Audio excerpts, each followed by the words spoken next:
The Perennial Philosophy. Aldous Huxley. Part 2. Chapter 8. Religion and Temperament. It seems best at this point to turn back for a moment from ethics to psychology, where a very important problem awaits us, a problem to which the exponents of the perennial philosophy have given a great deal of attention. What precisely is the relation between individual constitution and temperament on the one hand and the kind and degree of spiritual knowledge on the other? The materials for a comprehensively accurate answer to this question are not available, except, perhaps, in the form of that incommunicable science, based upon intuition and long practice, that exists in the minds of experienced spiritual directors. But the answer that can be given, though incomplete, is highly significant. All knowledge, as we have seen, is a function of being. Or, to phrase the same idea in scholastic terms, the thing known is in the knower according to the mode of the knower. In the introduction, reference was made to the effect upon knowledge of changes of being along what may be called its vertical axis, in the direction of sanctity or its opposite. But there is also variation in the horizontal plane. Congenitally by psychophysical constitution, each one of us is born into a certain position on this horizontal plane. It is a vast territory, still imperfectly explored, a continent stretching all the way from imbecility to genius, from shrinking weakness to aggressive strength, from cruelty to Pickwickian kindliness, from self-revealing sociability to taciturn misanthropy and love of solitude, from an almost frantic lasciviousness to an almost untempted continence. From any point on this huge expanse of possible human nature an individual can move almost indefinitely up or down, towards union with the divine ground of his own and all other beings, or towards the last, the infernal extremes of separateness and selfhood. But where horizontal movement is concerned there is far less freedom. It is impossible for one kind of physical constitution to transform itself into another kind, and the particular temperament associated with a given physical constitution can be modified only within narrow limits. With the best will in the world and the best social environment, all that anyone can hope to do is to make the best of his congenital psychophysical makeup. To change the fundamental patterns of constitution and temperament is beyond his power. In the course of the last 30 centuries many attempts have been made to work out a classification system in terms of which human differences could be measured and described. For example, there is the ancient Hindu method of classifying people according to the psychophysico-social categories of caste. There are the primarily medical classifications associated with the name of Hippocrates, classifications in terms of two main habits, the tisic and the apoplectic, or of the four humors, blood, phlegm, black bile, and yellow bile, and the four qualities, hot, cold, moist, and dry. More recently there have been the various physiognomic systems of the 18th and early 19th centuries, the crude and merely psychological dichotomy of introversion and extroversion, the more complete, but still inadequate, psychophysical classifications proposed by Kretschmer, Stockard, Viola, and others, and finally the system, more comprehensive, more flexibly adequate to the complex facts than all those which preceded it, worked out by Dr. William Sheldon and his collaborators. In the present section our concern is with classifications of human differences in relation to the problems of the spiritual life. Traditional systems will be described and illustrated, and the findings of the perennial philosophy will be compared with the conclusions reached by the most recent scientific research. In the West, the traditional Catholic classification of human beings is based upon the gospel anecdote of Martha and Mary. The way of Martha is the way of salvation through action, the way of Mary is the way through contemplation. Following Aristotle, who in this as in many other matters was in accord with the perennial philosophy, Catholic thinkers have regarded contemplation, the highest term of which is the unitive knowledge of the Godhead, as man's final end, and therefore have always held that Mary's was indeed the better way. Significantly enough, it is in essentially similar terms that Dr. Radin classifies end, by implication, evaluates primitive human beings insofar as they are philosophers and religious devotees. For him there is no doubt that the higher monotheistic forms of primitive religion are created, or should one rather say, with Plato, discovered, by people belonging to the first of the two great psychophysical classes of human beings, the men of thought. To those belonging to the other class, the men of action, is due the creation or discovery of the lower, unphilosophical, polytheistic kinds of religion. This simple dichotomy is a classification of human differences that is valid so far as it goes. But like all such dichotomies, whether physical, like Hippocrates' division of humanity into those of phtisic and those of apoplectic habit, or psychological, like Jung's classification in terms of introvert and extrovert, this grouping of the religious into those who think and those who act, those who follow the way of Martha and those who follow the way of Mary, is inadequate to the facts. And of course no director of souls, no head of a religious organization, is ever, in actual practice, content with this all too simple system. Underlying the best Catholic writing on prayer and the best Catholic practice in the matter of recognizing vocations and assigning duties, we sense the existence of an implicit and unformulated classification of human differences more complete and more realistic than the explicit dichotomy of action and contemplation. In Hindu thought the outlines of this completer and more adequate classification are clearly indicated. The ways leading to the delivering union with God are not two, but three: the way of works, the way of knowledge and the way of devotion. In the Bhagavad Gita, Sri Krishna instructs Arjuna in all three paths: liberation through action without attachment, liberation through knowledge of the self and the absolute ground of all being with which it is identical, and liberation through intense devotion to the personal God or the divine incarnation. Do without attachment the work you have to do, for a man who does his work without attachment attains the supreme goal verily. By action alone men like Janaka attained perfection. But there is also the way of Mary. Freed from passion, fear, and anger, absorbed in me, taking refuge in me, and purified by the fires of knowledge, many have become one with my being. And again, those who have completely controlled their senses and are of even mind under all conditions and thus contemplate the imperishable, the ineffable, the unmanifest, the omnipresent, the incomprehensible, the eternal, they, devoted to the welfare of all beings, attain me alone and none else. But the path of contemplation is not easy. The task of those whose minds are set on the unmanifest is the more difficult, for, to those who are in the body, the realization of the unmanifest is hard. But those who consecrate all their actions to me, as the personal God, or as the divine incarnation, who regard me as the supreme goal, who worship me and meditate upon me with single-minded concentration, for those whose minds are thus absorbed in me, I become ere long the savior from the world's ocean of mortality. These three ways of deliverance are precisely correlated with the three categories, in terms of which Sheldon has worked out what is, without question, the best and most adequate classification of human differences.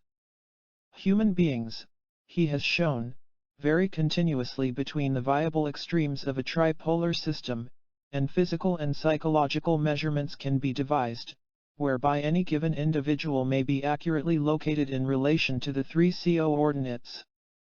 Or we can put the matter differently and say that any given individual is a mixture, in varying proportions, of three physical and three closely related psychological components.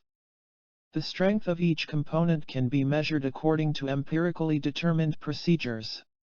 To the three physical components Sheldon gives the names of endomorphy, mesomorphy, and ectomorphy. The individual with a high degree of endomorphy is predominantly soft and rounded and may easily become grossly fat. The high mesomorph is hard, big-boned and strong-muscled. The high ectomorph is slender and has small bones and stringy, weak, unemphatic muscles. The endomorph has a huge gut, a gut that may be more than twice as heavy and twice as long as that of the extreme ectomorph. In a real sense, his or her body is built around the digestive tract. The centrally significant fact of mesomorphic physique, on the other hand, is the powerful musculature, while that of the ectomorph is the oversensitive end, since the ratio of body surface to mass is higher in ectomorphs than in either of the other types. Relatively unprotected nervous system. With endomorphic constitution is closely correlated a temperamental pattern, which Sheldon calls viscerotonia.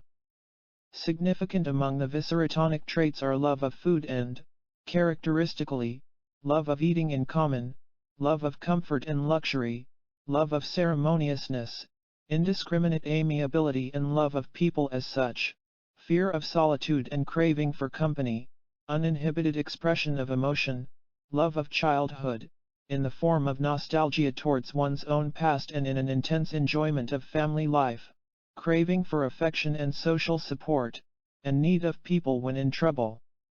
The temperament that is related to mesomorphy is called somatotonia.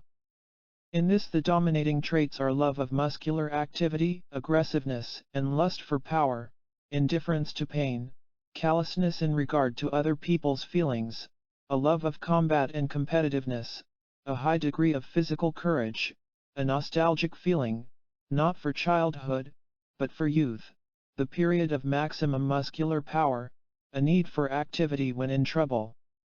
From the foregoing descriptions it will be seen how inadequate is the Jungian conception of extroversion, as a simple antithesis to introversion. Extroversion is not simple, it is of two radically different kinds.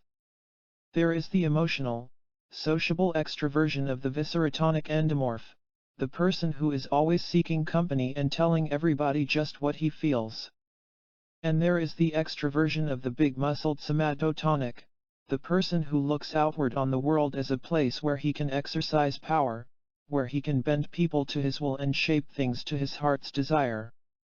One is the genial extroversion of the salesman, the Rotarian good mixer, the liberal Protestant clergyman. The other is the extroversion of the engineer who works off his lust for power on things, of the sportsman and the professional blood and iron soldier, of the ambitious business executive and politician, of the dictator, whether in the home or at the head of a state. With cerebrotonia, the temperament that is correlated with ectomorphic physique, we leave the genial world of Pickwick, the strenuously competitive world of Hotspur, and pass into an entirely different and somewhat disquieting kind of universe, that of Hamlet and Ivan Karamazov. The extreme cerebrotonic is the over-alert, oversensitive introvert, who is more concerned with what goes on behind his eyes, with the constructions of thought and imagination, with the variations of feeling and consciousness, than with that external world, to which, in their different ways, the viscerotonic and the somatotonic pay their primary attention and allegiance. Cerebrotonics have little or no desire to dominate, nor do they feel the viscerotonic's indiscriminate liking for people as people, on the contrary they want to live and let live, and their passion for privacy is intense. Solitary confinement, the most terrible punishment that can be inflicted on the soft, round, genial person, is, for the cerebrotonic, no punishment at all. For him the ultimate horror is the boarding school and the barracks. In company cerebrotonics are nervous and shy, tensely inhibited and unpredictably moody. It is a significant fact that no extreme cerebrotonic has ever been a good actor or actress. Cerebrotonics hate to slam doors or raise their voices, and suffer acutely from the unrestrained bellowing and trampling of the somatotonic. Their manner is restrained, and when it comes to expressing their feelings they are extremely reserved. The emotional gush of the viscerotonic strikes them as offensively shallow and even insincere, nor have they any patience with viscerotonic ceremoniousness and love of luxury and magnificence. They do not easily form habits and find it hard to adapt their lives to the routines, which come so naturally to somatotonics. Owing to their oversensitiveness, cerebrotonics are often extremely, almost insanely sexual, but they are hardly ever tempted to take to drink, for alcohol, which heightens the natural aggressiveness of the somatotonic and increases the relaxed amiability of the viscerotonic, merely makes them feel ill and depressed. Each in his own way, the viscerotonic and the somatotonic are well adapted to the world they live in, but the introverted cerebrotonic is in some sort incommensurable with the things and people and institutions that surround him.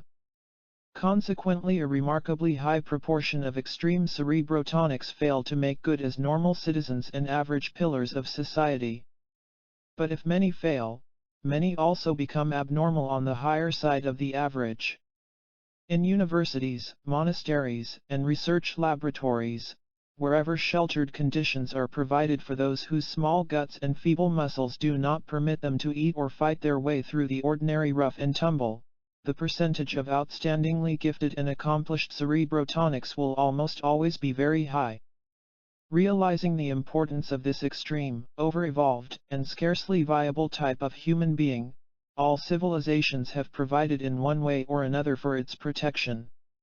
In the light of these descriptions we can understand more clearly the Bhagavad Gita's classification of paths to salvation.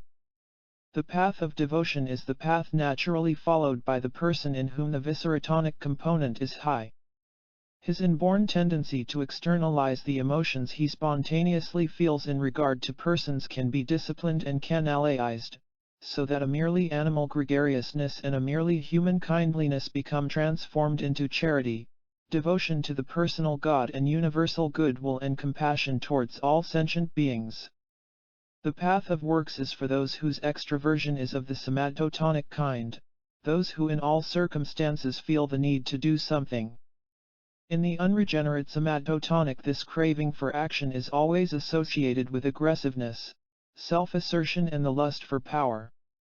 For the born kshatriya, or warrior ruler, the task, as Krishna explains to Arjuna, is to get rid of those fatal accompaniments to the love of action and to work without regard to the fruits of work, in a state of complete non-attachment to self.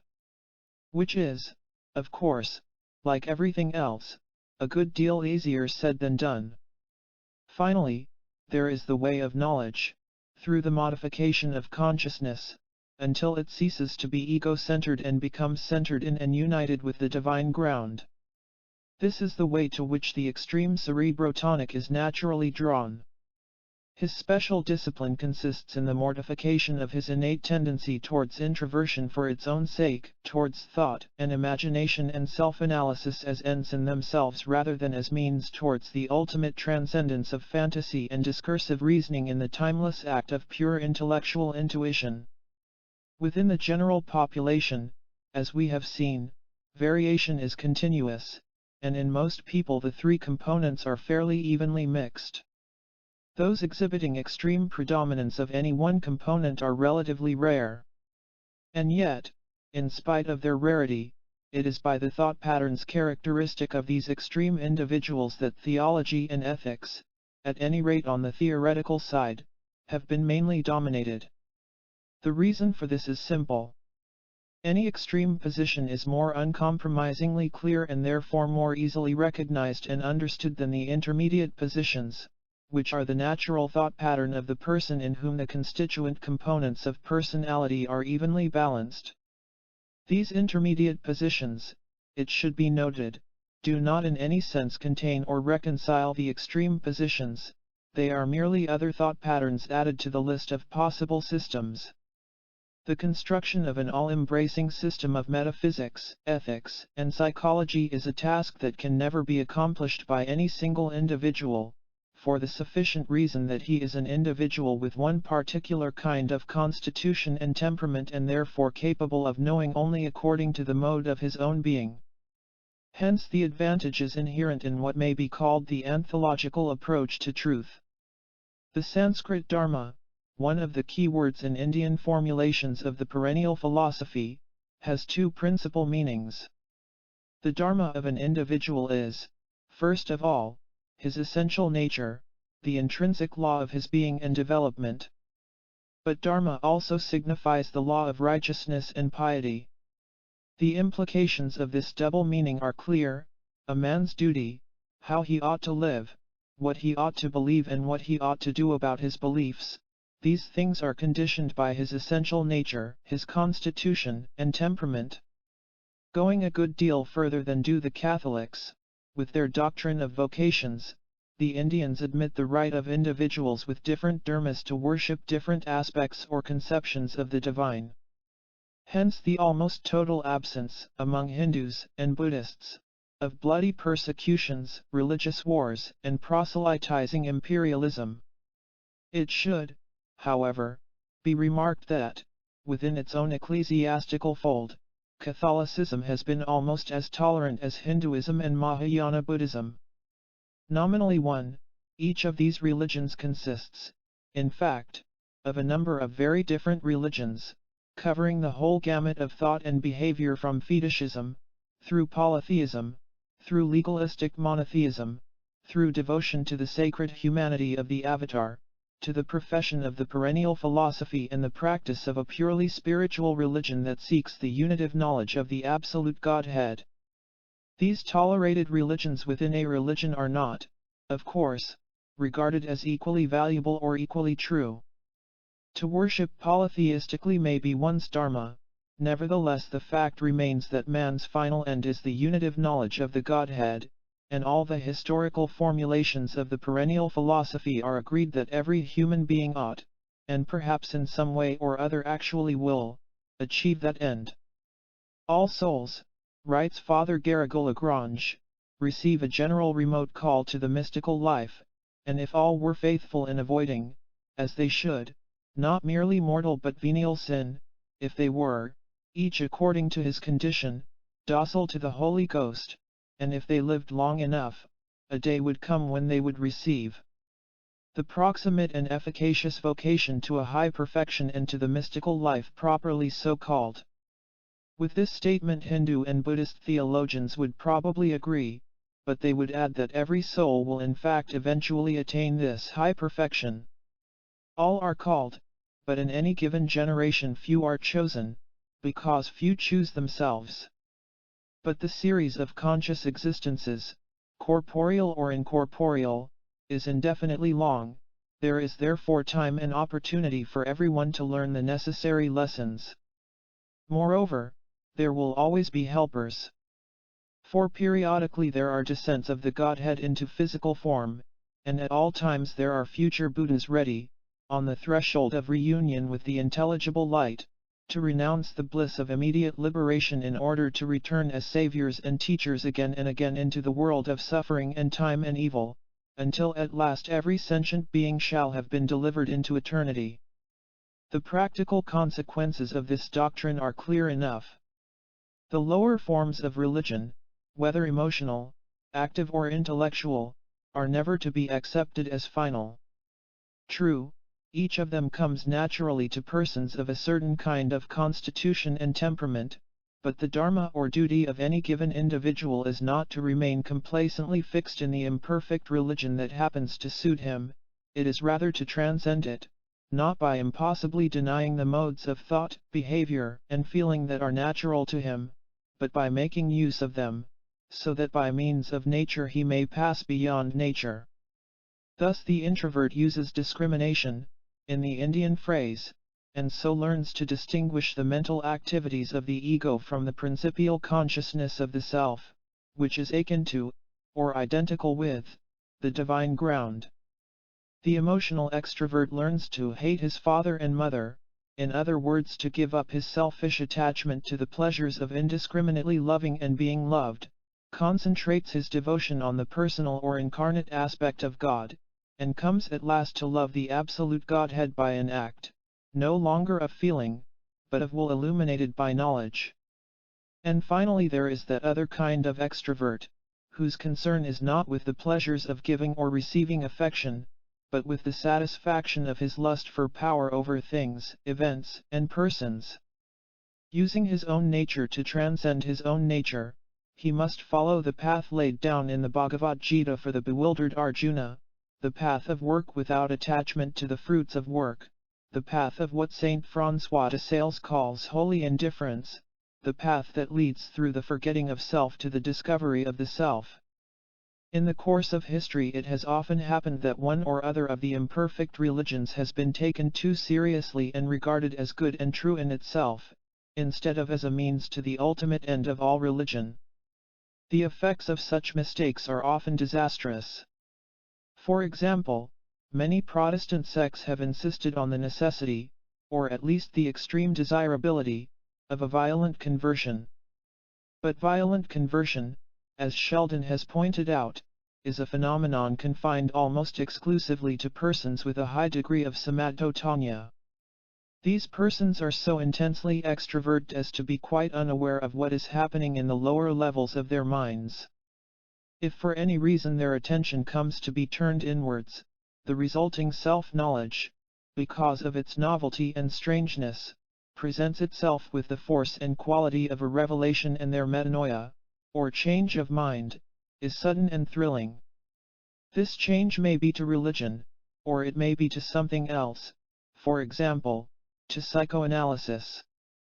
To insist upon the necessity of violent conversion as the only means to salvation is about as sensible as it would be to insist upon the necessity of having a large face, heavy bones and powerful muscles. To those naturally subject to this kind of emotional upheaval, the doctrine that makes salvation dependent on conversion gives a complacency that is quite fatal to spiritual growth, while those who are incapable of it are filled with a no less fatal despair. Other examples of inadequate theologies based upon psychological ignorance could easily be cited. One remembers, for instance, the sad case of Calvin, the cerebrotonic who took his own intellectual constructions so seriously that he lost all sense of reality, both human and spiritual. And then there is our liberal Protestantism, that predominantly viscerotonic heresy, which seems to have forgotten the very existence of the Father, Spirit, and Logos, and equates Christianity with an emotional attachment to Christ's humanity, or, to use the currently popular phrase, the personality of Jesus, worshipped idolatrously as though there were no other God. Even within all-comprehensive Catholicism we constantly hear complaints of the ignorant and self-centered directors, who impose upon the souls under their charge a religious dharma wholly unsuited to their nature, with results which writers such as St. John of the Cross describe as wholly pernicious. We see, then, that it is natural for us to think of God as possessed of the qualities which our temperament tends to make us perceive in Him, but unless nature finds a way of transcending itself by means of itself, we are low. Saint in the last analysis Philo is quite right in saying that those who do not conceive God purely and simply as the one injure, not God of course, but themselves and, along with themselves, their fellows. The way of knowledge comes most naturally to persons whose temperament is predominantly cerebrotonic.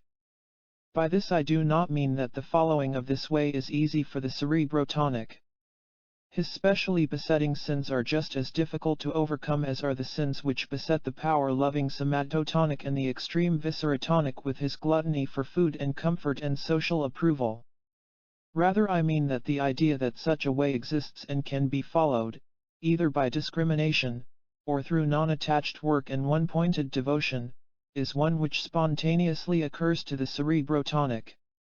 At all levels of culture he is the natural monotheist, and this natural monotheist, as Dr. Radin's examples of primitive theology clearly show, is often a monotheist of the Tattvam Aci, inner light school. Persons committed by their temperament to one or other of the two kinds of extroversion are natural polytheists. But natural polytheists can, without much difficulty, be convinced of the theoretical superiority of monotheism.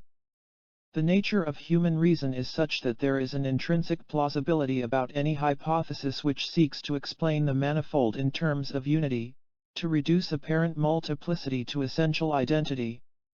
And from this theoretical monotheism the half-converted polytheist can, if he chooses, go on, through practices suitable to his own particular temperament, to the actual realization of the divine ground of his own and all other beings. He can, I repeat, and sometimes he actually does. But very often he does not.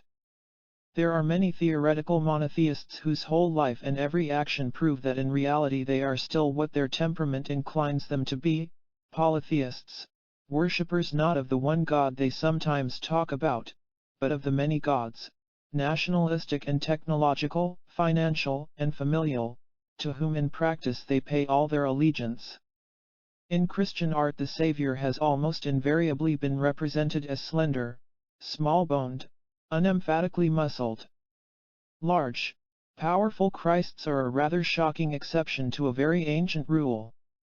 Of Rubens' crucifixions William Blake contemptuously wrote, "I understood Christ was a carpenter, and not a brewer's servant, my good sir." In a word, the traditional Jesus is thought of as a man of predominantly ectomorphic physique and therefore, by implication, of predominantly cerebrotonic temperament. The central core of primitive Christian doctrine confirms the essential correctness of the iconographic tradition. The religion of the Gospels is what we should expect from a cerebrotonic, not, of course, from any cerebrotonic, but from one who had used the psychophysical peculiarities of his own nature to transcend nature, who had followed his particular dharma to its spiritual goal.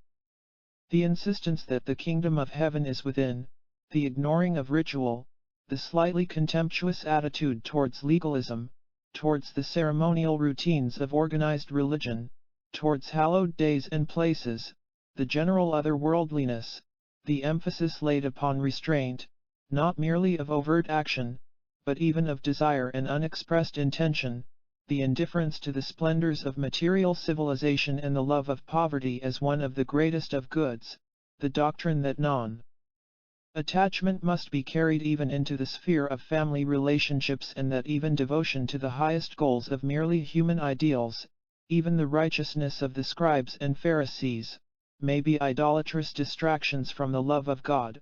All these are characteristically cerebrotonic ideas, such as would never have occurred spontaneously to the extrovert power lover or the equally extrovert viscerotonic. Primitive Buddhism is no less predominantly cerebrotonic than primitive Christianity, and so is Vedanta, the metaphysical discipline which lies at the heart of Hinduism. Confucianism, on the contrary, is a mainly viscerotonic system, familial, ceremonious and thoroughly this-worldly. And in Mohammedanism we find a system which incorporates strongly somatotonic elements. Hence Islam's black record of holy wars and persecutions, a record comparable to that of later Christianity, after that religion had so far compromised with unregenerate somatotonia as to call its ecclesiastical organization the Church militant. So far as the achievement of man's final end is concerned, it is as much of a handicap to be an extreme cerebrotonic or an extreme viscerotonic as it is to be an extreme somatotonic. But whereas the cerebrotonic and the viscerotonic cannot do much harm except to themselves and those in immediate contact with them, the extreme somatotonic, with his native aggressiveness, plays havoc with whole societies. From one point of view, civilization may be defined as a complex of religious, legal, and educational devices for preventing extreme somatotonics from doing too much mischief, and for directing their irrepressible energies into socially desirable channels. Confucianism and Chinese culture have sought to achieve this end by inculcating filial piety, good manners, and an amiably viscerotonic Epicureanism, the whole reinforced somewhat incongruously by the cerebrotonic spirituality and restraints of Buddhism and classical Taoism.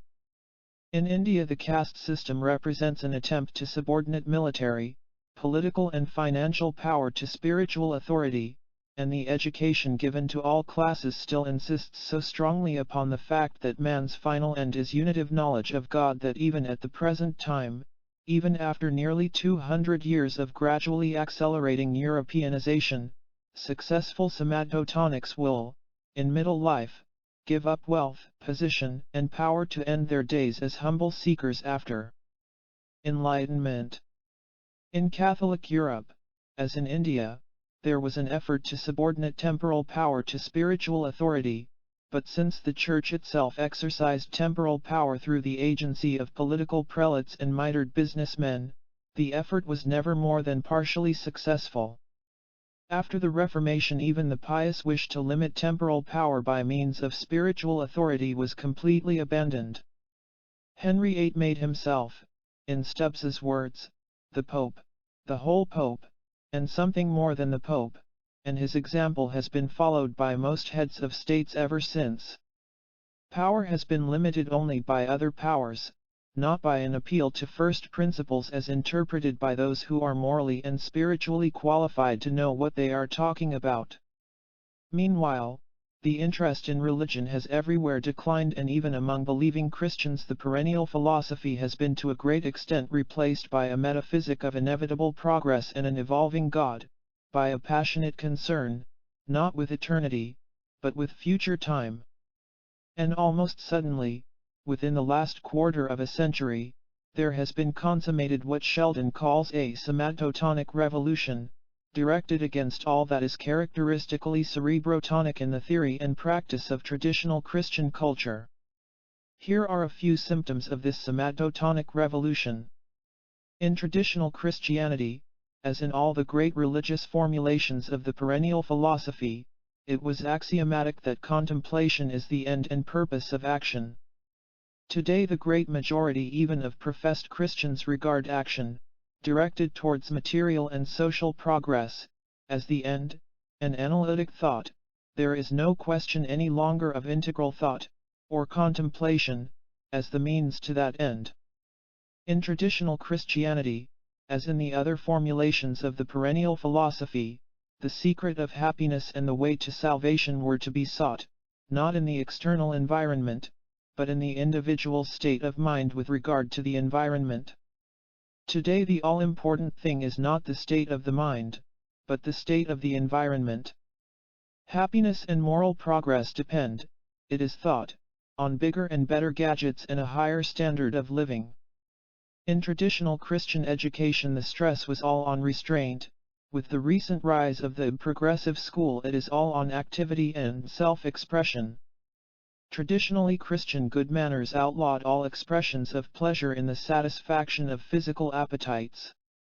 You may love a screeching owl, but you must not love a roasted fowl, such was the rhyme on which children were brought up in the nurseries of only 50 years ago. Today the young unceasingly proclaim how much they love and adore different kinds of food and drink.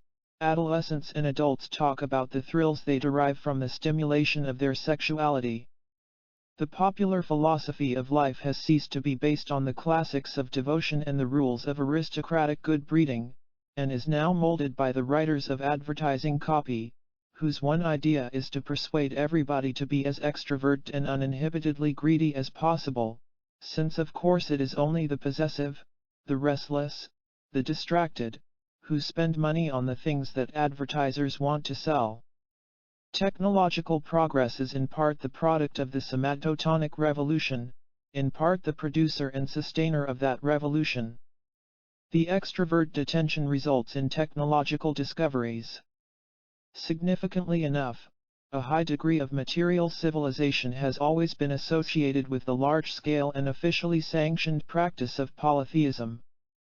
In their turn, technological discoveries have resulted in mass production, and mass production, it is obvious, cannot be kept going at full blast except by persuading the whole population to accept the somatotonic Weltanschauung and act accordingly. Like technological progress, with which it is so closely associated in so many ways, modern war is at once a cause and a result of the somatotonic revolution. Nazi education, which was specifically education for war, had two principal aims: to encourage the manifestation of somatotonia in those most richly endowed with that component of personality, and to make the rest of the population feel ashamed of its relaxed amiability or its inward-looking sensitiveness and tendency towards self-restraint and tender-mindedness. During the war the enemies of Nazism have been compelled, of course, to borrow from the Nazis' educational philosophy. All over the world millions of young men and even of young women are being systematically educated to be tough and to value toughness beyond every other moral quality. With this system of somatotonic ethics is associated the idolatrous and polytheistic theology of nationalism, a pseudo-religion far stronger at the present time for evil and division than is Christianity, or any other monotheistic religion, for unification and good. In the past most societies tried systematically to discourage somatotonia. This was a measure of self-defense. They did not want to be physically destroyed by the power-loving aggressiveness of their most active minority, and they did not want to be spiritually blinded by an excess of extroversion. During the last few years all this has been changed. What, we may apprehensively wonder, will be the result of the current worldwide reversal of an immemorial social policy? Time alone will show. Chapter 9. Self-knowledge. In other living creatures ignorance of self is nature, in man it is vice. Boethius. Vice may be defined as a course of behavior consented to by the will and having results which are bad, primarily because they are God-eclipsing and, secondarily, because they are physically or psychologically harmful to the agent or his fellows. Ignorance of self is something that answers to this description. In its origins it is voluntary, for by introspection and by listening to other people's judgments of our character we can all, if we so desire, come to a very shrewd understanding of our flaws and weaknesses and the real, as opposed to the avowed and advertised, motives of our actions. If most of us remain ignorant of ourselves, it is because self-knowledge is painful and we prefer the pleasures of illusion. As for the consequences of such ignorance, these are bad by every criterion, from the utilitarian to the transcendental. Bad because self-ignorance leads to unrealistic behavior and so causes every kind of trouble for everyone concerned, and bad because, without self-knowledge, there can be no true humility, therefore no effective self-noting, therefore no unitive knowledge of the divine ground underlying the self and ordinarily eclipsed by it. The importance, the indispensable necessity, of self-knowledge has been stressed by the saints and doctors of every one of the great religious traditions. To us in the West, the most familiar voice is that of Socrates. More systematically than Socrates, the Indian exponents of the perennial philosophy harped on the same theme. There is, for example, the Buddha, whose discourse on the setting up of mindfulness expounds, with that positively inexorable exhaustiveness characteristic of the Pali scriptures, the whole art of self-knowledge in all its branches, knowledge of one's body, one's senses, one's feelings, one's thoughts. This art of self-knowledge is practiced with two aims in view. The proximate aim is that a brother, as to the body, continues so to look upon the body, that he remains ardent, self-possessed, and mindful, having overcome both the hankering and dejection common in the world.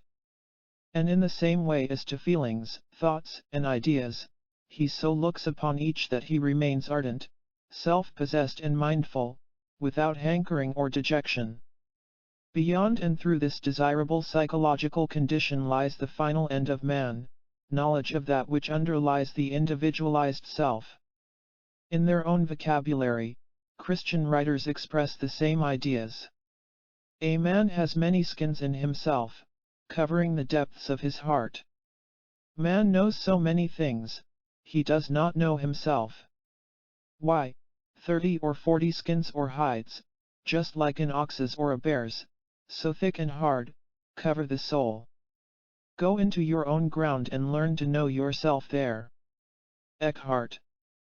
Fools regard themselves as awake now, so personal is their knowledge. It may be as a prince or it may be as a herdsman, but so cocksure of themselves. Chuang-Tzu. This metaphor of waking from dreams recurs again and again in the various expositions of the perennial philosophy. In this context, liberation might be defined as the process of waking up out of the nonsense, nightmares, and illusory pleasures of what is ordinarily called real life into the awareness of eternity. The sober certainty of waking bliss, that wonderful phrase in which Milton described the experience of the noblest kind of music, comes, I suppose, about as near as words can get to enlightenment and deliverance. Thou, the human being, art that which is not. I am that I am. If thou perceivest this truth in thy soul, never shall the enemy deceive thee, thou shalt escape all his snares. Saint Catherine of Siena. Knowledge of ourselves teaches us whence we come, where we are and whither we are going. We come from God and we are in exile, and it is because our potency of affection tends towards God that we are aware of this state of exile. Ruiz broke. Spiritual progress is through the growing knowledge of the self as nothing and of the Godhead as all-embracing reality. Such knowledge, of course, is worthless if it is merely theoretical. To be effective, it must be realized as an immediate, intuitive experience and appropriately acted upon. Of one great master of the spiritual life, Professor Etienne Gilson writes, "The displacement of fear by charity by way of the practice of humility, in that consists the whole of Saint Bernard's ascesis, its beginning, its development, and its term." Fear, worry, anxiety, these form the central core of individualized selfhood.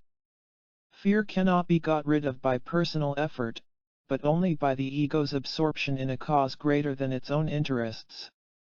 Absorption in any cause will rid the mind of some of its fears, but only absorption in the loving and knowing of the divine ground can rid it of all fear. For when the cause is less than the highest, the sense of fear and anxiety is transferred from the self to the cause, as when heroic self-sacrifice for a loved individual or institution is accompanied by anxiety in regard to that for which the sacrifice is made. Whereas if the sacrifice is made for God, and for others for God's sake, there can be no fear or abiding anxiety, since nothing can be a menace to the divine ground and even failure and disaster are to be accepted as being in accord with the divine will. In few men and women is the love of God intense enough to cast out this projected fear and anxiety for cherished persons and institutions.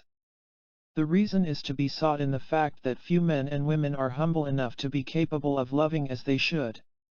And they lack the necessary humility because they are without the fully realized knowledge of their own personal nothingness.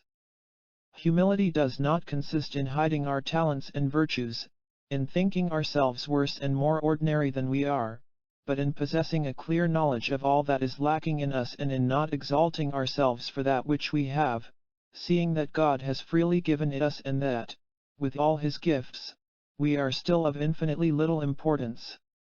Lacordaire. As the light grows, we see ourselves to be worse than we thought. We are amazed at our former blindness as we see issuing from our heart a whole swarm of shameful feelings, like filthy reptiles crawling from a hidden cave. But we must be neither amazed nor disturbed. We are not worse than we were, on the contrary, we are better. But while our faults diminish, the light we see them by waxes brighter, and we are filled with horror. So long as there is no sign of cure, we are unaware of the depth of our disease, we are in a state of blind presumption and hardness, the prey of self-delusion.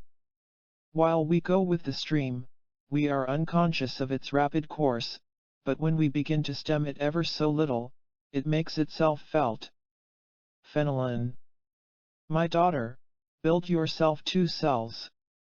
First a real cell, so that you do not run about much and talk, unless it is needful, or you can do it out of love for your neighbor.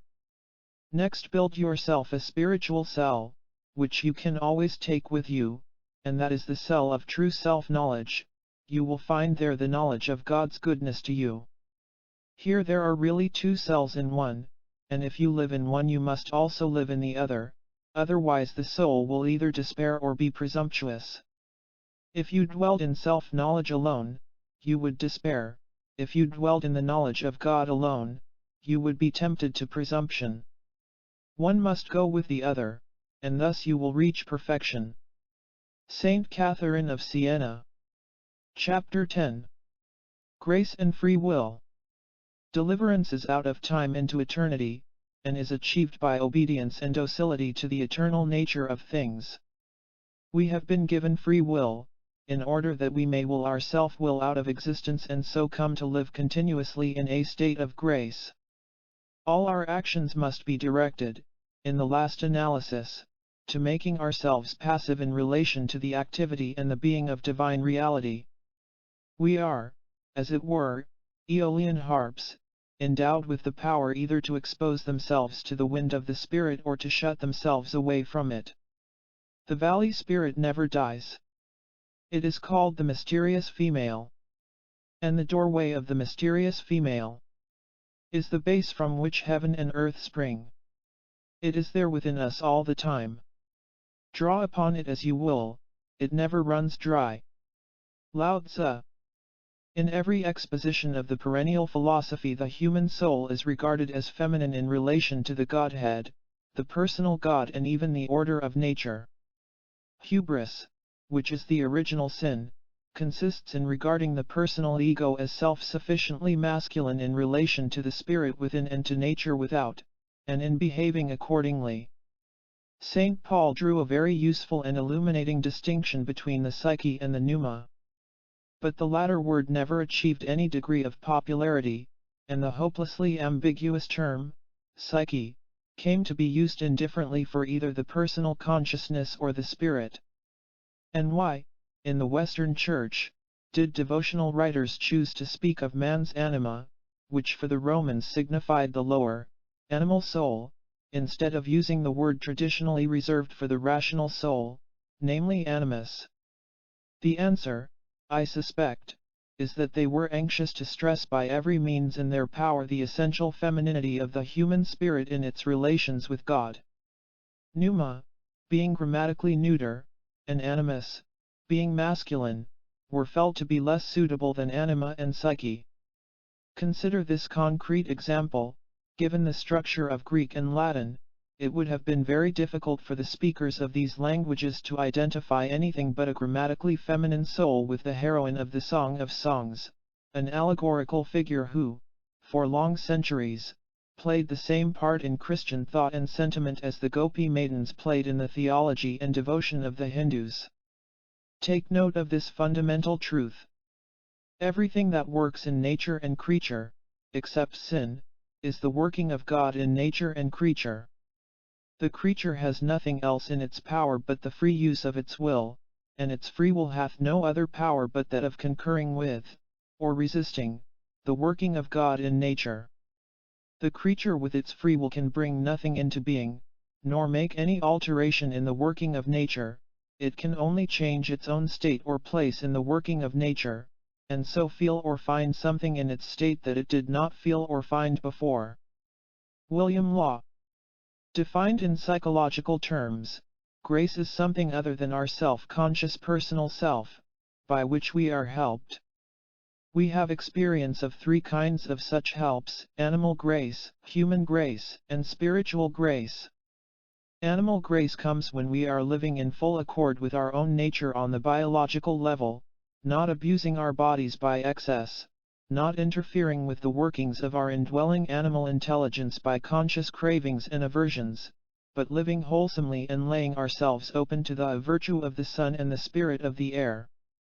The reward of being thus in harmony with Tao or the Logos in its physical and physiological aspects is a sense of well-being, an awareness of life as good, not for any reason, but just because it is life.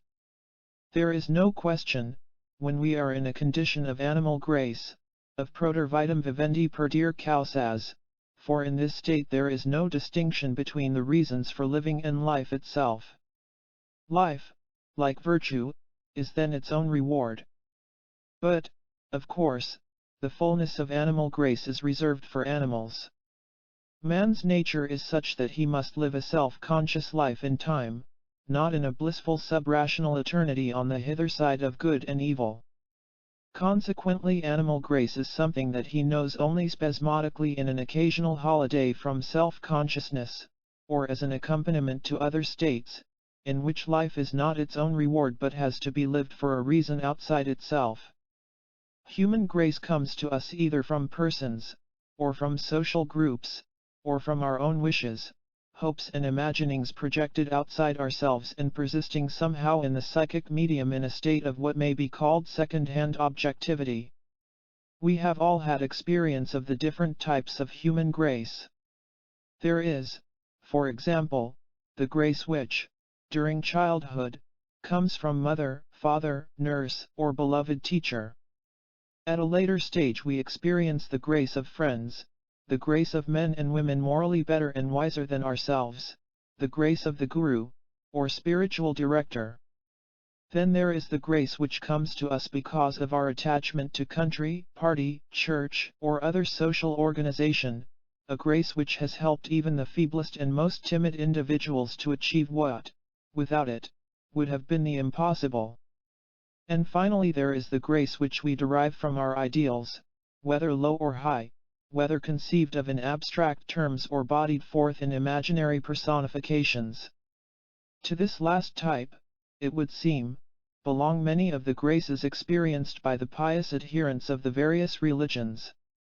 The help received by those who devotedly adore or pray to some personal saint, deity, or avatar is often, we may guess, not a genuinely spiritual grace, but a human grace, coming back to the worshipper from the vortex of psychic power set up by repeated acts, his own and other people's, of faith, yearning, and imagination. Spiritual grace cannot be received continuously or in its fullness, except by those who have willed away their self-will to the point of being able truthfully to say, "Not I, but God in me."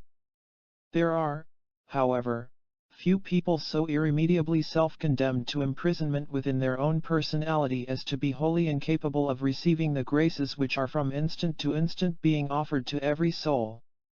By fits and starts most of us contrive to forget, if only partially, our preoccupation with I, me, mine, and so become capable of receiving, if only partially, the graces which, in that moment, are being offered us.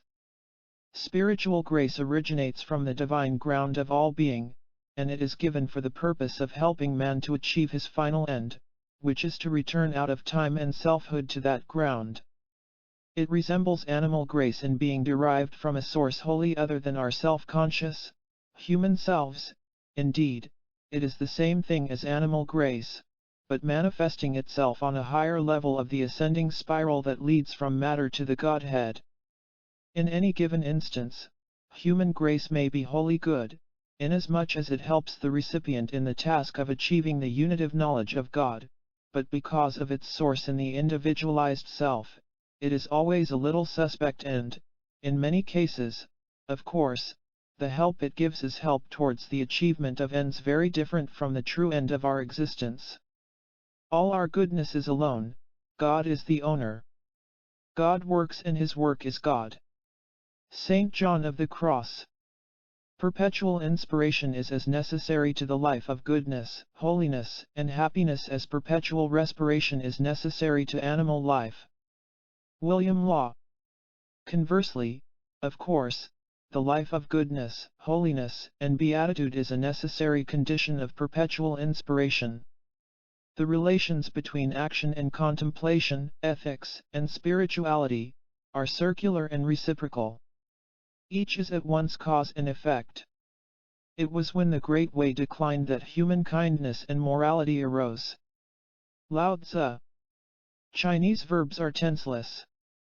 This statement as to a hypothetical event in history refers at the same time to the present and the future. It means simply this, that with the rise of self-consciousness, animal grace is no longer sufficient for the conduct of life, and must be supplemented by conscious and deliberate choices between right and wrong, choices which have to be made in the light of a clearly formulated ethical code. But, as the Taoist sages are never tired of repeating, codes of ethics and deliberate choices made by the surface will are only a second saint. The individualized will and the superficial intelligence are to be used for the purpose of recapturing the old animal relation to Tao, but on a higher, spiritual level. The goal is perpetual inspiration from sources beyond the personal self, and the means are human kindness and morality, leading to the charity, which is unitive knowledge of Tao, as at once the ground and logos. Lord, Thou hast given me my being of such a nature that it can continually make itself more able to receive Thy grace and goodness. And this power, which I have of thee, wherein I have a living image of thine almighty power, is free will. By this I can either enlarge or restrict my capacity for thy grace. Nicholas of CUSA. Shun asked Cheng, saying, can one get Tao so as to have it for oneself? Your very body, replied Cheng, is not your own. How should Tao be? If my body, said Shun, is not my own, pray whose is it? It is the delegated image of God, replied Cheng. Your life is not your own. It is the delegated harmony of God. Your individuality is not your own. It is the delegated adaptability of God. Your posterity is not your own. It is the delegated exuvie of God. You move, but know not how. You are at rest, but know not why. You taste, but know not the cause. These are the operations of God's laws. How then should you get Tao so as to have it for your own? Chuang-Tzu. It is within my power either to serve God, or not to serve Him. Serving Him I add to my own good and the good of the whole world. Not serving Him, I forfeit my own good and deprive the world of that good, which was in my power to create. Leo Tolstoy. God did not deprive thee of the operation of His love, but thou didst deprive Him of thy cooperation. God would never have rejected thee, if thou hadst not rejected His love. O all-good God, thou dost not forsake unless forsaken, thou never takest away thy gifts until we take away our hearts. Saint François de Sales. Ching, the chief carpenter, was carving wood into a stand for musical instruments. When finished, the work appeared to those who saw it as though of supernatural execution, and the Prince of Lu asked him, saying, what mystery is there in your art? No mystery, your highness, replied Ching. And yet there is something. When I am about to make such a stand, I guard against any diminution of my vital power. I first reduce my mind to absolute quiescence. 3 days in this condition, and I become oblivious of any reward to be gained. 5 days, and I become oblivious of any fame to be acquired. 7 days, and I become unconscious of my 4 limbs and my physical frame. Then, with no thought of the court present in my mind, my skill becomes concentrated, and all disturbing elements from without are gone. I enter some mountain forest, I search for a suitable tree. It contains the form required, which is afterwards elaborated. I see the stand in my mind's eye, and then set to work. Beyond that there is nothing. I bring my own native capacity into relation with that of the wood. What was suspected to be of supernatural execution in my work was due solely to this. Chuang-Tzu. The artist's inspiration may be either a human or a spiritual grace, or a mixture of both. High artistic achievement is impossible without at least those forms of intellectual, emotional, and physical mortification appropriate to the kind of art which is being practiced.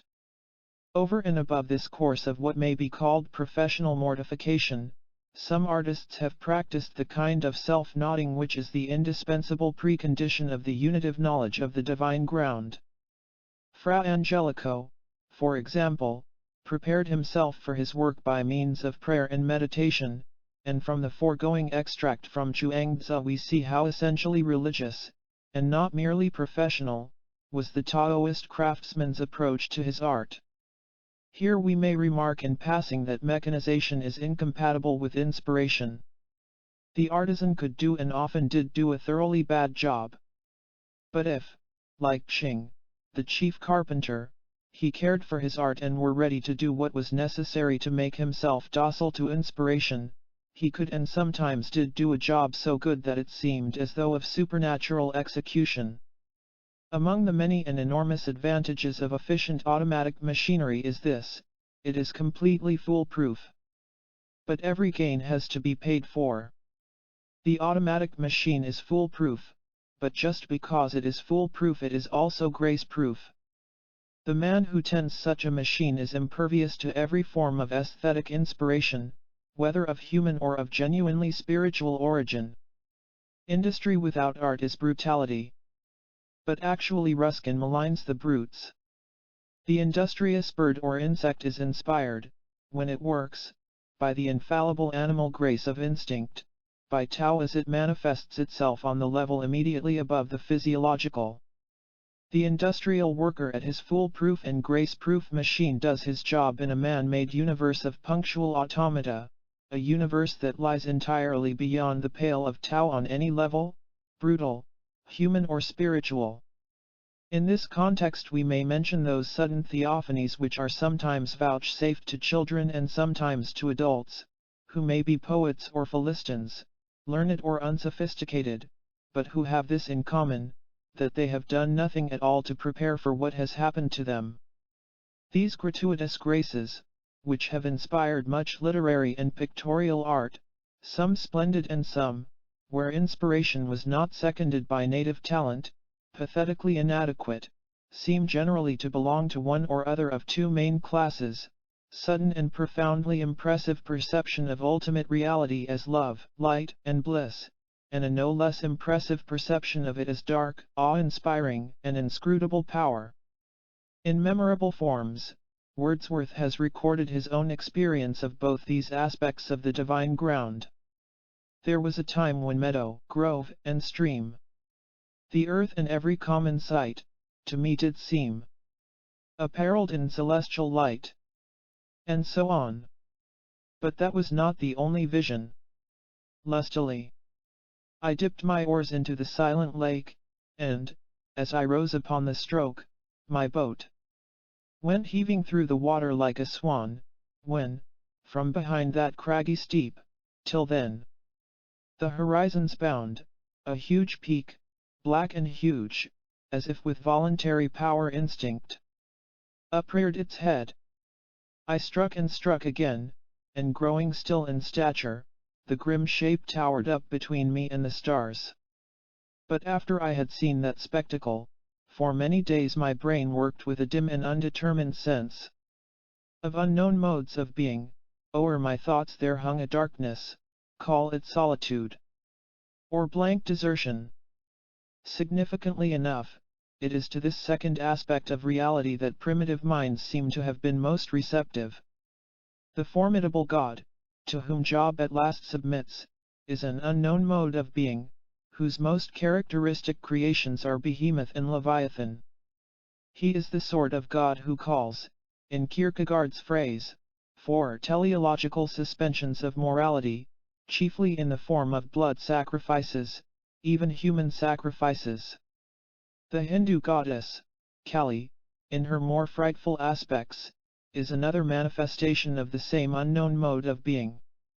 And by many contemporary savages the underlying ground is apprehended and theologically rationalized as sheer, unmitigated power, which has to be propitiatively worshipped and, if possible, turned to profitable use by means of a compulsive magic. To think of God as mere power, and not also, at the same time as power, love, and wisdom, comes quite naturally to the ordinary, unregenerate human mind. Only the totally selfless are in a position to know experimentally that, in spite of everything, all will be well and, in some way, already is well. The philosopher who denies divine providence, says Rumi, is a stranger to the perception of the saints. Only those who have the perception of the saints can know all the time and by immediate experience that divine reality manifests itself as a power that is loving, compassionate, and wise. The rest of us are not yet in a spiritual position to do more than accept their findings on faith. If it were not for the records they have left behind, we should be more inclined to agree with Job and the primitives. Inspirations prevent us, and even before they are thought of make themselves felt, but after we have felt them it is ours either to consent to them, so as to second and follow their attractions, or else to dissent and repulse them. They make themselves felt without us, but they do not make us consent without us. Saint François de Sales. Our free will can hinder the course of inspiration, and when the favorable gale of God's grace swells the sails of our soul, it is in our power to refuse consent and thereby hinder the effect of the wind's favor, but when our spirit sails along and makes its voyage prosperously, it is not we who make the gale of inspiration blow for us, nor we who make our sails swell with it, nor we who give motion to the ship of our heart, but we simply receive the gale, consent to its motion and let our ship sail under it, not hindering it by our resistance. Saint François de Sales. Grace is necessary to salvation, free will equally so, but grace in order to give salvation, free will in order to receive it. Therefore we should not attribute part of the good work to grace and part to free will. It is performed in its entirety by the common and inseparable action ot both, entirely by grace, entirely by free will, but springing from the first in the second. Saint Bernard. Saint Bernard distinguishes between voluntas communis and voluntas propria. Voluntas communis is common in two senses, it is the will to share, and it is the will common to man and God. For practical purposes it is equivalent to charity. Voluntas propria is the will to get and hold for oneself, and is the root of all sin. In its cognitive aspect, voluntas propria is the same as sensum proprium, which is one's own opinion, cherished because it is one's own and therefore always morally wrong, even though it may be theoretically correct. Two students from the University of Paris came to Ruysbroek and asked him to furnish them with a short phrase or motto, which might serve them as a rule of life. Vos estis tarn sancti sicut voltus, Ruysbroek answered. You are as holy as you will to be. God is bound to act, to pour himself into thee as soon as he shall find thee ready. Eckhart. The will is that which has all power, it makes heaven and it makes hell, for there is no hell but where the will of the creature is turned from God, nor any heaven but where the will of the creature worketh with God. William Law. O man, consider thyself. Here thou standest in the earnest perpetual strife of good and evil, all nature is continually at work to bring forth the great redemption, the whole creation is travelling in pain and laborious working to be delivered from the vanity of time, and wilt thou be asleep? Everything thou hearest or seest says nothing, shows nothing to thee but what either eternal light or eternal darkness has brought forth, for as day and night divide the whole of our time, so heaven and hell divide all our thoughts, words and actions. Stir which way thou wilt, do or design what thou wilt, thou must be an agent with the one or the other. Thou canst not stand still, because thou livest in the perpetual workings of temporal and eternal nature, if thou workest not with the good, the evil that is in nature carries thee along with it. Thou hast the height and depth of eternity in thee and therefore, be doing what thou wilt, either in the closet, the field, the shop, or the church, thou art sowing that which grows and must be reaped in eternity. William Law. God expects but one thing of you, and that is that you should come out of yourself in so far as you are a created being and let God be God in you. Eckhart. For those who take pleasure in theological speculations based upon scriptural texts and dogmatic postulates, there are the thousands of pages of Catholic and Protestant controversy upon grace, works, faith and justification. And for students of comparative religion there are scholarly commentaries on the Bhagavad Gita, on the works of Ramanuja and those later Vaishnavites, whose doctrine of grace bears a striking resemblance to that of Luther.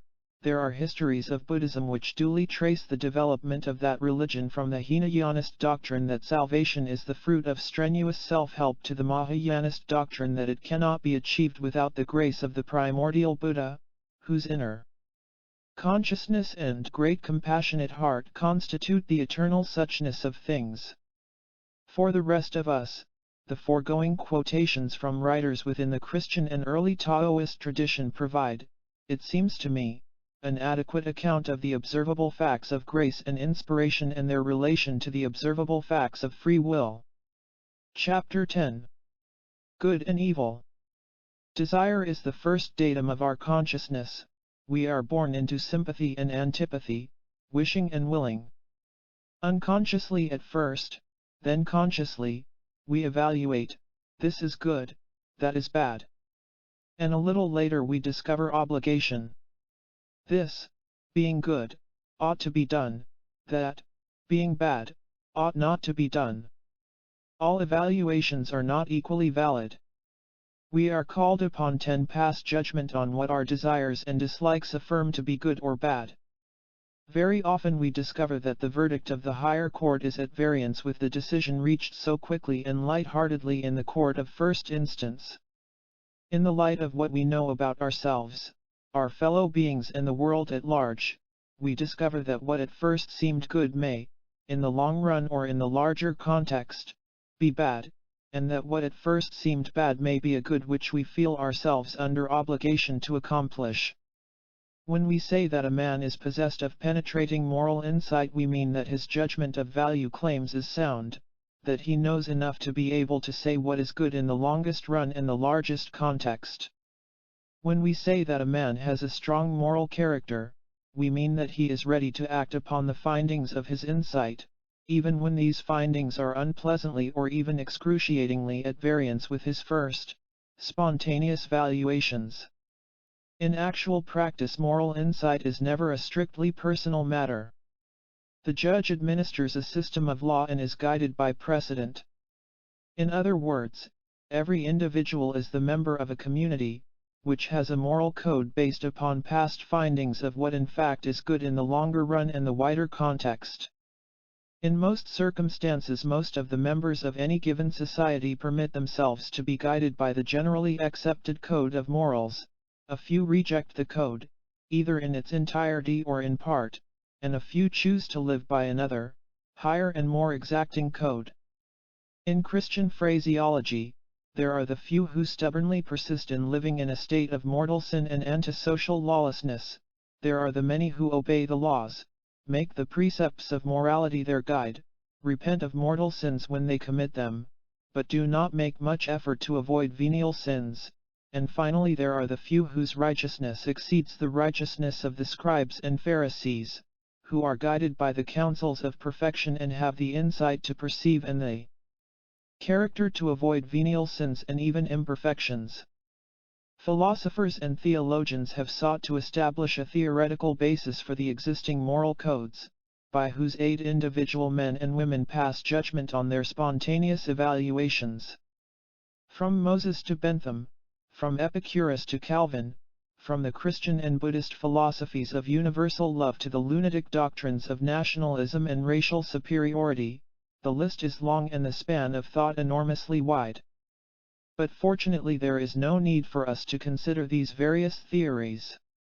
Our concern is only with the perennial philosophy and with the system of ethical principles which those who believe in that philosophy have used, when passing judgment on their own and other people's evaluations. The questions that we have to ask in this section are simple enough, and simple too are the answers. As always, the difficulties begin only when we pass from theory to practice, from ethical principle to particular application. Granted that the ground of the individual soul is akin to, or identical with, the divine ground of all existence, and granted that this divine ground is an ineffable Godhead that manifests itself as personal God or even as the incarnate Logos, what is the ultimate nature of good and evil, and what the true purpose and last end of human life? The answers to these questions will be given to a great extent in the words of that most surprising product of the English 18th century, William Law. How very odd our educational system is. Students of English literature are forced to read the graceful journalism of Steele and Addison, are expected to know all about the minor novels of Defoe and the tiny elegances of Matthew Prior. But they can pass all their examinations summa cum laude without having so much as looked into the writings of a man who was not only a master of English prose, but also one of the most interesting thinkers of his period and one of the most endearingly saintly figures in the whole history of Anglicanism. Our current neglect of law is yet another of the many indications that 20th century educators have ceased to be concerned with questions of ultimate truth or meaning and, apart from mere vocational training, are interested solely in the dissemination of a rootless and irrelevant culture, and the fostering of the solemn foolery of scholarship for scholarship's sake. Nothing burns in hell but the self. Theologia Germanica. The mind is on fire, thoughts are on fire. Mind consciousness and the impressions received by the mind, and the sensations that arise from the impressions that the mind receives, these two are on fire. And with what are they on fire? With the fire of greed, with the fire of resentment, with the fire of infatuation, with birth, old age, and death, with sorrow and lamentation, with misery, and grief and despair they are on fire. From the Buddha's Fire Sermon. If thou hast not seen the devil, look at thine own self. Jalaluddin Rumi. Your own self is your own Cain that murders your own Abel. For every action and motion of self has the spirit of Antichrist and murders the divine life within you. William Law.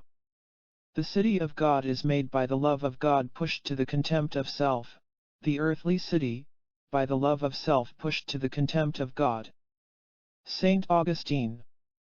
The difference between a good and a bad man does not lie in this, that the one wills that which is good and the other does not, but solely in this, that the one concurs with the living inspiring Spirit of God within him, and the other resists it, and can be chargeable with evil only because he resists it.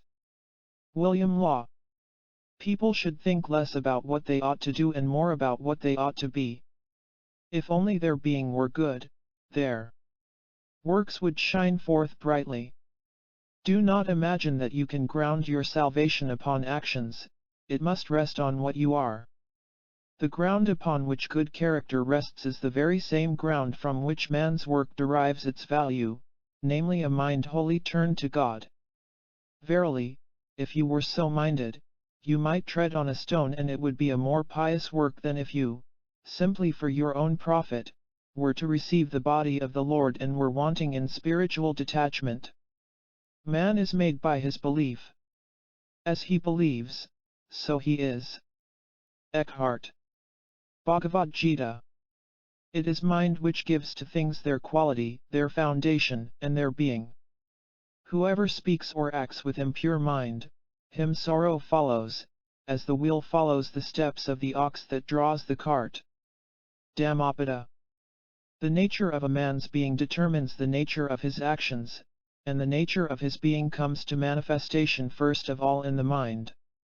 What he craves and thinks, what he believes and feels, this is, so to speak, the logos, by whose agency an individual's fundamental character performs its creative acts. These acts will be beautiful and morally good if the being is God-centered, bad and ugly if it is centered in the personal self. The stone, says Eckhart, performs its work without ceasing, day and night. For even when it is not actually falling, the stone has weight. A man's being is his potential energy directed towards or away from God, and it is by this potential energy that he will be judged as good or evil, for it is possible, in the language of the Gospel, to commit adultery and murder in the heart, even while remaining blameless in action. Covetousness, envy, pride, and wrath are the four elements of self, or nature, or hell, all of them inseparable from it.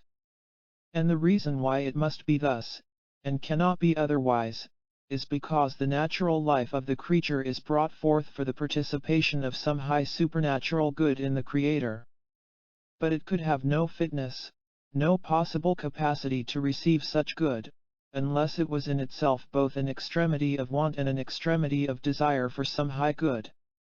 When therefore this natural life is deprived of or fallen from God, it can be nothing else in itself but an extremity of want continually desiring, and an extremity of desire continually wanting. And because it is that, its whole life can be nothing else but a plague and torment of covetousness, envy, pride, and wrath, all which is precisely nature, self, or hell.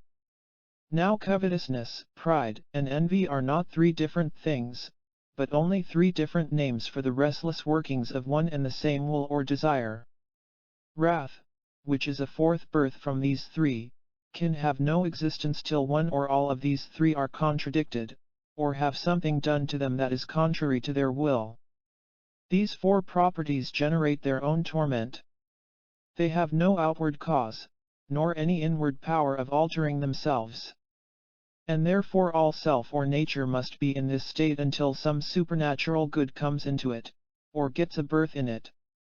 Whilst man indeed lives among the vanities of time, his covetousness, envy, pride, and wrath may be in a tolerable state, may hold him to a mixture of peace and trouble, they may have at times their gratifications as well as their torments.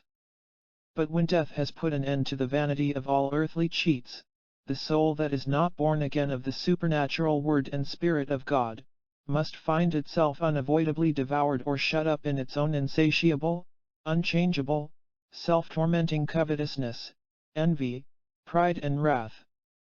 William Law. It is true that you cannot properly express the degree of your sinfulness, but that is because it is impossible, in this life, to represent sins in all their true ugliness, nor shall we ever know them as they really are except in the light of God. God gives to some souls an impression of the enormity of sin, by which he makes them feel that sin is incomparably greater than it seems. Such souls must conceive their sins as faith represents them, that is, as they are in themselves, but must be content to describe them in such human words as their mouth is able to utter. Charles de Condren. Lucifer, when he stood in his natural nobility, as God had created him, was a pure noble creature. But when he kept to self, when he possessed himself in his natural nobility as a property, he fell and became, instead of an angel, a devil. So it is with man. If he remains in himself and possesses himself of his natural nobility as a property, he falls and becomes, instead of a man, a devil. The following of Saint. If a delicious fragrant fruit had a power of separating itself from the rich spirit, fine taste, smell, and color, which it receives from the virtue of the air and the spirit of the sun, or if it could, in the beginning of its growth, turn away from the sun and receive no virtue from it, then it would stand in its own first birth of wrath, sourness, bitterness, astringency, just as the devils do, who have turned back into their own dark root and have rejected the light and spirit of God. So that the hellish nature of a devil is nothing but its own first forms of life withdrawn or separated from the heavenly light and love, just as the sourness, bitterness, and astringency of a fruit are nothing else but the first form of its vegetable life, before it has reached the virtue of the sun and the spirit of the air. And as a fruit, if it had a sensibility of itself, would be full of torment as soon as it was shut up in the first forms of its life, in its own astringency, sourness, and stinging bitterness. So the angels, when they had turned back into these very same first forms of their own life, and broke off from the heavenly light and love of God, became their own hell. No hell was made for them, no new qualities came into them, no vengeance or pains from the Lord of love fell on them.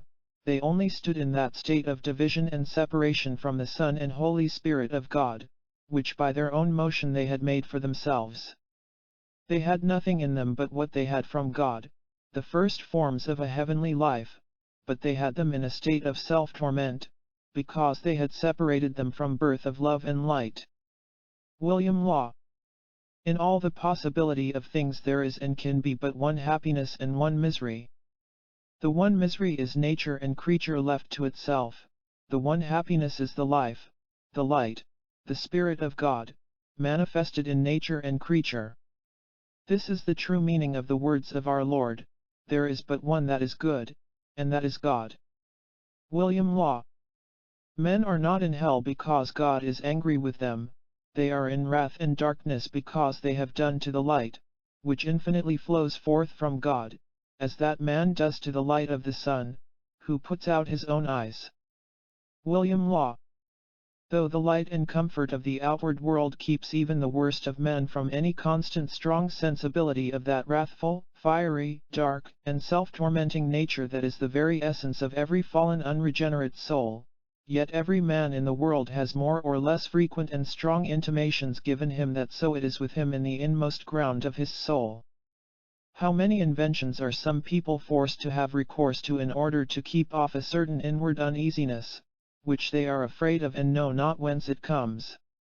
Alas, it is because there is a fallen spirit, a dark aching fire within them, which has never had its proper relief and is trying to discover itself and calling out for help at every cessation of worldly joy. William Law. In the Hebrew Christian tradition, the fall is subsequent to creation and is due exclusively to the egocentric use of a free will, which ought to have remained centered in the divine ground and not in the separate selfhood. The myth of Genesis embodies a very important psychological truth, but falls short of being an entirely satisfactory symbol, because it fails to mention, much less to account for, the fact of evil and suffering in the non-human world. To be adequate to our experience, the myth would have to be modified in two ways. In the first place, it would have to make clear that creation, the incomprehensible passage from the unmanifest one into the manifest multiplicity of nature, from eternity into time, is not merely the prelude and necessary condition of the fall, to some extent it is the fall. And in the second place, it would have to indicate that something analogous to free will may exist below the human level. That the passage from the unity of spiritual to the manifoldness of temporal being is an essential part of the fall is clearly stated in the Buddhist and Hindu renderings of the perennial philosophy. Pain and evil are inseparable from individual existence in a world of time, and, for human beings, there is an intensification of this inevitable pain and evil when the desire is turned towards the self and the many, rather than towards the divine ground.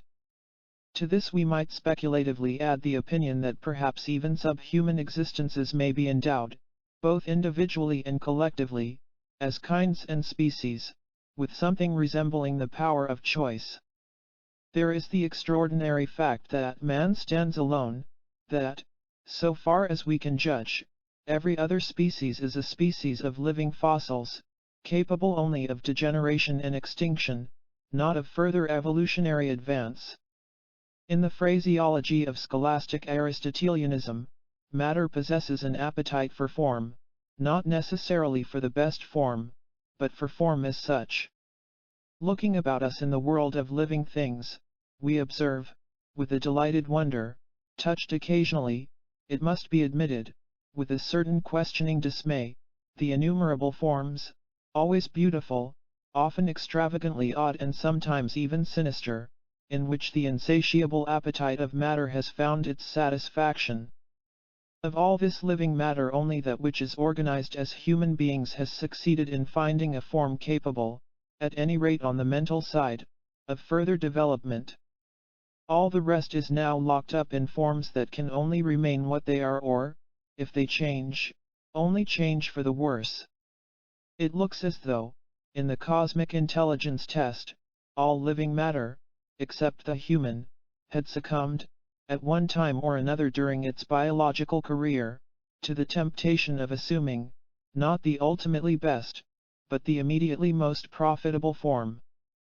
By an act of something analogous to free will, every species, except the human, has chosen the quick returns of specialization, the present rapture of being perfect, but perfect on a low level of being. The result is that they all stand at the end of evolutionary blind alleys. To the initial cosmic fall of creation, of multitudinous manifestation in time, they have added the obscurely biological equivalent of man's voluntary fall. As species, they have chosen the immediate satisfaction of the self rather than the capacity for reunion with the divine ground.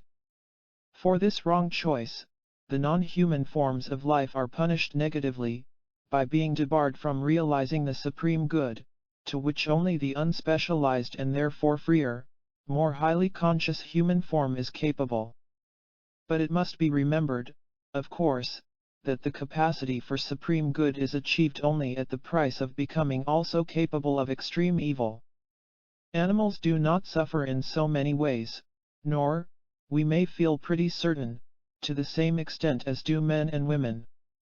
Further, they are quite innocent of that literally diabolic wickedness which, together with sanctity, is one of the distinguishing marks of the human species.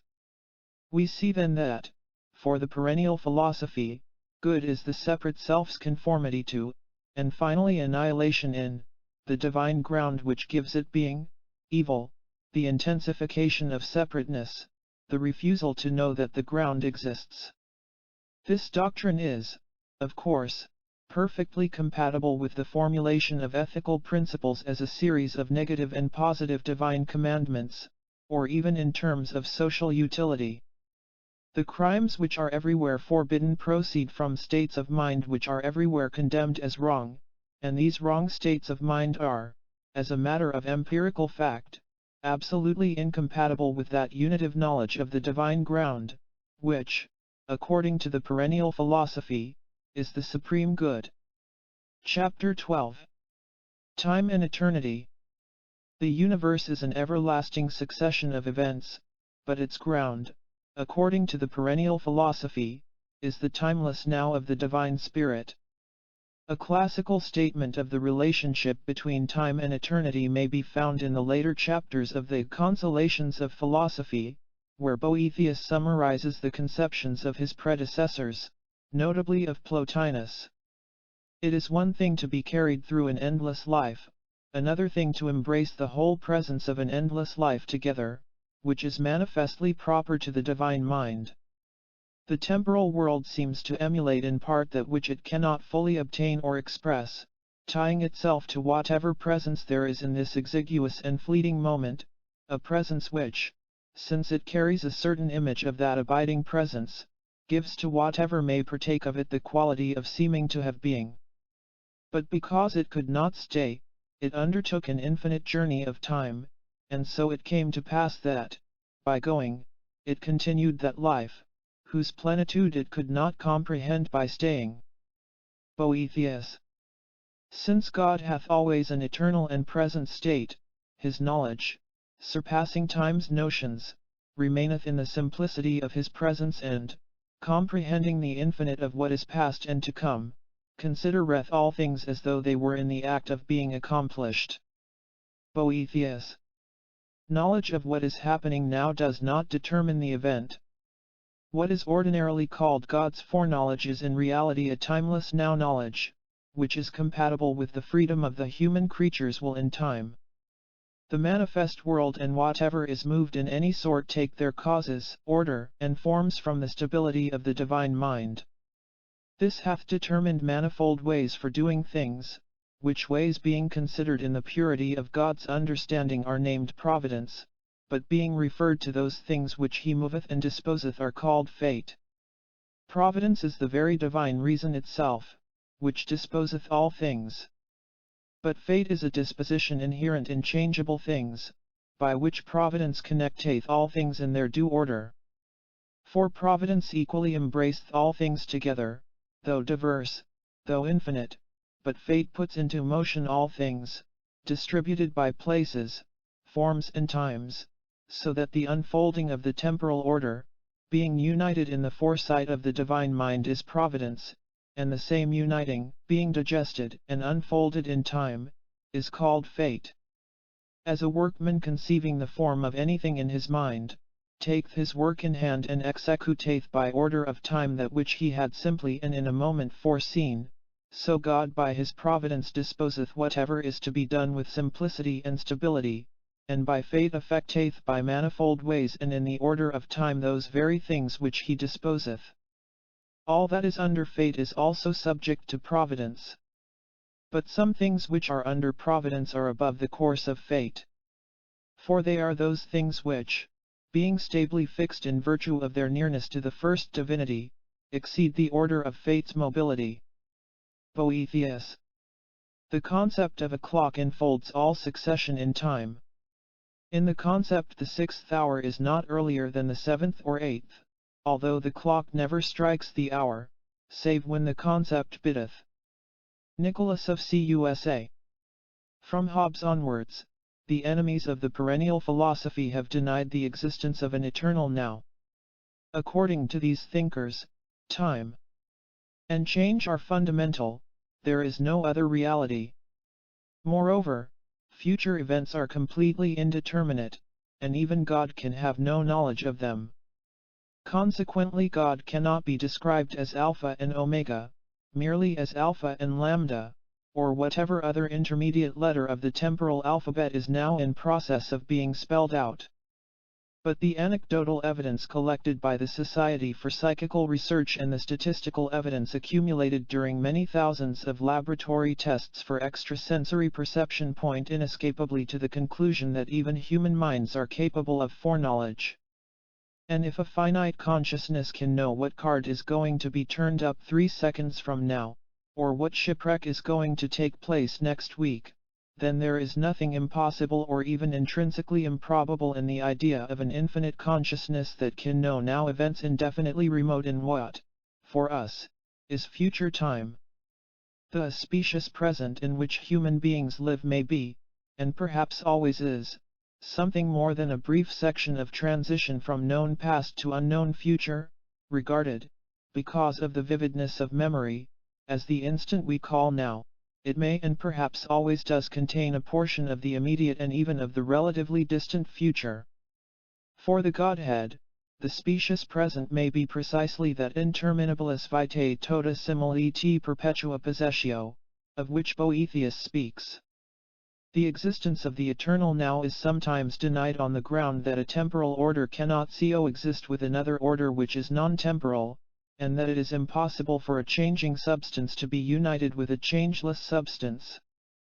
This objection, it is obvious, would be valid if the non-temporal order were of a mechanical nature, or if the changeless substance were possessed of spatial and material qualities.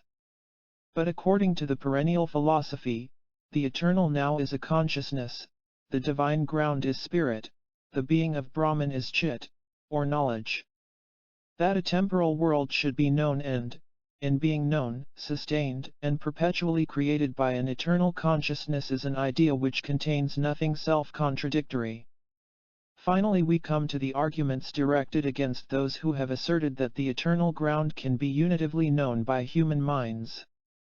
This claim is regarded as absurd because it involves the assertion, at one time I am eternal, at another time I am in time. But this statement is absurd only if man is a being of a twofold nature, capable of living on only one level. But if, as the exponents of the perennial philosophy have always maintained, man is not only a body and a psyche, but also a spirit, and if he can it will live either on the merely human plane or else in harmony and even in union with the divine ground of his being, then the statement makes perfectly good sense.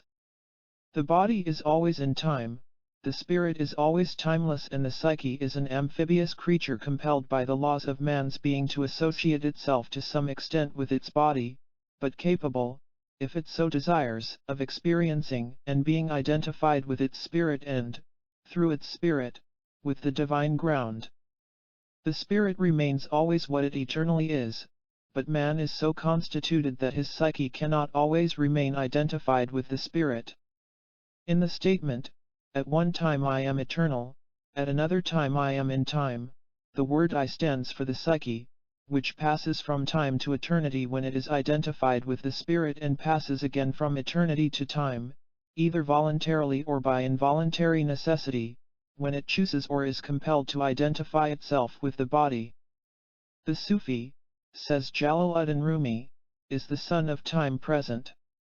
Spiritual progress is a spiral advance. We start as infants in the animal eternity of life in the moment, without anxiety for the future or regret for the past.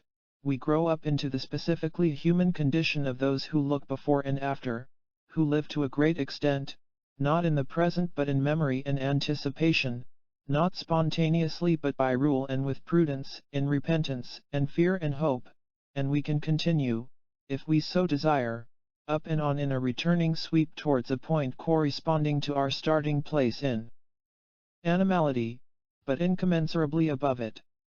Once more life is lived in the moment, the life now, not of a subhuman creature, but of a being in whom charity has cast out fear, vision has taken the place of hope, Selflessness has put a stop to the positive egotism of complacent reminiscence and the negative egotism of remorse.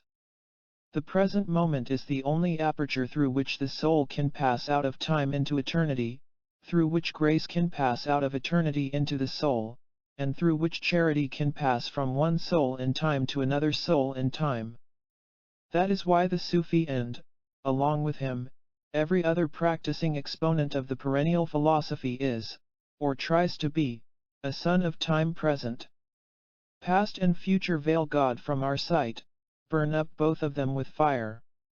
How long wilt thou be partitioned by these segments, like a reed?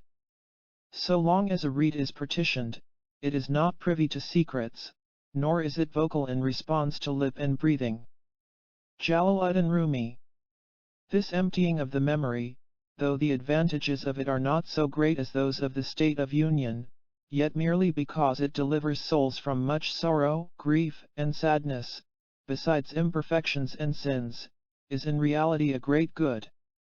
Saint John of the Cross. In the idealistic cosmology of Mahayana Buddhism, memory plays the part of a rather maleficent demiurge. When the triple world is surveyed by the Bodhisattva, he perceives that its existence is due to memory that has been accumulated since the beginningless past, but wrongly interpreted. Lankavatara Sutra, the word here translated as memory, means literally perfuming. The mind-body carried with it the ineradicable smell of all that has been thought and done, desired, and felt, throughout its racial and personal passant. The Chinese translate the Sanskrit term by two symbols, signifying habit energy. The world is what, in our eyes, it is, because of all the consciously or unconsciously and physiologically remembered habits formed by our ancestors or by ourselves, either in our present life or in previous existences. These remembered bad habits cause us to believe that multiplicity is the sole reality and that the idea of I, me, mine represents the ultimate truth. Nirvana consists in seeing into the abode of reality as it is, and not reality nos, as it seems to us. Obviously, this cannot be achieved so long as there is an us, to which reality can be relative. Hence the need, stressed by every exponent of the perennial philosophy, for mortification, for dying to self. And this must be a mortification not only of the appetites, the feelings, and the will, but also of the reasoning powers, of consciousness itself and of that which makes our consciousness what it is, our personal memory and our inherited habit energies. To achieve complete deliverance, conversion from sin is not enough, there must also be a conversion of the mind, a paravritti, as the Mahayanists call it, or revulsion in the very depths of consciousness. As the result of this revulsion, the habit energies of accumulated memory are destroyed and, along with them, the sense of being a separate ego. Reality is no longer perceived nos, for the good reason that there is no longer a nos to perceive it, but as it is in itself. In Blake's words, if the doors of perception were cleansed, everything would be seen as it is, infinite. By those who are pure in heart and poor in spirit, samsara and nirvana, appearance and reality, time and eternity are experienced as one and the same. Time is what keeps the light from reaching us. There is no greater obstacle to God than time. And not only time but temporalities, not only temporal things but temporal affections, not only temporal affections but the very taint and smell of time. Eckhart. Rejoice in God all the time, says St. Paul. He rejoices all the time who rejoices above time and free from time. Three things prevent a man from knowing God. The first is time, the second is corporeality, the third is multiplicity. That God may come in, these things must go out, except thou have them in a higher, better way, multitude summed up to one in thee. Eckhart. Whenever God is thought of as being holy in time, there is a tendency to regard him as a numinous rather than a moral being, a God of mere unmitigated power rather than a God of power, wisdom, and love, an inscrutable and dangerous potentate to be propitiated by sacrifices, not a spirit to be worshipped in spirit. All this is only natural, for time is a perpetual perishing, and a God who is holy in time is a God who destroys as fast as he creates. Nature is as incomprehensibly appalling as it is lovely and bountiful. If the divine does not transcend the temporal order in which it is immanent, and if the human spirit does not transcend its time-bound soul, then there is no possibility of justifying the ways of God to man. God as manifested in the universe is the irresistible being who speaks to Job out of the whirlwind, and whose emblems are Behemoth and Leviathan, the war horse and the eagle. It is this same being who is described in the apocalyptic 11th chapter of the Bhagavad Gita. O Supreme Spirit, says Arjuna, addressing himself to the Krishna whom he now knows to be the incarnation of the Godhead, I long to see your Isvara form, that is to say, his form as God of the world, nature, the temporal order. Krishna answers, you shall behold the whole universe, with all things animate and inanimate, within this body of mine. Arjuna's reaction to the revelation is one of amazement and fear. Ah, my God, I see all gods within your body, each in his degree, the multitude of creatures, see Lord Brahma seated upon his lotus. See all the sages and the holy serpents. Universal form, I see you without limit, infinite of eyes, arms, mouths, and bellies, see, and find no end, midst, or beginning. There follows a long passage, enlarging on the omnipotence and all-comprehensiveness of God in his Isvara form. Then the quality of the vision changes, and Arjuna realizes, with fear and trembling, that the God of the universe is a God of destruction as well as of creation. Now with frightful tusks your mouths are gnashing, flaring like the fires of doomsday morning, north, south, east and west seem all confounded, Lord of Devas, world's abode, have mercy. Swift as many rivers streaming to the ocean, rush the heroes to your fiery gullets. Moth-like to meet the flame of their destruction. Headlong these plunge into you and perish. Tell me who you are, and were from the beginning, you of aspect grim. O God of gods, be gracious. Take my homage, Lord. From me your ways are hidden. Tell me who you are. The answer is clear and unequivocal. I am come as time, the waster of the peoples, ready for the hour that ripens to their ruin. But the God who comes so terribly as time also exists timelessly as the Godhead, as Brahman, whose essence is Sat, Chit, Ananda, being, awareness, bliss, and within and beyond man's time-tortured psyche is his spirit, uncreated and uncreatable, as Eckhart says, the Atman which is akin to or even identical with Brahman. The Gita, like all other formulations of the perennial philosophy, justifies God's ways to man by affirming, and the affirmation is based upon observation and immediate experience, that man can, if he so desires, die to his separate temporal selfness and so come to union with timeless spirit. It affirms, too, that the avatar becomes incarnate in order to assist human beings to achieve this union. This he does in three ways: by teaching the true doctrine in a world blinded by voluntary ignorance, by inviting souls to a carnal love of his humanity, not indeed as an end in itself, but as the means to spiritual love, knowledge of spirit, and finally by serving as a channel of grace. God who is spirit can only be worshipped in spirit and for his own sake, but God in time is normally worshipped by material means with a view to achieving temporal ends.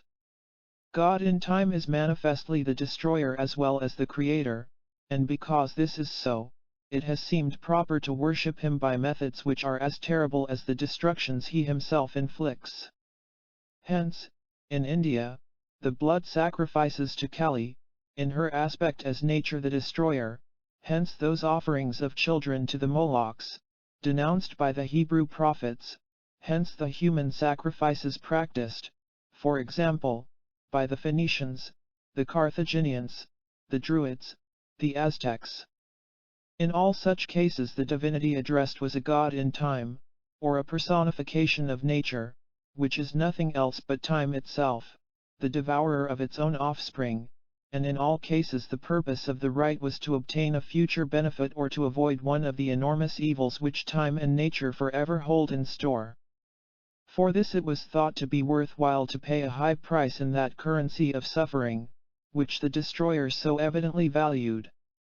The importance of the temporal end justified the use of means that were intrinsically terrible, because intrinsically time-like. Sublimated traces of these ancient patterns of thought and behavior are still to be found in certain theories of the atonement, and in the conception of the Mass as a perpetually repeated sacrifice of the God-man. In the modern world the gods to whom human sacrifice is offered are personifications, not of nature, but of man's own, homemade political ideals. These, of course, all refer to events in time, actual events in the past or the present, fancied events in the future. And here it should be noted that the philosophy which affirms the existence and the immediate realizableness of eternity is related to one kind of political theory and practice, the philosophy which affirms that what goes on in time is the only reality, results in a different kind of theory and justifies quite another kind of political practice. This has been clearly recognized by Marxist writers, who point out that when Christianity is mainly preoccupied with events in time, it is a revolutionary religion, and that when, under mystical influences, it stresses the eternal gospel, of which the historical or pseudo-historical facts recorded in Scripture are but symbols, it becomes politically static and reactionary. This Marxian account of the matter is somewhat oversimplified. It is not quite true to say that all theologies and philosophies whose primary concern is with time, rather than eternity, are necessarily revolutionary. The aim of all revolutions is to make the future radically different from and better than the past, but some time-obsessed philosophies are primarily concerned with the past, not the future, and their politics are entirely a matter of preserving or restoring the status quo and getting back to the good old days. But the retrospective time worshippers have one thing in common with the revolutionary devotees of the bigger and better future: they are prepared to use unlimited violence to achieve their ends. It is here that we discover the essential difference between the politics of eternity philosophers and the politics of time philosophers. For the latter, the ultimate good is to be found in the temporal world, in a future, where everyone will be happy because all are doing and thinking something either entirely new and unprecedented or, alternatively, something old, traditional and hallowed. And because the ultimate good lies in time, they feel justified in making use of any temporal means for achieving it. The Inquisition burns and tortures in order to perpetuate a creed, a ritual, and an ecclesiastico-politico-financial organization regarded as necessary to men's eternal salvation. Bible-worshipping Protestants fight long and savage wars, in order to make the world safe for what they fondly imagine to be the genuinely antique Christianity of apostolic times. Jacobins and Bolsheviks are ready to sacrifice millions of human lives for the sake of a political and economic future gorgeously unlike the present. And now all Europe and most of Asia has had to be sacrificed to a crystal gazer's vision of perpetual prosperity and the thousand-year Reich. From the records of history it seems to be abundantly clear that most of the religions and philosophies which take time too seriously are correlated with political theories that inculcate and justify the use of large-scale violence. The only exceptions are those simple Epicurean faiths, in which the reaction to an all too real time is eat, drink and be merry, for tomorrow we die. This is not a very noble, nor even a very realistic kind of morality. But it seems to make a good deal more sense than the revolutionary ethic: die, and kill, for tomorrow someone else will eat, drink and be merry. In practice, of course, the prospect even of somebody else's future merriment is extremely precarious. For the process of wholesale dying and killing creates material, social and psychological conditions that practically guarantee the revolution against the achievement of its beneficent ends.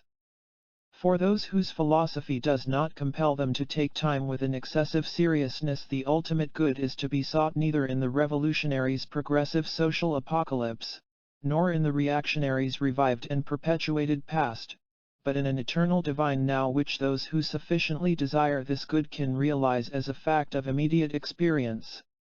The mere act of dying is not in itself a passport to eternity, nor can wholesale killing do anything to bring deliverance either to the slayers or the slain or their posterity. The peace that passes all understanding is the fruit of liberation into eternity, but in its ordinary everyday form peace is also the root of liberation. For where there are violent passions and compelling distractions, this ultimate good can never be realized.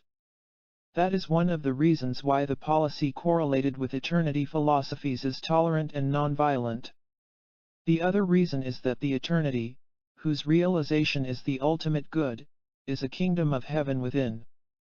Thou art that, and though that is immortal and impassible, the killing and torturing of individual thous is a matter of cosmic significance, inasmuch as it interferes with the normal and natural relationship between individual souls and the divine eternal ground of all being.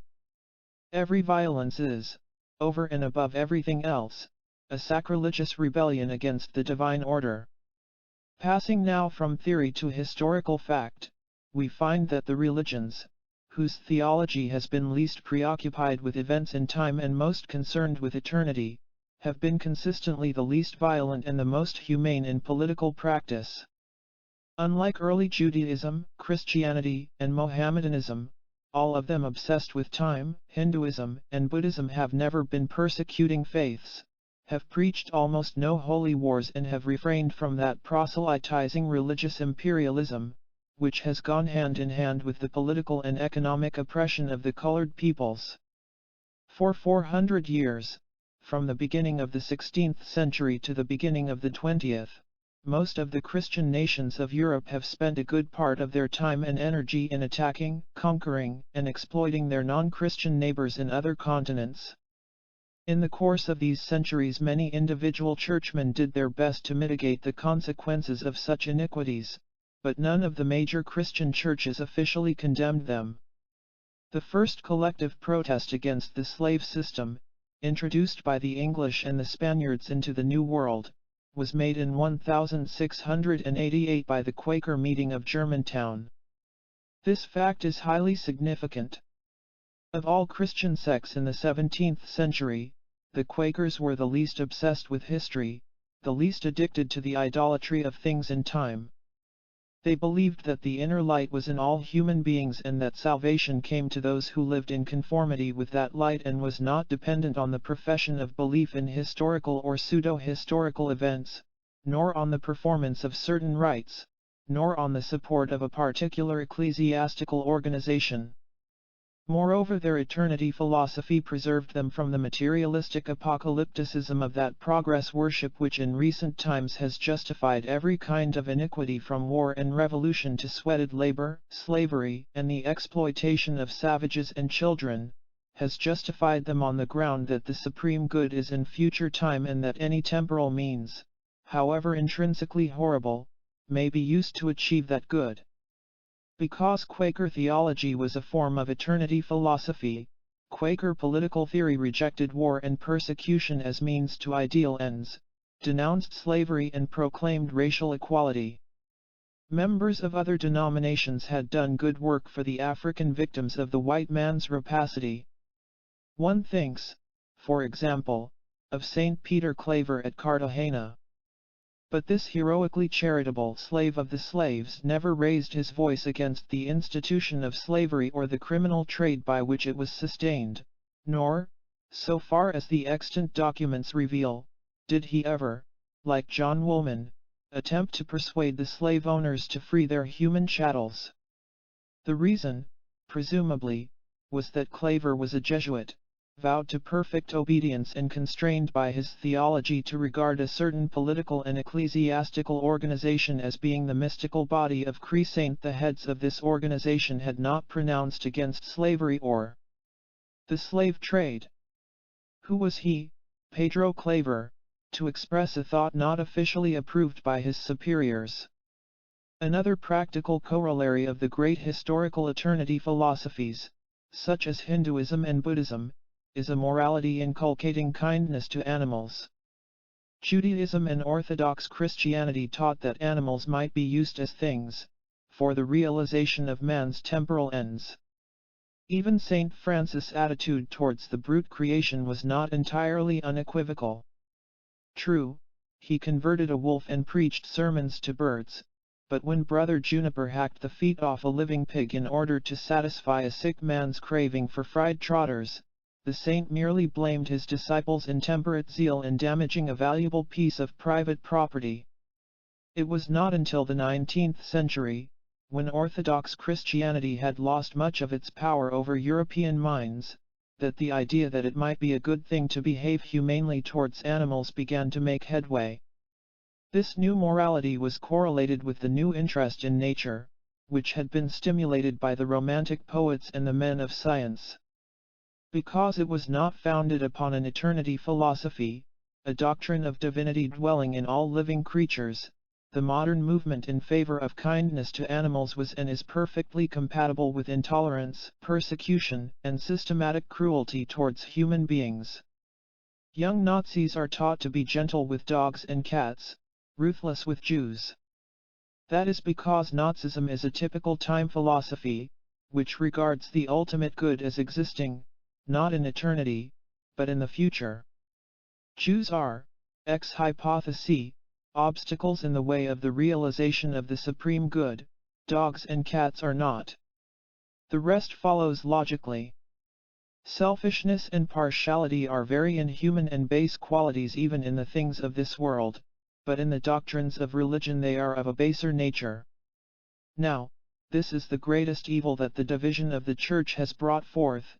It raises in every communion a selfish, partial orthodoxy, which consists in courageously defending all that it has, and condemning all that it has not.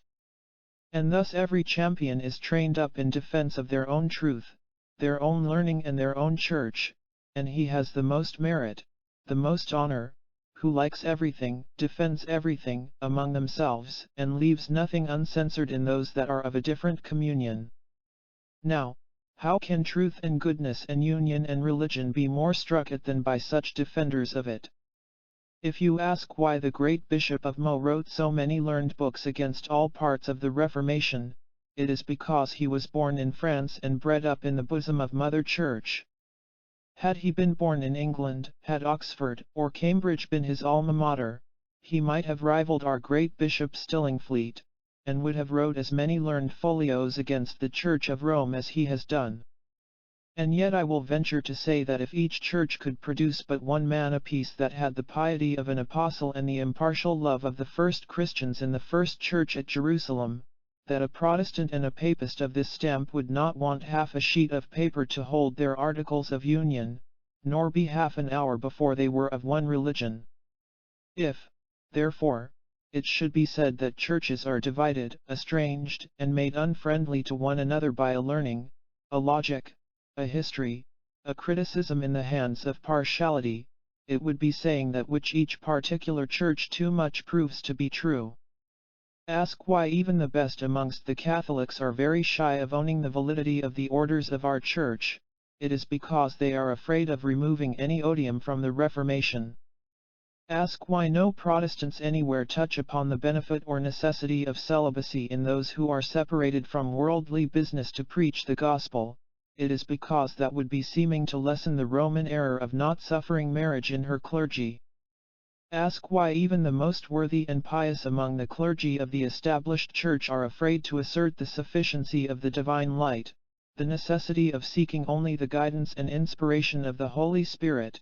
It is because the Quakers, who have broke off from the Church, have made this doctrine their cornerstone.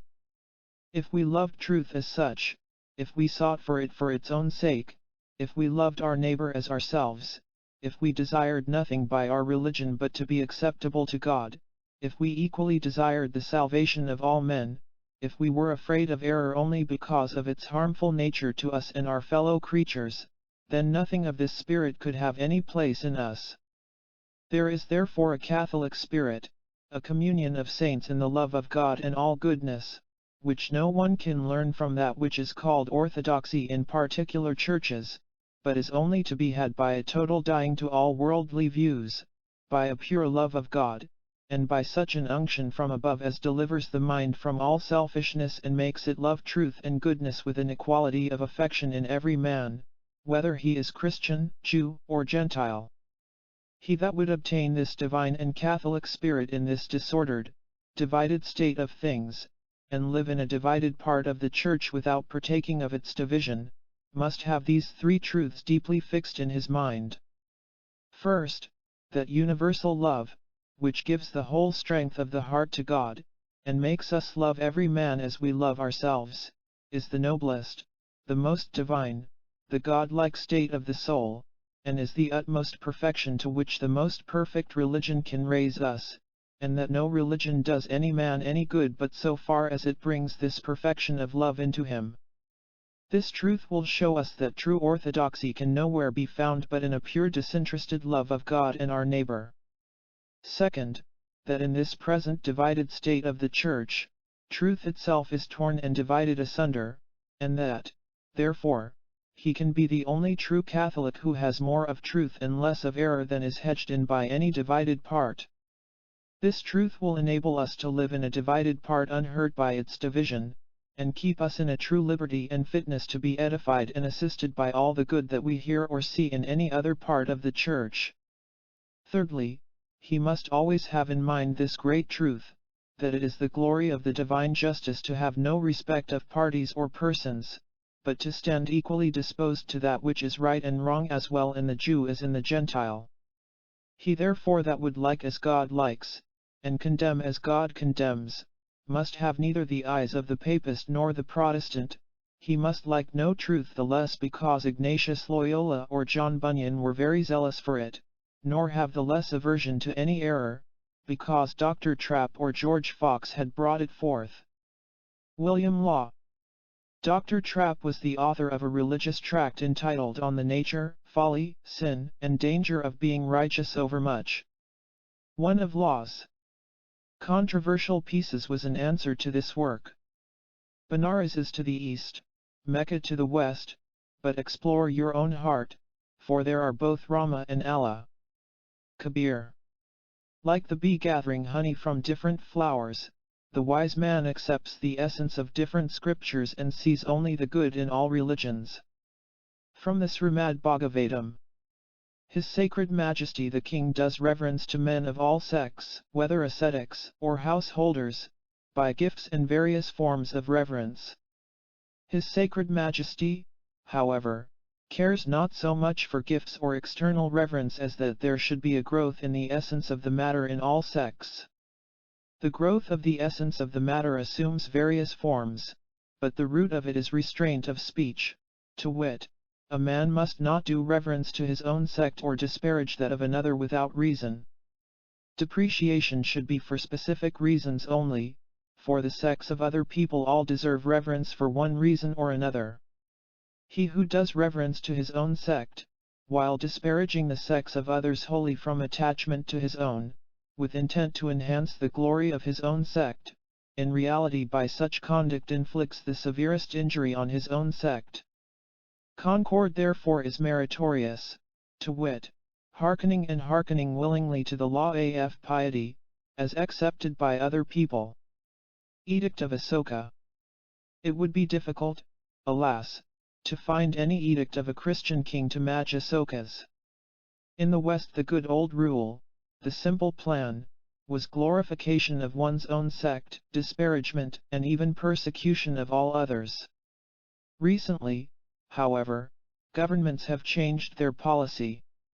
Proselytizing and persecuting zeal is reserved for the political pseudo-religions, such as communism, fascism, and nationalism, and unless they are thought to stand in the way of advance towards the temporal ends professed by such pseudo-religions, the various manifestations of the perennial philosophy are treated with a contemptuously tolerant indifference.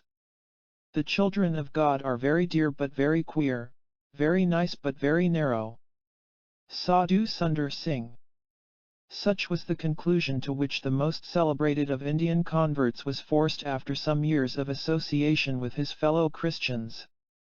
There are many honorable exceptions, of course, but the rule even among learned Protestants and Catholics is a certain blandly bumptious provincialism which, if it did not constitute such a grave offense against charity and truth, would be just uproariously funny. 100 years ago, hardly anything was known of Sanskrit, Pali, or Chinese. The ignorance of European scholars was sufficient reason for their provincialism. Today, when more or less adequate translations are available in plenty, there is not only no reason for it, there is no excuse. And yet most European and American authors of books about religion and metaphysics write as though nobody had ever thought about these subjects, except the Jews, the Greeks, and the Christians of the Mediterranean basin and Western Europe. This display of what, in the 20th century, is an entirely voluntary and deliberate ignorance is not only absurd and discreditable, it is also socially dangerous. Like any other form of imperialism, theological imperialism is a menace to permanent world peace. The reign of violence will never come to an end until, first, most human beings accept the same, true philosophy of life, until, second, this perennial philosophy is recognized as the highest factor common to all the world religions, until, third, the adherents of every religion renounce the idolatrous time philosophies, with which, in their own particular faith, the perennial philosophy of eternity has been overlaid, until, fourth, there is a worldwide rejection of all the political pseudo-religions, which place man's supreme good in future time and therefore justify and commend the commission of every sort of present iniquity as a means to that end. If these conditions are not fulfilled, no amount of political planning, no economic blueprints however ingeniously drawn, can prevent the recrudescence of war and revolution. Chapter 13. Salvation, Deliverance, Enlightenment. Salvation, but from what? Deliverance, out of which particular situation into what other situation? Men have given many answers to these questions, and because human temperaments are of such profoundly different kinds, because social situations are so various and fashions of thought and feeling so compelling while they last, the answers are many and mutually incompatible. There is first of all material salvationism. In its simplest form this is merely the will to live expressing itself in a formulated desire to escape from circumstances that menace life.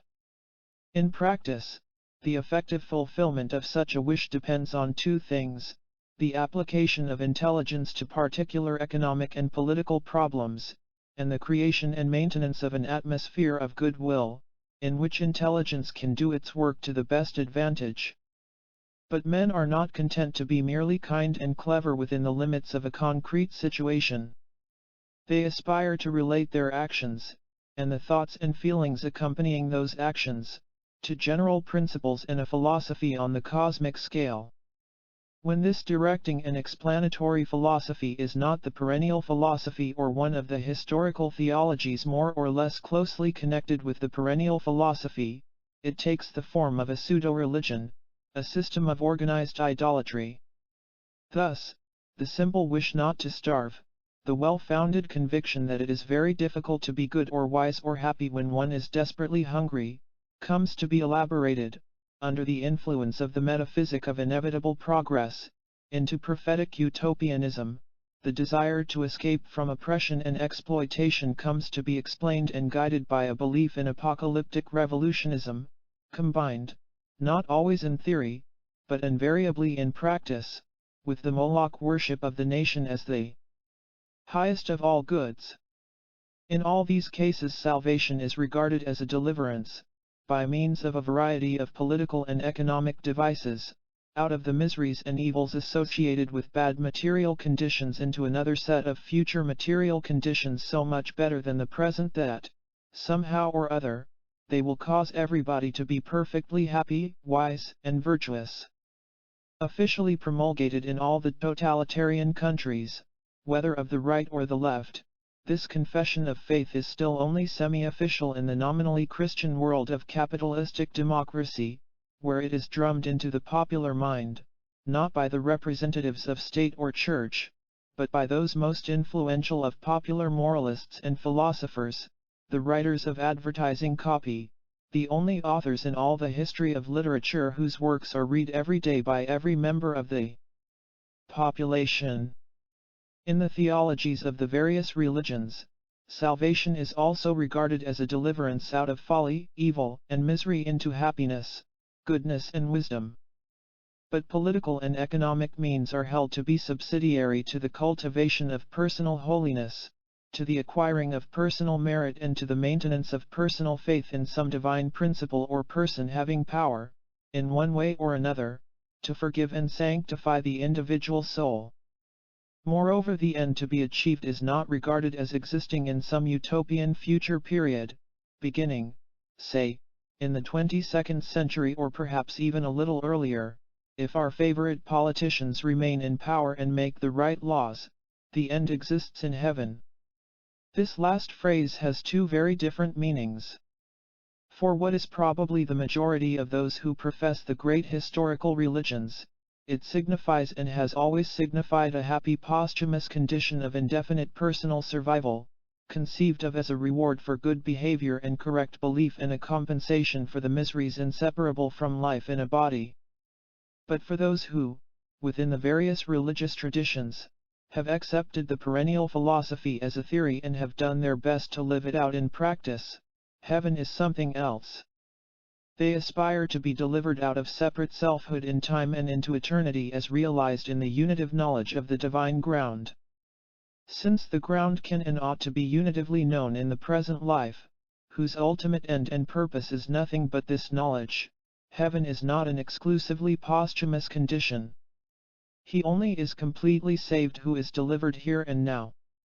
As to the means to salvation, these are simultaneously ethical, intellectual, and spiritual and have been summed up with admirable clarity and economy in the Buddha's Eightfold Path. Complete deliverance is conditional on the following: first, right belief in the all too obvious truth that the cause of pain and evil is craving for separative, ego-centered existence, with its corollary that there can be no deliverance from evil, whether personal or collective, except by getting rid of such craving and the obsession of I, me, mine. Second, right will, the will to deliver oneself and others. Third, right speech, directed by compassion and charity towards all sentient beings. Fourth, right action, with the aim of creating and maintaining peace and goodwill. Fifth, right means of livelihood, or the choice only of such professions as are not harmful, in their exercise, to any human being or, if possible, any living creature. Sixth, right effort towards self-control. Seventh, right attention or recollectedness, to be practiced in all the circumstances of life, so that we may never do evil by mere thoughtlessness, because we know not what we do. And, eighth, right contemplation, the unitive knowledge of the ground, to which recollectedness and the ethical self-noting prescribed in the first 6 branches of the path give access. Such then are the means which it is within the power of the human being to employ in order to achieve man's final end and be saved.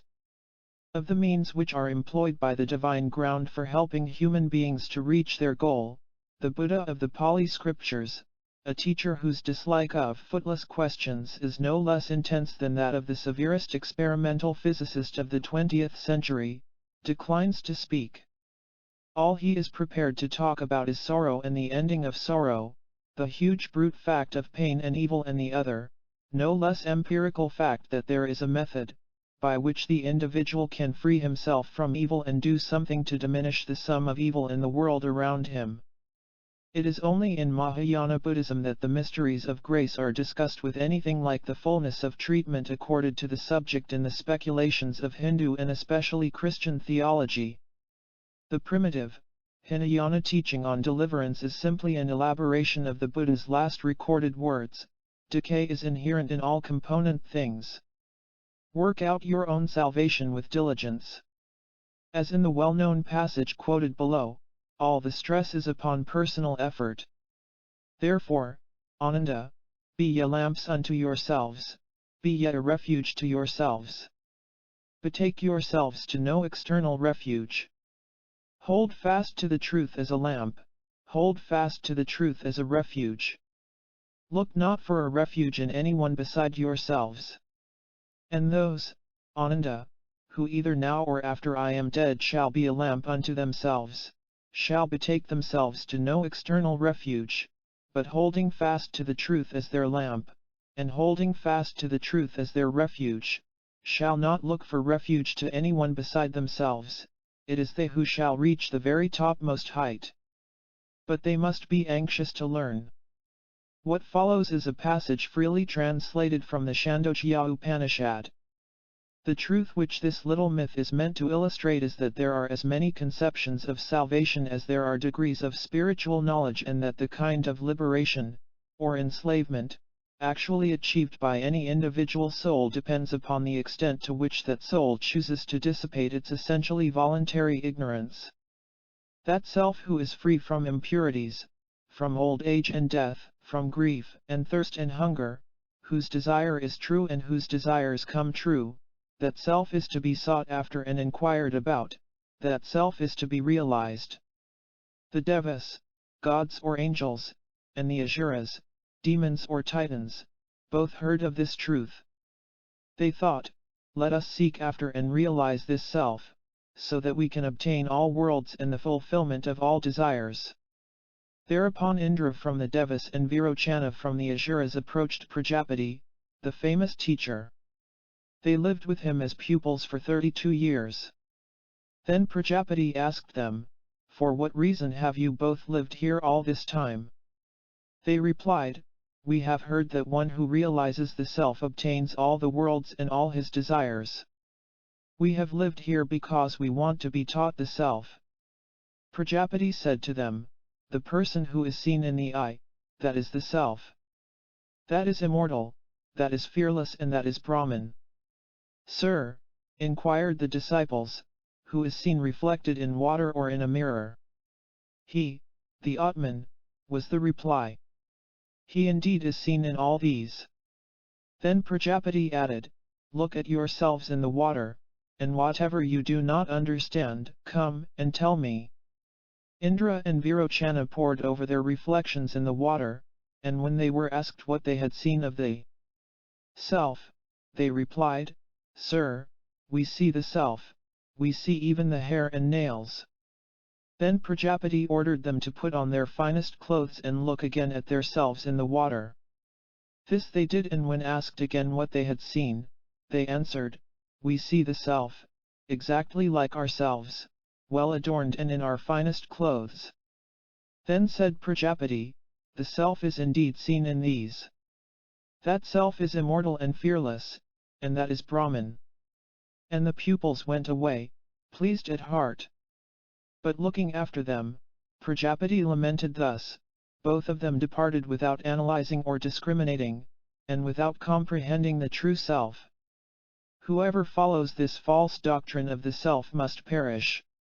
Satisfied that he had found the self, Virochana returned to the asuras and began to teach them that the bodily self alone is to be worshipped, that the body alone is to be served, and that he who worships the ego and serves the body gains both worlds, this and the next.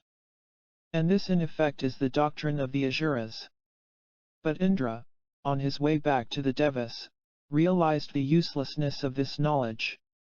As this self, he reflected, seems to be well adorned when the body is well adorned, well dressed when the body is well dressed, so too will it be blind if the body is blind, lame if the body is lame, deformed if the body is deformed.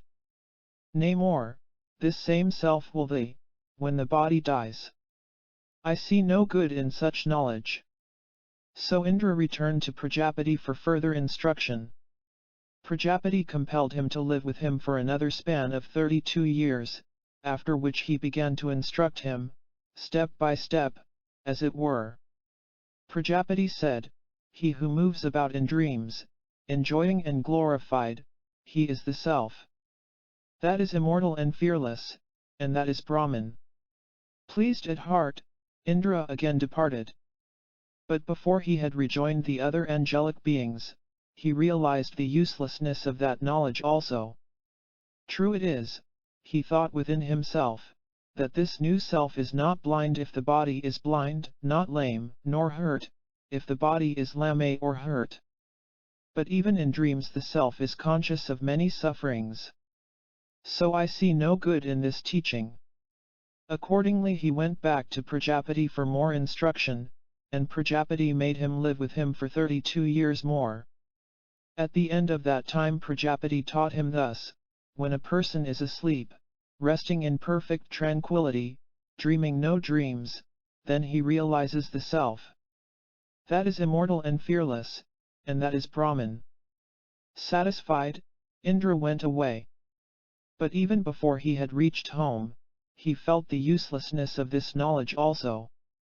When one is asleep, he thought, one does not know oneself as this is I.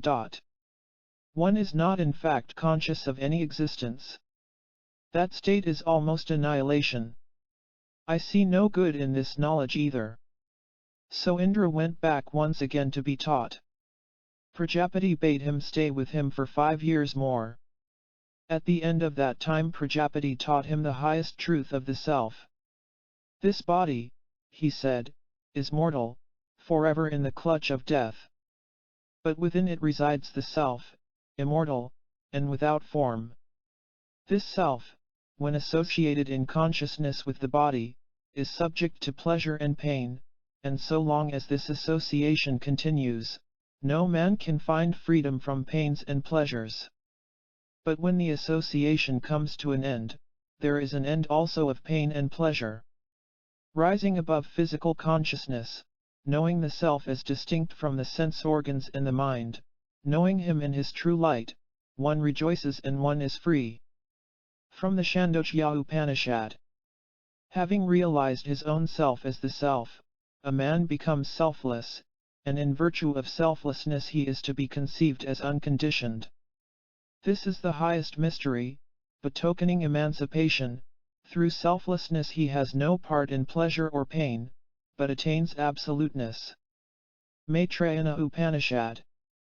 We should mark and know of a very truth that all manner of virtue and goodness, and even that eternal good, which is God himself, can never make a man virtuous, good, or happy so long as it is outside the soul, that is, so long as the man is holding converse with outward things through his senses and reason, and doth not withdraw into himself and learn to understand his own life, who and what he is.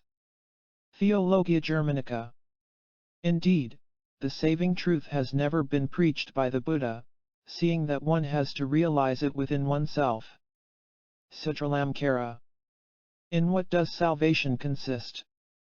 Not in any historic faith or knowledge of anything absent or distant, not in any variety of restraints, rules, and methods of practicing virtue, not in any formality of opinion about faith and works, repentance, forgiveness of sins, or justification and sanctification, not in any truth or righteousness that you can have from yourself, from the best of men and books, but solely and wholly from the life of God, or Christ of God, quickened and born again in you, in other words in the restoration and perfect union of the first twofold life in humanity. William Law. Law is using here the phraseology of Boehme and those other spiritual reformers, whom the Orthodox Protestants, Lutheran, Calvinistic, and Anglican, agreed. It was one of the very few points they were able to agree on, either to ignore or to persecute. But it is clear that what he and they call the new birth of God within the soul is essentially the same fact of experience as that which the Hindus, 2000 and more years before, described as the realization of the self as within and yet transcendentally other than the individual ego. Not by the slothful, nor the fool, the undiscerning, is that nirvana to be reached, which is the untying of all knots. Iti Vataka. This seems sufficiently self-evident. But most of us take pleasure in being lazy, cannot be bothered to be constantly recollected and yet passionately desire to be saved from the results of sloth and unawareness. Consequently, there has been a widespread wish for and belief in saviors who will step into our lives, above all at the hour of their termination, and, like Alexander, cut the Gordian knots which we have been too lazy to untie. But God is not mocked. The nature of things is such that the unitive knowledge of the ground which is contingent upon the achievement of a total selflessness cannot possibly be realized, even with outside help, by those who are not yet selfless. The salvation obtained by belief in the saving power of Amida, say, or Jesus is not the total deliverance described in the Upanishads, the Buddhist scriptures and the writings of the Christian mystics.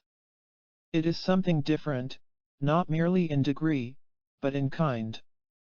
Talk as much philosophy as you please, worship as many gods as you like, observe all ceremonies, sing devoted praises to any number of divine beings, liberation never comes, even at the end of 100 eons, without the realization of the oneness of self. Shankara. This self is not realizable by study nor even by intelligence and learning. The self reveals its essence only to him who applies himself to the self. He who has not given up the ways of vice, who cannot control himself, who is not at peace within, whose mind is distracted, can never realize the self, though full of all the learning in the world. Katha Upanishad. Nirvana is where there is no birth, no extinction, it is seeing into the state of suchness, absolutely transcending all the categories constructed by mind, for it is the Tathagata's inner consciousness. Lankavatara Sutra. The false or at best imperfect salvations described in the Chandogya Upanishad are of three kinds. There is first the pseudo-salvation associated with the belief that matter is the ultimate reality. Virochana, the demonic being who is the apotheosis of power-loving, extrovert Samadhotanya, finds it perfectly natural to identify himself with his body, and he goes back to the other titans to seek a purely material salvation. Incarnated in the present century, Virochana would have been an ardent communist, fascist, or nationally Saint Indra sees through material salvationism and is then offered dream salvation, deliverance out of bodily existence into the intermediate world between matter and spirit, that fascinatingly odd and exciting psychic universe, out of which miracles and foreknowledge, spirit communications and extrasensory perceptions make their startling eruptions into ordinary life. But this freer kind of individualized existence is still all too personal and egocentric to satisfy a soul conscious of its own incompleteness and eager to be made whole. Indra accordingly goes further and is tempted to accept the undifferentiated consciousness of deep sleep, of false samadhi and quietistic trance, as the final deliverance. But he refuses, in Brahmananda's words, to mistake tamas for sattvas, sloth, and subconsciousness for poise and superconsciousness. And so, by discrimination, he comes to the realization of the self, which is the enlightenment of the darkness that is ignorance and the deliverance from the mortal consequences of that ignorance. The illusory salvations, against which we are warned in the other extracts, are of a different kind. The emphasis here is upon idolatry and superstition, above all the idolatrous worship of the analytical reason and its notions, and the superstitious belief in rites, dogmas, and confessions of faith as being somehow magically efficacious in themselves. Many Christians, as law implies, have been guilty of these idolatries and superstitions. For them, complete deliverance into union with the divine ground is impossible, either in this world or posthumously. The best they can hope for is a meritorious but still egocentric life in the body and some sort of happy posthumous longevity, as the Chinese call it, some form of survival, paradisal perhaps, but still involved in time, separateness, and multiplicity. The beatitude into which the enlightened soul is delivered is something quite different from pleasure. What, then, is its nature? The quotations which follow provide at least a partial answer. Blessedness depends on non-attachment and selflessness, therefore can be enjoyed without satiety and without revulsion, is a participation in eternity, and therefore remains itself without diminution or fluctuation. Henceforth in the real Brahman, he, the liberated spirit, becomes perfected in another. His fruit is the untying of bonds. Without desires, he attains to bliss eternal and immeasurable, and therein abides. Maitrayana Upanishad. God is to be enjoyed, creatures only used as means to that which is to be enjoyed. Saint Augustine. There is this difference between spiritual and corporal pleasures, that corporal ones beget a desire before we have obtained them and, after we have obtained them, a disgust, but spiritual pleasures, on the contrary, are not cared for when we have them not, but are desired when we have them. Saint Gregory the Great. When a man is in one of these two states, beatitude or dark night of the soul, all is right with him, and he is as safe in hell as in heaven. And so long as a man is on earth, it is possible for him to pass oftentimes from the one to the other, nay, even within the space of a day and night, and all without his own doing. But when a man is in neither of these two states, he holds converse with the creatures, and wavereth hither and thither and knoweth not what manner of man he is. Theologia Germanica. Much of the literature of Sufism is poetical. Sometimes this poetry is rather strained and extravagant, sometimes beautiful with a luminous simplicity, sometimes darkly and almost disquietingly enigmatic. To this last class belong the utterances of that Moslem saint of the 10th century, Neferi the Egyptian. This is what he wrote on the subject of salvation. God made me behold the sea, and I saw the ships sinking and the planks floating, then the planks too were submerged. And God said to me, those who voyage are not saved. And he said to me, those who, instead of voyaging, cast themselves into the sea, take a risk. And he said to me, those who voyage and take no risk shall perish. And he said to me, the surface of the sea is a gleam that cannot be reached. And the bottom is a darkness impenetrable. And between the two are great fishes, which are to be feared. The allegory is fairly clear. The ships that bear the individual voyagers across the sea of life are sects and churches, collections of dogmas and religious organizations. The planks which also sink at last are all good works falling short of total self-surrender and all faith less absolute than the unitive knowledge of God.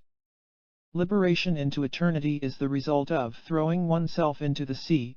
In the language of the Gospels, one must lose one's life in order to save it. But throwing oneself into the sea is a risky business, not so risky, of course, as traveling in a vast Queen Mary, fitted up with the very latest in dogmatic conveniences and liturgical decorations, and bound either for Davy Jones's locker or at best, the wrong port, but still quite dangerous enough. For the surface of the sea, the divine ground as it is manifested in the world of time and multiplicity, gleams with a reflected radiance that can no more be seized than the image of beauty in a mirror, while the bottom, the ground as it is eternally in itself seems merely darkness to the analytic mind, as it peers down into the deepness, and when the analytic mind decides to join the will in the final necessary plunge into self-nodding it must run the gauntlet, as it sinks down, of those devouring pseudo-salvations described in the Chandogya Upanishad, dream salvation into that fascinating psychic world, where the ego still survives, but with a happier and more untrammeled kind of life, or else the sleep salvation of false samadhi, of unity in subconsciousness instead of unity in superconsciousness. Neferi's estimate of any individual's chances of achieving man's final end does not err on the side of excessive optimism. But then no saint or founder of a religion, no exponent of the perennial philosophy, has ever been optimistic. Many are called, but few are chosen. Those who do not choose to be chosen cannot hope for anything better than some form of partial salvation under conditions that will permit them to advance towards complete deliverance. Chapter 14. Immortality and Survival. Immortality is participation in the eternal now of the divine ground, survival is persistence in one of the forms of time. Immortality is the result of total deliverance. Survival is the lot of those who are partially delivered into some heaven, or who are not delivered at all, but find themselves, by the law of their own untranscended nature, compelled to choose some purgatorial or embodied servitude even more painful than the one they have just left. Goodness and virtue make men know and love, believe and delight in their immortality. When the soul is purged and enlightened by true sanctity, it is more capable of those divine irradiations, whereby it feels itself in conjunction with God. It knows that almighty love, by which it lives, is stronger than death. It knows that God will never forsake his own life, which he has quickened in the soul. Those breathings and gaspings after an eternal participation of him are but the energy of his own breath within us. John Smith, the Platonic saint. I have maintained ere this and I still maintain that I already possess all that is granted to me in eternity. For God in the fullness of his Godhead dwells eternally in his image, the soul. Eckhart. Troubled or still, water is always water. What difference can embodiment or disembodiment make to the liberated? Whether calm or in tempest, the sameness of the ocean suffers no change. Yogavasistha. To the question where does the soul go, when the body dies? Jacob Boma answered, there is no necessity for it to go anywhere. The word Tathagata, one of the names of the Buddha, signifies one who does not go to anywhere and does not come from anywhere, and therefore is he called Tathagata, thus gone, holy and fully enlightened. Diamond Sutra. Seeing him alone, one transcends death, there is no other way. Svetasvatara Upanishad. God, in knowledge of whom standeth our eternal life. Book of Common Prayer. I died a mineral, and became a plant. I died a plant and rose an animal. I died an animal and I was man. Why should I fear? When was I less by dying? Yet once more I shall die as man, to soar with the blessed angels, but even from angelhood I must pass on. All except God perishes. When I have sacrificed my angel soul, I shall become that which no mind ever conceived. Oh, let me not exist. For non-existence proclaims, to him we shall return. Jalaluddin Rumi. There is a general agreement, East and West, that life in a body provides uniquely good opportunities for achieving salvation or deliverance. Catholic and Mahayana Buddhist doctrine is alike in insisting that the soul in its disembodied state after death cannot acquire merit, but merely suffers in purgatory the consequences of its past acts. But whereas Catholic orthodoxy declares that there is no possibility of progress in the next world, and that the degree of the soul's beatitude is determined solely by what it has done and thought in its earthly life, the eschatologists of the Orient affirm that there are certain posthumous conditions in which meritorious souls are capable of advancing from a heaven of happy personal survival to genuine immortality in union with the timeless, eternal Godhead. And, of course, there is also the possibility, indeed, for most individuals, the necessity, of returning to some form of embodied life, in which the advance towards complete beatification, or deliverance through enlightenment, can be continued. Meanwhile, the fact that one has been born in a human body is one of the things for which, says Shankara, one should daily give thanks to God. The spiritual creature which we are has need of a body, without which it could no wise attain that knowledge which it obtains as the only approach to those things, by knowledge of which it is made blessed. Saint Bernard. Having achieved human birth, a rare and blessed incarnation, the wise man, leaving all vanity to those who are vain, should strive to know God, and Him only, before life passes into death. Srimad Bhagavatam. Good men spiritualize their bodies, bad men incarnate their souls. Benjamin Whichcote. More precisely, good men spiritualize their mind-bodies, bad men incarnate and mentalize their spirits. The completely spiritualized mind-body is a Tathagata, who doesn't go anywhere when he dies, for the good reason that he is already, actually, and consciously, where everyone has always potentially been without knowing. The person who has not, in this life, gone into thusness, into the eternal principle of all states of being, goes at death into some particular state, either purgatorial or paradisal. In the Hindu scriptures and their commentaries several different kinds of posthumous salvation are distinguished. The thus gone soul is completely delivered into complete union with the divine ground, but it is also possible to achieve other kinds of mutti, or liberation, even while retaining a form of purified I-consciousness. The nature of any individual's deliverance after death depends upon three factors: the degree of holiness achieved by him while in the body, the particular aspect of the divine reality to which he gave his primary allegiance, and the particular path he chose to follow. Similarly, in the Divine Comedy, paradise has its various circles, but whereas in the Oriental eschatologies the saved soul can go out of even sublimated individuality, out of survival even in some kind of celestial time, to a complete deliverance into the eternal, Dante's souls remain forever where, after passing through the unmeritorious sufferings of purgatory, they find themselves as the result of their single incarnation in a body. Orthodox Christian doctrine does not admit the possibility, either in the posthumous state or in some other embodiment, of any further growth towards the ultimate perfection of a total union with the Godhead. But in the Hindu and Buddhist versions of the perennial philosophy the divine mercy is matched by the divine patience, both are infinite. For Oriental theologians there is no eternal damnation, there are only purgatories and then an indefinite series of second chances to go forward towards not only man's, but the whole creation's final end, total reunion with the ground of all being. Preoccupation with posthumous deliverance is not one of the means to such deliverance, and may easily, indeed, become an obstacle in the way of advance towards it. There is not the slightest reason to suppose that ardent spiritualists are more likely to be saved than those who have never attended a séance or familiarized themselves with the literature, speculative or evidential.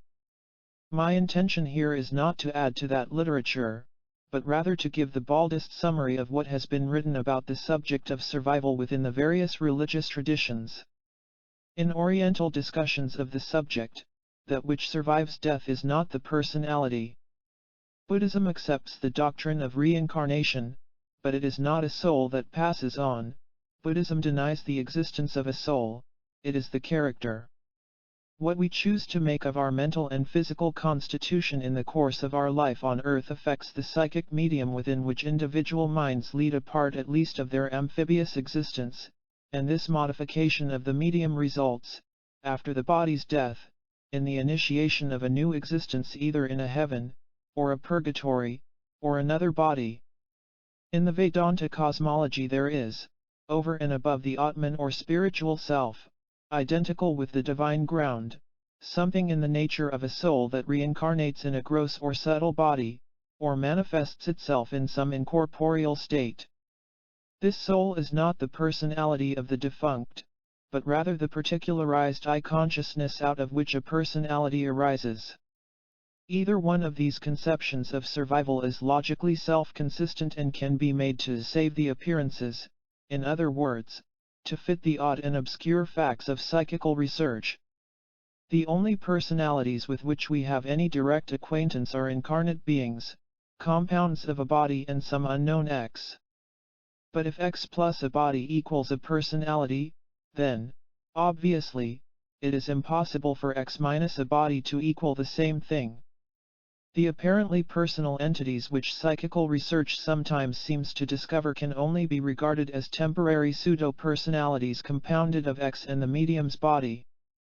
These two conceptions are not mutually exclusive, and survival may be the joint product of a persistent consciousness and a modification of the psychic medium. If this is so, it is possible for a given human being to survive in more than one posthumous form. His soul, the non-personal ground and principle of past and future personalities, may go marching on in one mode of being, while the traces left by his thoughts and volitions in the psychic medium may become the origin of new individualized existences, having quite other modes of being. Chapter 15. Silence. The Father uttered one word, that word is his Son, and he utters him forever in everlasting silence, and in silence the soul has to hear it. St. John of the Cross. The spiritual life is nothing else but the working of the Spirit of God within us, and therefore our own silence must be a great part of our preparation for it, and much speaking or delight in it will be often no small hindrance of that good which we can only have from hearing what the Spirit and voice of God speaketh within us. Rhetoric and fine language about the things of the Spirit is a vainer babble than in other matters, and he that thinks to grow in true goodness by hearing or speaking flaming words or striking expressions, as is now much the way of the world, may have a great deal of talk, but will have little of his conversation in heaven. He who knows does not speak, he who speaks does not know. William Law. Lao Tzu. Unrestrained and indiscriminate talk is morally evil and spiritually dangerous. But I say unto you, that every idle word that men shall speak, they shall give account thereof in the day of judgment. This may seem a very hard saying.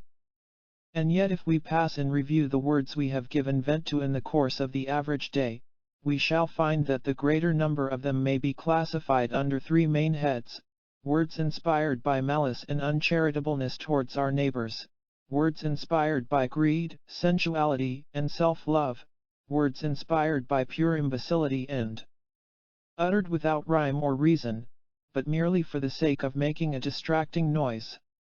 These are idle words, and we shall find, if we look into the matter, that they tend to outnumber the words that are dictated by reason, charity, or necessity. And if the unspoken words of our mind's endless, idiot monologue are counted, the majority for idleness becomes, for most of us, overwhelmingly large.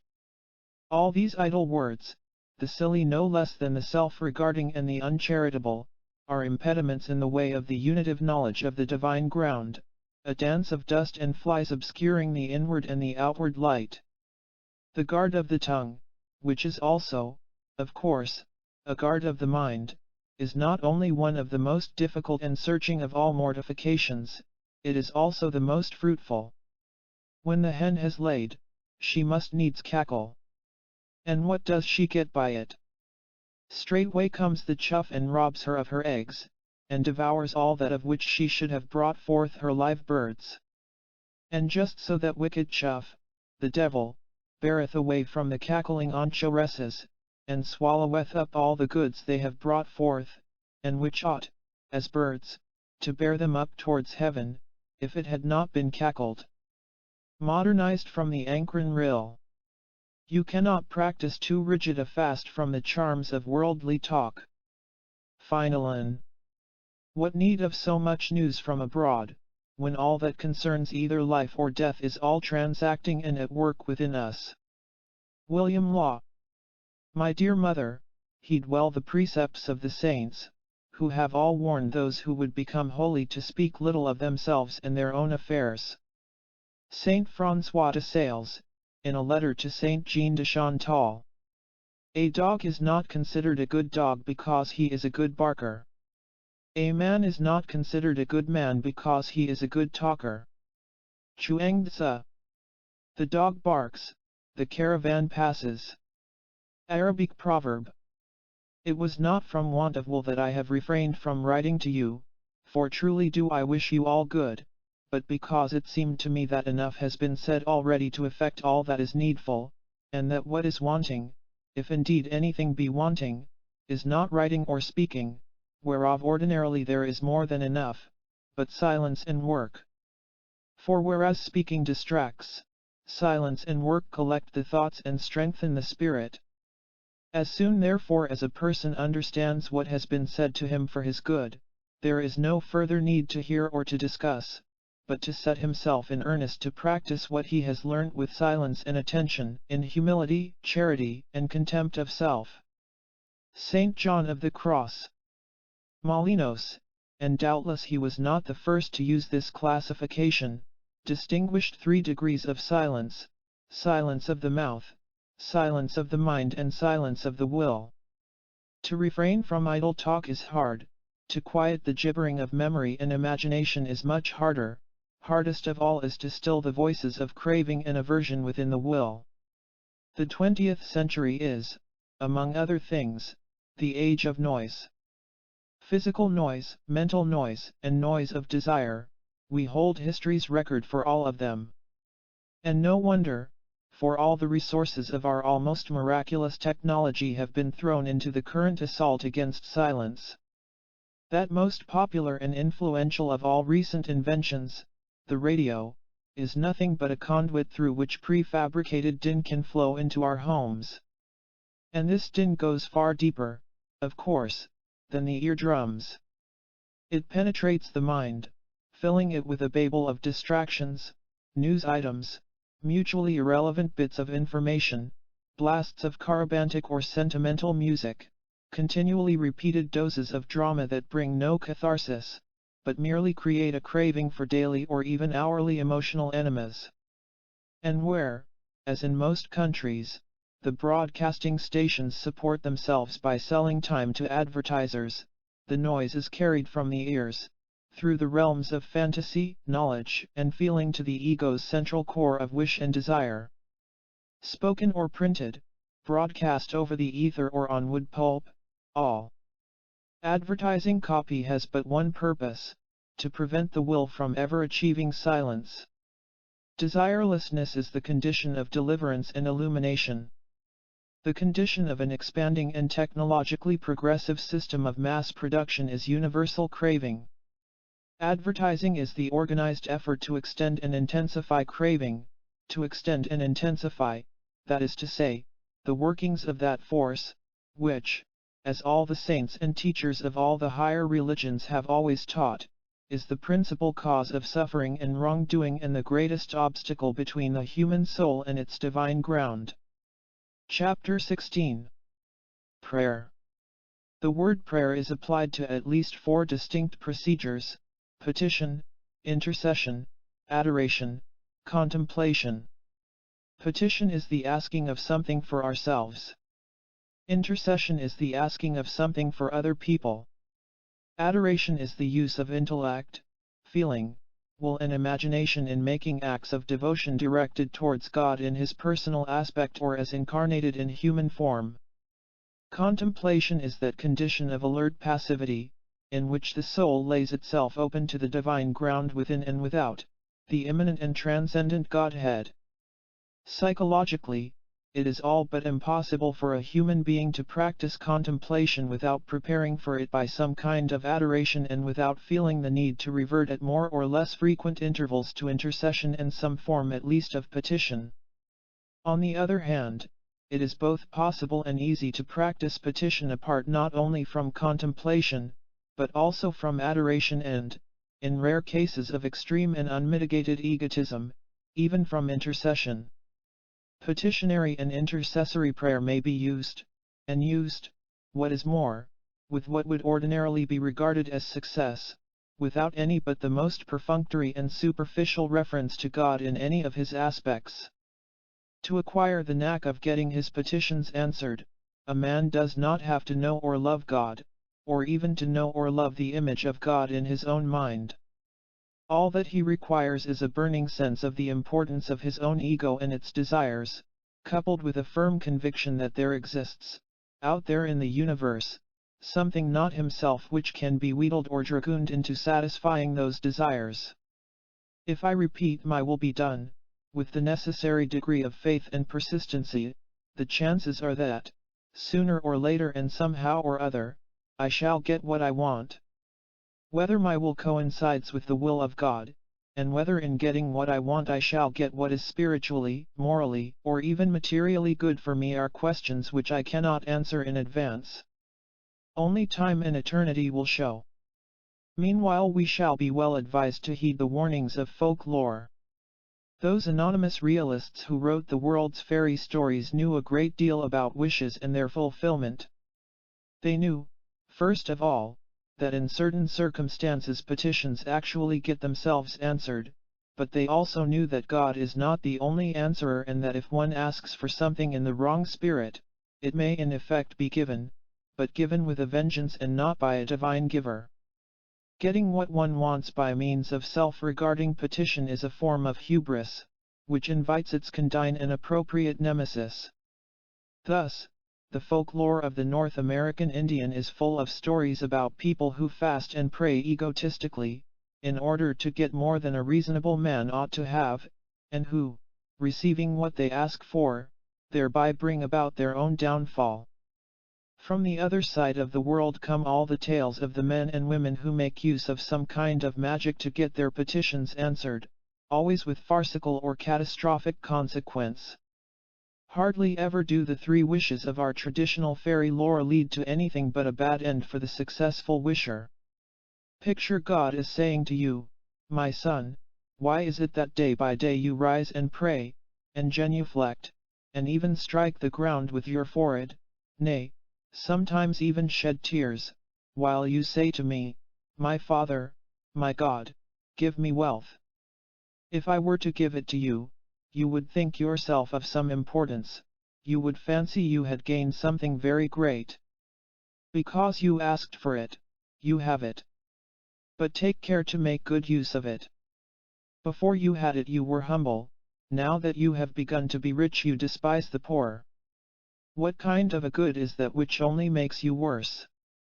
For worse you are, since you were bad already. And that it would make you worse you knew not, hence you asked it of me. I gave it you and I proved you, you have found, and you are found out. Ask of me better things than these, greater things than these, ask of me spiritual things. Ask of me myself. Saint Augustine. O Lord, I, a beggar, ask of thee more than 1,000 kings may ask of thee. Each one has something he needs to ask of thee, I have come to ask thee to give me thyself. Ansari of Herat. In the words of Aquinas, it is legitimate for us to pray for anything which it is legitimate for us to desire. There are some things that nobody has the right to desire, such as the fruits of crime or wrongdoing. Other things may be legitimately desired by people on one level of spiritual development, but should not be desired, and indeed cease to be desired, by those on another, higher level. Thus, Saint François de Sales had reached a point where he could say, "I have hardly any desires, but if I were to be born again I should have none at all." We should ask nothing and refuse nothing, but leave ourselves in the arms of divine providence without wasting time in any desire, except to will what God wills of us. But meanwhile the 3rd clause of the Lord's Prayer is repeated daily by millions, who have not the slightest intention of letting any will be done, except their own. The savor of wandering in the ocean of deathless life has rid me of all my asking. As the tree is in the seed, so all diseases are in this asking. Kabir. Lord, I know not what to ask of thee. Thou only knowest what I need. Thou lovest me better than I know how to love myself. Father, give to thy child that which he himself knows not how to ask.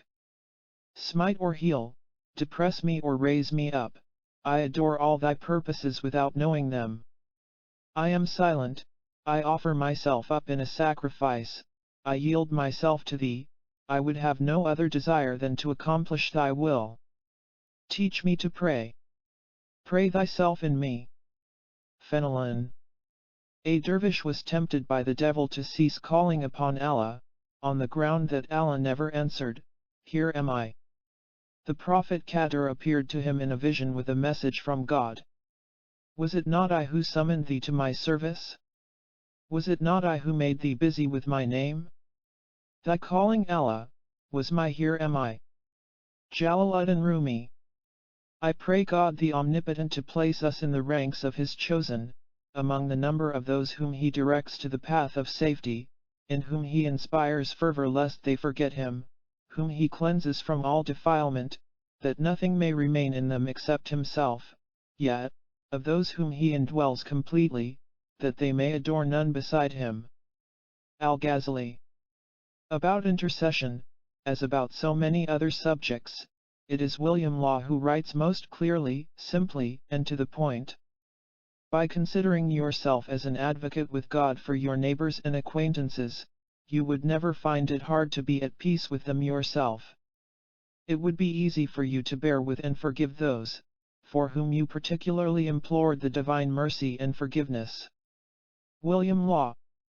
Intercession is the best arbitrator of all differences, the best promoter of true friendship, the best cure and preservative against all unkind tempers, all angry and haughty passions. William Law. You cannot possibly have any ill temper, or show any unkind behavior to a man for whose welfare you are so much concerned, as to be his advocate with God in private. For you cannot possibly despise and ridicule that man whom your private prayers recommend to the love and favor of God. William Law. Intercession, then, is at once the means to, and the expression of, the love of one's neighbor. And in the same way adoration is the means to, and the expression of, the love of God, a love that finds its consummation in the unitive knowledge of the Godhead which is the fruit of contemplation. It is to these higher forms of communion with God that the authors of the following extracts refer whenever they use the word prayer. The aim and end of prayer is to revere, to recognize, and to adore the sovereign majesty of God, through what he is in himself rather than what he is in regard to us, and rather to love his goodness by the love of that goodness itself than for what it sends us. Foregoing. In prayer he, Charles de Condren, did not stop at the frontiers of his knowledge and his reasoning. He adored God and his mysteries as they are in themselves and not as he understood them. Amelot. What God is in himself, God and his mysteries as they are in themselves, the phrases have a Kantian ring. But if Kant was right and the thing in itself is unknowable, foregoing, de Condren and all the other masters of the spiritual life were engaged in a wild goose chase. But Kant was right only as regards minds that have not yet come to enlightenment and deliverance. To such minds reality, whether material, psychic or spiritual, presents itself as it is darkened, tinged, and refracted by the medium of their own individual natures. But in those who are pure in heart and poor in spirit there is no distortion of reality, because there is no separate selfhood to obscure or refract, no painted lantern slide of intellectual beliefs and hallowed imagery to give a personal and historical coloring to the white radiance of eternity. For such minds, as Ollier says, even ideas of the saints, of the Blessed Virgin, and the sight of Jesus Christ in his humanity are impediments in the way of the sight of God in his purity. The thing in itself can be perceived, but only by one who, in himself, is no thing. By prayer I do not understand petition or supplication which, according to the doctrines of the schools, is exercised principally by the understanding, being a signification of what the person desires to receive from God. But prayer here specially meant is an offering and giving to God whatsoever he may justly require from us. Now prayer, in its general notion, may be defined to be an elevation of the mind to God, or more largely and expressly thus, prayer is an actuation of an intellective soul towards God, expressing, or at least implying, an entire dependence on him as the author and fountain of all good, a will and readiness to give him his due, which is no less than all love, all obedience, adoration, glory, and worship, by humbling and annihilating the self and all creatures in his presence, and lastly, a desire, an intention to aspire to an union of spirit with him. Hence it appears that prayer is the most perfect and most divine action that a rational soul is capable of. It is of all actions and duties the most indispensably necessary. Augustine Baker. Lord, teach me to seek Thee and reveal Thyself to me when I seek Thee. For I cannot seek Thee except Thou teach me, nor find Thee except Thou reveal Thyself. Let me seek thee in longing, let me long for thee in seeking, let me find thee in love and love thee in finding. Lord, I acknowledge and I thank thee that thou hast created me in this thine image, in order that I may be mindful of thee, may conceive of thee and love thee, but that image has been so consumed and wasted away by vices and obscured by the smoke of wrongdoing that it cannot achieve that for which it was made, except thou renew it and create it anew. Is the eye of the soul darkened by its infirmity, or dazzled by thy glory? Surely, it is both darkened in itself and dazzled by thee. Lord, this is the unapproachable light in which thou dwell. Truly I see it not, because it is too bright for me, and yet whatever I see through it, as the weak eye sees what it sees through the light of the sun, which in the sun itself it cannot look upon. O supreme and unapproachable light, O holy and blessed truth, how far art thou from me who am so near to thee, how far art thou removed from my vision, though I am so near to thine. Everywhere thou art wholly present, and I see thee not. In thee I move and in thee I have my being, and cannot come to thee, thou art within me and about me, and I feel thee not. Saint Anselm. O Lord, put no trust in me, for I shall surely fail if thou uphold me not. Saint Philip Neri. To pretend to devotion without great humility and renunciation of all worldly tempers is to pretend to impossibilities. He that would be devout must first be humble, have a full sense of his own miseries and wants and the vanity of the world, and then his soul will be full of desire after God. A proud, or vain, or worldly-minded man may use a manual of prayers, but he cannot be devout, because devotion is the application of an humble heart to God as its only happiness. William Law. The spirit, in order to work, must have all sensible images, both good and bad, removed. The beginner in a spiritual course commences with the use of good sensible images, and it is impossible to begin in a good spiritual course with the exercises of the spirit. Those souls who have not a propensity to the interior must abide always in the exercises, in which sensible images are used, and these souls will find the sensible exercises very profitable to themselves and to others, and pleasing to God. And this is the way of the active life. But others, who have the propensity to the interior, do not always remain in the exercises of the senses, but after a time these will give place to the exercises of the spirit, which are independent of the senses and the imagination and consist simply in the elevation of the will of the intellective soul to God. The soul elevates her will towards God, apprehended by the understanding as a spirit, and not as an imaginary thing, the human spirit in this way aspiring to a union with the divine spirit. Augustine Baker. You tell me you do nothing in prayer. But what do you want to do in prayer except what you are doing, which is, presenting and representing your nothingness and misery to God? When beggars expose their ulcers and their necessities to our sight, that is the best appeal they can make. But from what you tell me, you sometimes do nothing of this, but lie there like a shadow or a statue. They put statues in palaces simply to please the prince's eyes. Be content to be that in the presence of God, he will bring the statue to life when he pleases. Saint François de Sales. I have come to see that I do not limit my mind enough simply to prayer, that I always want to do something myself in it, wherein I do very wrong. I wish most definitely to cut off and separate my mind from all that, and to hold it with all my strength, as much as I can, to the sole regard and simple unity. By allowing the fear of being ineffectual to enter into the state of prayer, and by wishing to accomplish something myself, I spoiled it all. Saint Jean Chantal. So long as you seek Buddhahood, specifically exercising yourself for it, there is no attainment for you. Yung Chia Ta Shi. How does a man set himself in harmony with the Tao? I am already out of harmony. Shi Tou. How shall I grasp it? Do not grasp it. That which remains when there is no more grasping is the self. Panchadasi.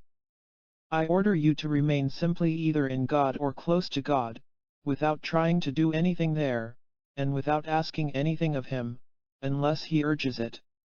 Saint François de Sales. Adoration is an activity of the loving, but still separate, individuality. Contemplation is the state of union with the divine ground of all being. The highest prayer is the most passive. Inevitably, for the less there is of self, the more there is of God. That is why the path to passive, or infused contemplation is so hard and, for many, so painful, a passage through successive or simultaneous dark nights, in which the pilgrim must to the life of sense as an end in itself, to the life of private and even of traditionally hallowed thinking and believing, and finally to the deep source of all ignorance and evil, the life of the separate, individualized will. Chapter 17. Suffering. The Godhead is impassible, for where there is perfection and unity, there can be no suffering.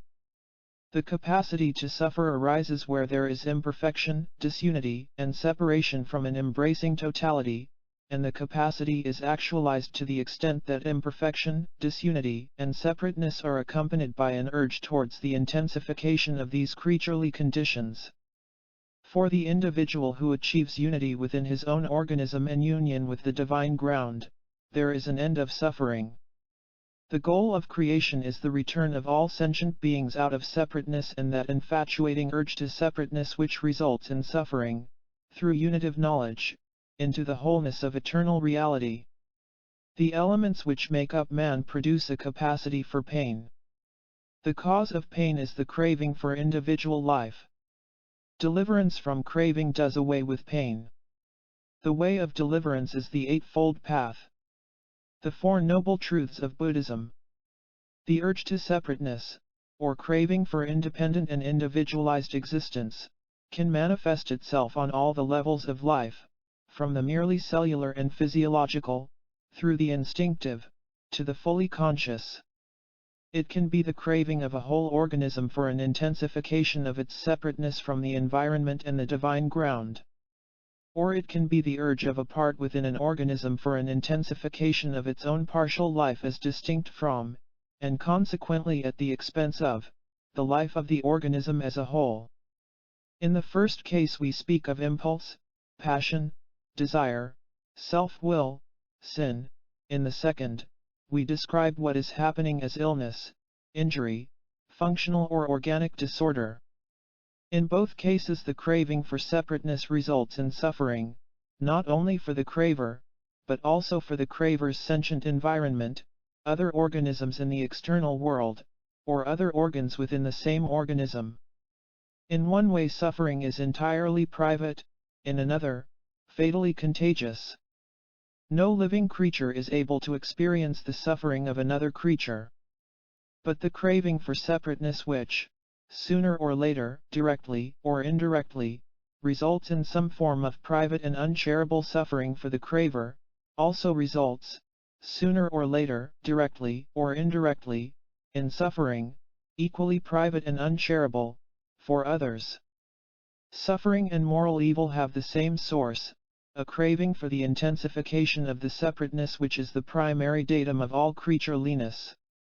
It will be as well to illustrate these generalizations by a few examples. Let us consider first the suffering inflicted by living organisms on themselves and on other living organisms in the mere process of keeping alive. The cause of such suffering is the craving for individual existence, expressing itself specifically in the form of hunger. Hunger is entirely natural, a part of every creature's dharma. The suffering it causes alike to the hungry and to those who satisfy their hunger is inseparable from the existence of sentient creatures. The existence of sentient creatures has a goal and purpose which is ultimately the supreme good of every one of them. But meanwhile the suffering of creatures remains a fact and is a necessary part of creatureliness. In so far as this is the case, creation is the beginning of the fall. The consummation of the fall takes place when creatures seek to intensify their separateness beyond the limits prescribed by the law of their being. On the biological level, the fall would seem to have been consummated very frequently during the course of evolutionary history. Every species, except the human, chose immediate, short-range success by means of specialization. But specialization always leads into blind alleys. It is only by remaining precariously generalized that an organism can advance towards that rational intelligence which is its compensation for not having a body and instincts perfectly adapted to one particular kind of life in one particular kind of environment. Rational intelligence makes possible unparalleled worldly success on the one hand and, on the other, a further advance towards spirituality and a return, through unitive knowledge, to the divine ground. Because the human species refrained from consummating the fall on the biological level, human individuals now possess the momentous power of choosing either selflessness and union with God, or the intensification of separate selfhood in ways and to a degree, which are entirely beyond the ken of the lower animals. Their capacity for good is infinite, since they can, if they so desire, make room within themselves for divine reality. But at the same time their capacity for evil is, not indeed infinite, since evil is always ultimately self-destructive and therefore temporary, but uniquely great. Hell is total separation from God, and the devil is the will to that separation. Being rational and free, human beings are capable of being diabolic. This is a feat which no animal can duplicate, for no animal is sufficiently clever, sufficiently purposeful, sufficiently strong-willed, or sufficiently moral to be a devil. We should note that, to be diabolic on the grand scale, one must, like Milton's Satan, exhibit in a high degree all the moral virtues, except only charity and wisdom. Man's capacity to crave more violently than any animal for the intensification of his separateness results not only in moral evil and the sufferings which moral evil inflicts, in one way or another, upon the victims of evil and the perpetrators of it, but also in certain characteristically human derangements of the body. Animals suffer mainly from contagious diseases, which assume epidemic proportions whenever the urge to reproduction combines with exceptionally favorable circumstances to produce overcrowding, and from diseases due to infestation by parasites. These last are simply a special case of the sufferings that must inevitably arise when many species of creatures coexist and can only survive at one another's expense.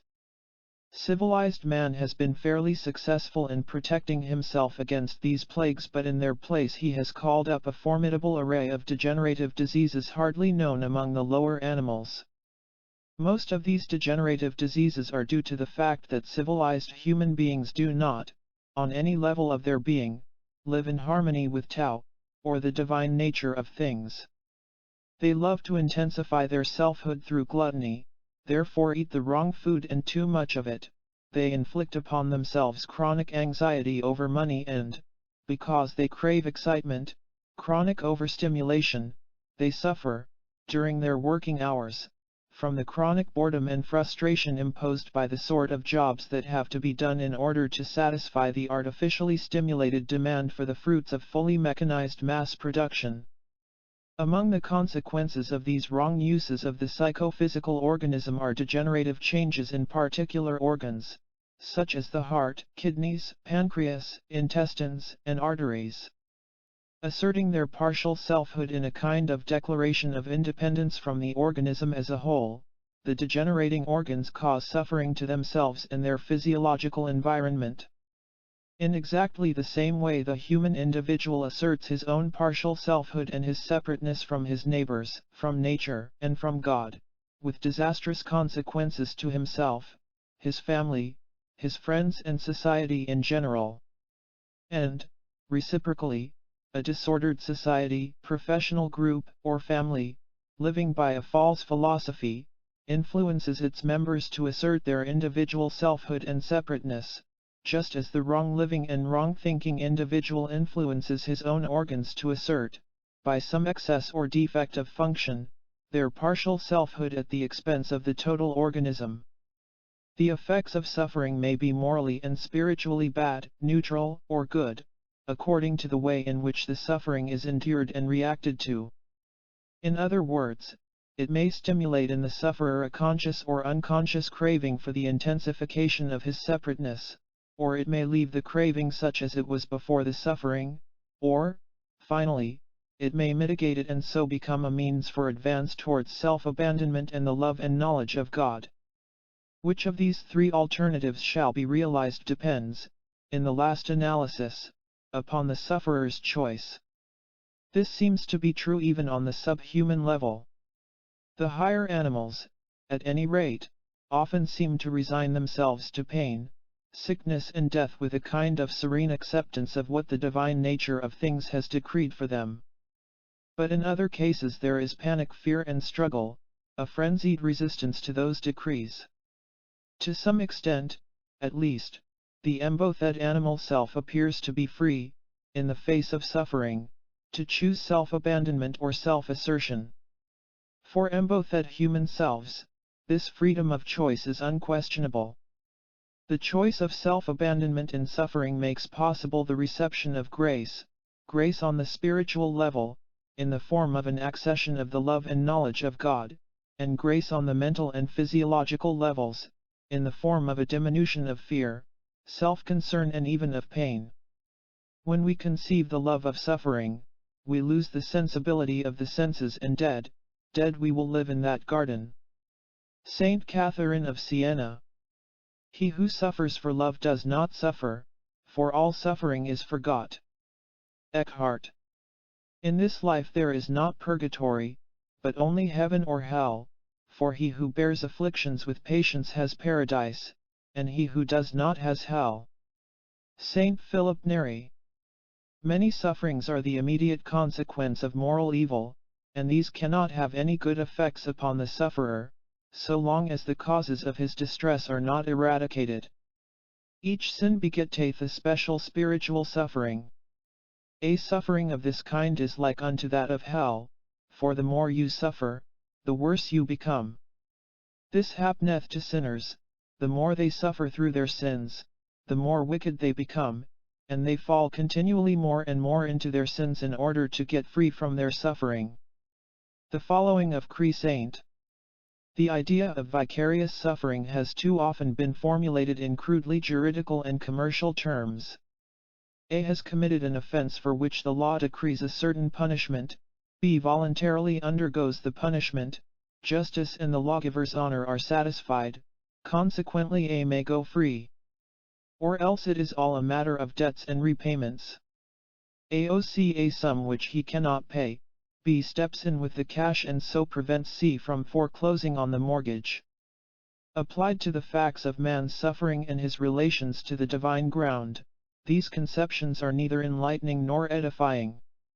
The orthodox doctrine of the atonement attributes to God characteristics that would be discreditable even to a human potentate, and its model of the universe is not the product of spiritual insight rationalized by philosophic reflection, but rather the projection of a lawyer's fantasy. But in spite of these deplorable crudities in their formulation, the idea of vicarious suffering and the other, closely related idea of the transferability of merit are based upon genuine facts of experience. The selfless and God-filled person can and does act as a channel through which grace is able to pass into the unfortunate being who has made himself impervious to the divine by the habitual craving for intensifications of his own separateness and selfhood.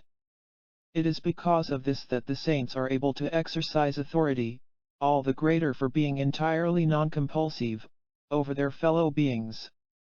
They transfer merit to those who are in need of it, but that which converts the victims of self-will and puts them on the path of liberation is not the merit of the saintly individual, a merit that consists in his having made himself capable of eternal reality, as a pipe, by being cleaned out, is made capable of water.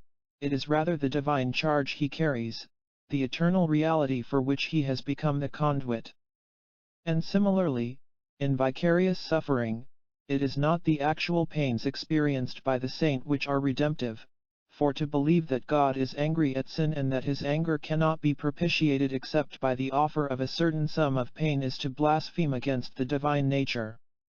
No, what saves is the gift from beyond the temporal order, brought to those imprisoned in selfhood by these selfless and God-filled persons, who have been ready to accept suffering, in order to help their fellows.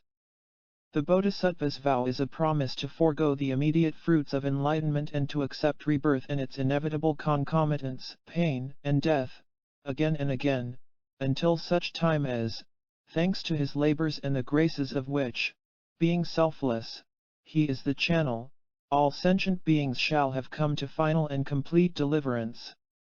I saw a mass of matter of a dull gloomy color between the north and the east, and was informed that this mass was human beings, in as great misery as they could be and live, and that I was mixed up with them, and henceforth I must not consider myself as a distinct or separate being. John Woolman. Why must the righteous and the innocent endure undeserved suffering? For anyone who conceives of human individuals as Hume conceived of events and things, as loose and separate, the question admits of no acceptable answer. But, in fact, human individuals are not loose and separate, and the only reason why we think they are is our own wrongly interpreted self-interest. We want to do what we damned well like, to have a good time and no responsibilities. Consequently, we find it convenient to be misled by the inadequacies of language and to believe, not always, of course, but just when it suits us, that things, persons, and events are as completely distinct and separate one from another as the words, by means of which we think about them. The truth is, of course, that we are all organically related to God, to nature, and to our fellow men. If every human being were constantly and consciously in a proper relationship with his divine, natural and social environments, there would be only so much suffering as creation makes inevitable. But actually most human beings are chronically in an improper relation to God, nature, and some at least of their fellows. The results of these wrong relationships are manifest on the social level as wars, revolutions, exploitation, and disorder, on the natural level as waste and exhaustion of irreplaceable resources, on the biological level as degenerative diseases and the deterioration of racial stocks, on the moral level as an overweening bumptiousness, and on the spiritual level as blindness to divine reality and complete ignorance of the reason and purpose of human existence. In such circumstances it would be extraordinary if the innocent and righteous did not suffer, just as it would be extraordinary if the innocent kidneys and the righteous heart were not to suffer for the sins of a liquor-roused palate and overloaded stomach, sins, we may add, imposed upon those organs by the will of the gluttonous individual to whom they belong, as he himself belongs to a society which other individuals, his contemporaries and predecessors, have built up into a vast and enduring incarnation of disorder, inflicting suffering upon its members and infecting them with its own ignorance and wickedness. The righteous man can escape suffering only by accepting it and passing beyond it, and he can accomplish this only by being converted from righteousness to total selflessness and God-centeredness, by ceasing to be just a Pharisee, or good citizen, and becoming perfect as your Father which is in heaven is perfect. The difficulties in the way of such a transfiguration are, obviously, enormous. But of those who speak with authority, who has ever said that the road to complete deliverance was easy or the gate anything but straight and narrow? Chapter 18. Faith. The word faith has a variety of meanings, which it is important to distinguish. In some contexts it is used as a synonym for trust, as when we say that we have faith in Dr. X's diagnostic skill or in Lawyer Y's integrity. Analogous to this is our faith in authority, the belief that what certain persons say about certain subjects is likely, because of their special qualifications, to be true. On other occasions faith stands for belief in propositions which we have not had occasion to verify for ourselves, but which we know that we could verify if we had the inclination, the opportunity, and the necessary capacities. In this sense of the word we have faith, even though we may never have been to Australia, that there is such a creature as a duck-billed platypus. We have faith in the atomic theory, even though we may never have performed the experiments on which that theory rests, and be incapable of understanding the mathematics by which it is supported. And finally there is the faith, which is a belief in propositions which we know we cannot verify, even if we should desire to do so, propositions such as those of the Athanasian Creed or those which constitute the doctrine of the Immaculate Conception. This kind of faith is defined by the scholastics as an act of the intellect moved to assent by the will. Faith in the first three senses of the word plays a very important part, not only in the activities of everyday life, but even in those of pure and applied science. Credo ut intelligam, and also, we should add, ut agim and ut vivum. Faith is a precondition of all systematic knowing, all purposive doing and all decent living. Societies are held together, not primarily by the fear of the many for the coercive power of the few, but by a widespread faith in the other fellow's decency.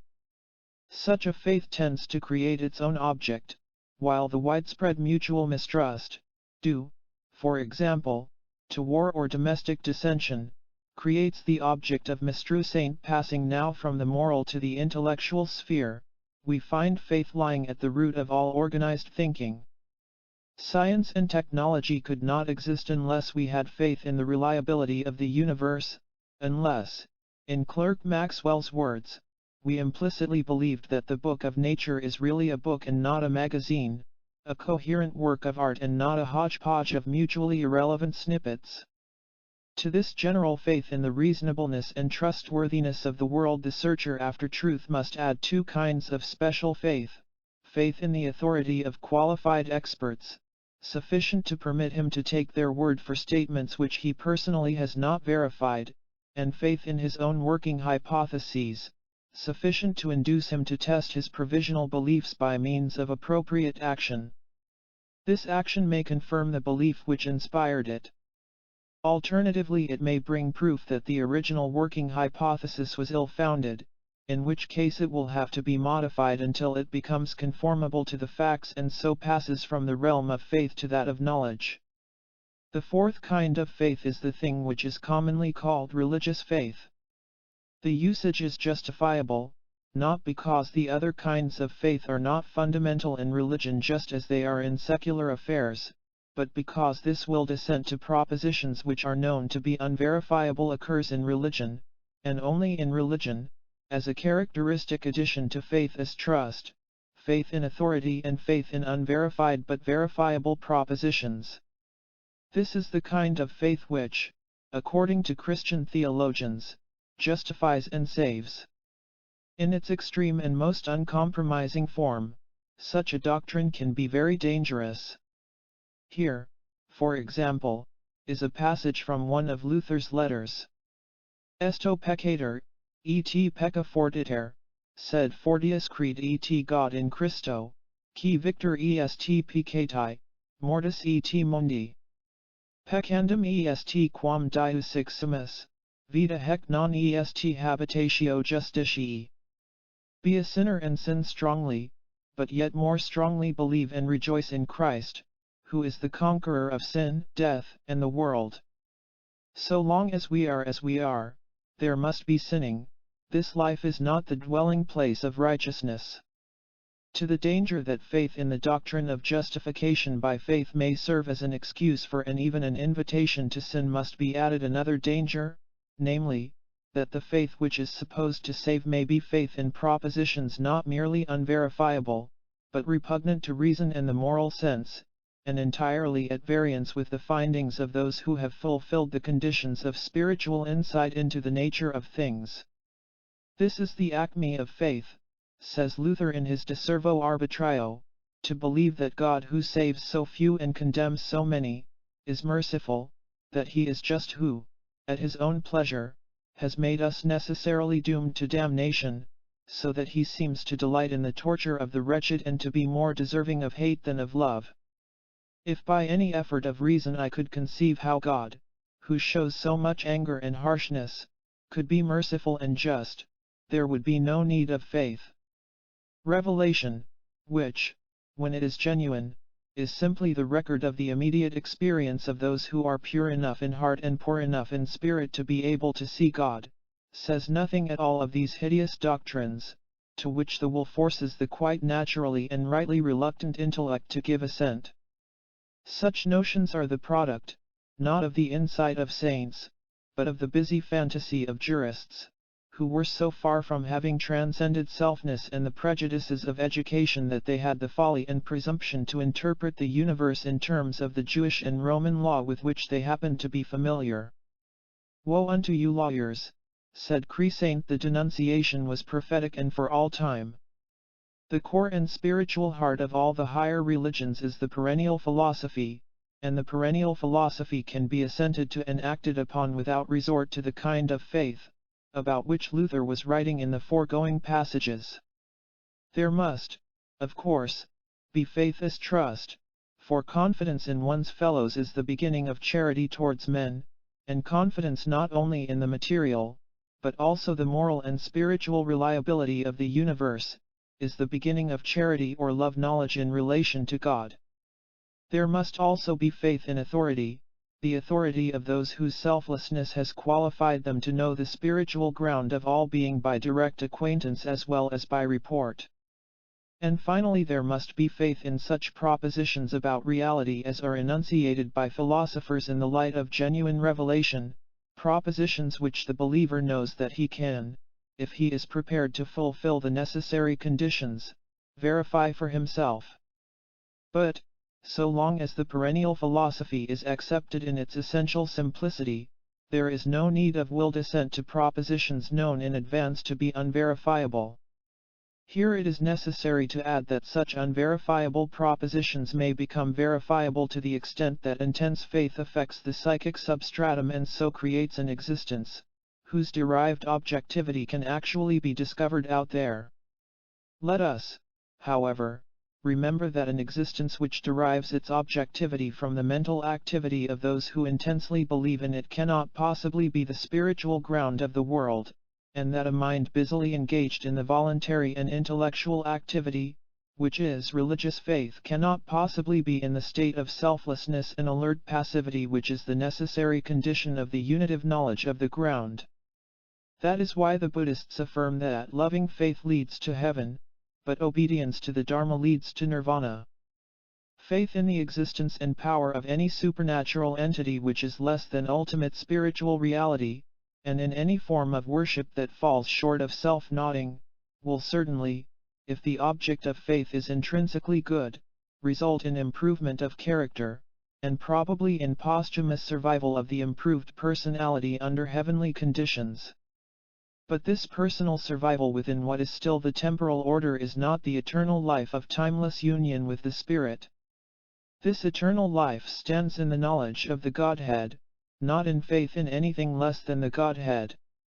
The immortality attained through the acquisition of any objective condition, e.g., the condition, merited through good works, which have been inspired by love of, and faith in, something less than the Supreme Godhead, of being united in act to what is worshipped, is liable to end, for it is distinctly stated in the scriptures that karma is never the cause of emancipation. Shankara. Karma is the causal sequence in time, from which we are delivered solely by dying to the temporal self and becoming united with the eternal, which is beyond time and cause. For as to the notion of a first cause, or a causa sui, to quote the words of an eminent theologian and philosopher, Dr. F.R. Tennant, we have, on the one hand, to bear in mind that we refute ourselves in trying to establish it by extension of the application of the causal category, for causality when universalized contains a contradiction, and, on the other, to remember that the ultimate ground simply is. Only when the individual also simply is, by reason of his union through love knowledge with the ground, can there be any question of complete and eternal liberation. Chapter X19. God is not mocked. Why hast thou said, I have sinned so much? And God in his mercy has not punished my sins? How many times do I smite thee, and thou knowest not? Thou art bound in my chains from head to foot. On thy heart is rust on rust collected, so that thou art blind to divine mysteries. When a man is stubborn and follows evil practices, he casts dust in the eyes of his discernment. Old shame for sin and calling on God quit him, dust 5 layers deep settles on his mirror, rust spots begin to gnaw his iron. The color of his jewel grows less and less. Jalaluddin Rumi.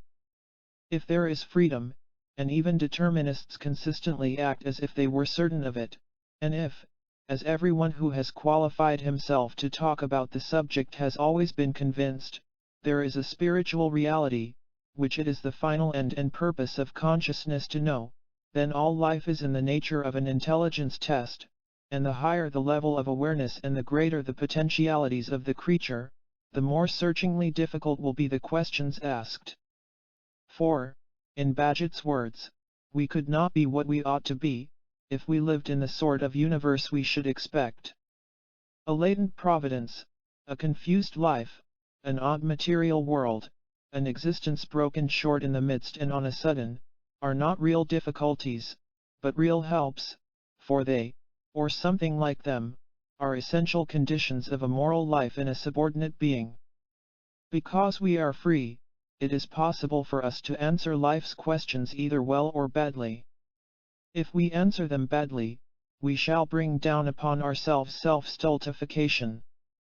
Most often this self-stultification will take subtle and not immediately detectable forms, as when our failure to answer properly makes it impossible for us to realize the higher potentialities of our being. Sometimes, on the contrary, the self-stultification is manifest on the physical level, and may involve not only individuals as individuals, but entire societies, which go down in catastrophe or sink more slowly into decay. The giving of correct answers is rewarded primarily by spiritual growth and progressive realization of latent potentialities, and secondarily, when circumstances make it possible, by the adding of all the rest to the realized kingdom of God. Karma exists, but its equivalence of act and award is not always obvious and material, as the earlier Buddhist and Hebrew writers ingenuously imagined that it should be. The bad man in prosperity may, all unknown to himself, be darkened and corroded with inward rust, while the good man under afflictions may be in the rewarding process of spiritual growth. No, God is not mocked, but also, let us always remember, He is not understood. Pero nelegiastizia sempiterna. La vista che riceve vostro mondo. Comicchio per lo mar, dentro es interna, che, bench dalla protoveggia il fondo. In pelago eno elvid, e non de meno ili, ma celil vi iser profondo. Wherefore, in the eternal justice, such sight as your earth receives is engulfed, like the eye in the sea, for though by the shore it can see the bottom, in the ocean it cannot see it, yet none the less the bottom is there, but the depth hides it. Love is the plummet as well as the astrolabe of God's mysteries, and the pure in heart can see far down into the depths of the divine justice, to catch a glimpse, not indeed of the details of the cosmic process, but at least of its principle and nature. These insights permit them to say, with Juliana of Norwich, that all shall be well, that, in spite of time, all is well, and that the problem of evil has its solution in the eternity, which men can, if they so desire, experience, but can never describe. But, you urge, if men sin from the necessity of their nature, they are excusable. You do not explain, however, what you would infer from this fact. Is it perhaps that God will be prevented from growing angry with them? Or is it rather that they have deserved that blessedness which consists in the knowledge and love of God? If you mean the former, I altogether agree that God does not grow angry and that all things happen by His decree. But I deny that, for this reason, all men ought to be happy. Surely men may be excusable and nevertheless miss happiness, and be tormented in many ways. A horse is excusable for being a horse and not a man, but nevertheless he must needs be a horse and not a man. One who goes mad from the bite of a dog is excusable, yet it is right that he should die of suffocation. So, too, he who cannot rule his passions, nor hold them in check out of respect for the law, while he may be excusable on the ground of weakness, is incapable of enjoying conformity of spirit and knowledge and love of God, and he is lost inevitably. Spinoza. Horizontally and vertically, in physical and temperamental kind as well as in degree of inborn ability and native goodness, human beings differ profoundly one from another. Why? To what end and for what past causes? Master, who did sin, this man, or his parents, that he was born blind? Jesus answered, neither hath this man sinned nor his parents, but that the works of God should be made manifest in him. The man of science, on the contrary, would say that the responsibility rested with the parents who had caused the blindness of their child either by having the wrong kind of genes, or by contracting some avoidable disease. Hindu or Buddhist believers in reincarnation according to the laws of karma, the destiny which, by their actions, individuals and groups of individuals impose upon themselves, one another and their descendants, would give another answer and say that, owing to what he had done in previous existences, the blind man had predestined himself to choose the sort of parents from whom he would have to inherit blindness. These three answers are not mutually incompatible. The parents are responsible for making the child what, by heredity and upbringing, he turns out to be. The soul or character incarnated in the child is of such a nature, owing to past behavior, that it is forced to select those particular parents. And collaborating with the material and efficient causes is the final cause, the teleological pull from in front. This teleological pull is a pull from the divine ground of things acting upon that part of the timeless now, which a finite mind must regard as the future. Men sin and their parents sin, but the works of God have to be manifested in every sentient being, either by exceptional ways, as in this case of supernormal healing, or in the ordinary course of events, have to be manifested again and again, with the infinite patience of eternity, until at last the creature makes itself fit for the perfect and consummate manifestation of unitive knowledge, of the state of not I, but God in me. Karma, according to the Hindus, never dispels ignorance, being under the same category with it. Knowledge alone dispels ignorance, just as light alone dispels darkness. In other words, the causal process takes place within time and cannot possibly result in deliverance from time. Such a deliverance can only be achieved as a consequence of the intervention of eternity in the temporal domain, and eternity cannot intervene unless the individual will make a creative act of self-denial, thus producing, as it were, a vacuum into which eternity can flow. To suppose that the causal process in time can of itself result in deliverance from time is like supposing that water will rise into a space from which the air has not been previously exhausted. The right relation between prayer and conduct is not that conduct is supremely important and prayer may help it, but that prayer is supremely important and conduct tests it. Archbishop Temple. The aim and purpose of human life is the unitive knowledge of God. Among the indispensable means to that end is right conduct, and by the degree and kind of virtue achieved, the degree of liberating knowledge may be assessed and its quality evaluated. In a word, the tree is known by its fruits, God is not mocked. Religious beliefs and practices are certainly not the only factors determining the behavior of a given society. But, no less certainly, they are among the determining factors. At least to some extent, the collective conduct of a nation is a test of the religion prevailing within it, a criterion by which we may legitimately judge the doctrinal validity of that religion and its practical efficiency in helping individuals to advance towards the goal of human existence. In the past, the nations of Christendom persecuted in the name of their faith, fought religious wars and undertook crusades against infidels and heretics. Today they have ceased to be Christian in anything but name, and the only religion they profess is some brand of local idolatry, such as nationalism, state worship, boss worship, and revolutionism. From these fruits of, among other things, historic Christianity, what inferences can we draw as to the nature of the tree? The answer has already been given in the section on time and eternity. If Christians used to be persecutors and are now no longer Christians, the reason is that the perennial philosophy incorporated in their religion was overlaid by wrong beliefs that led inevitably, since God is never mocked, to wrong actions.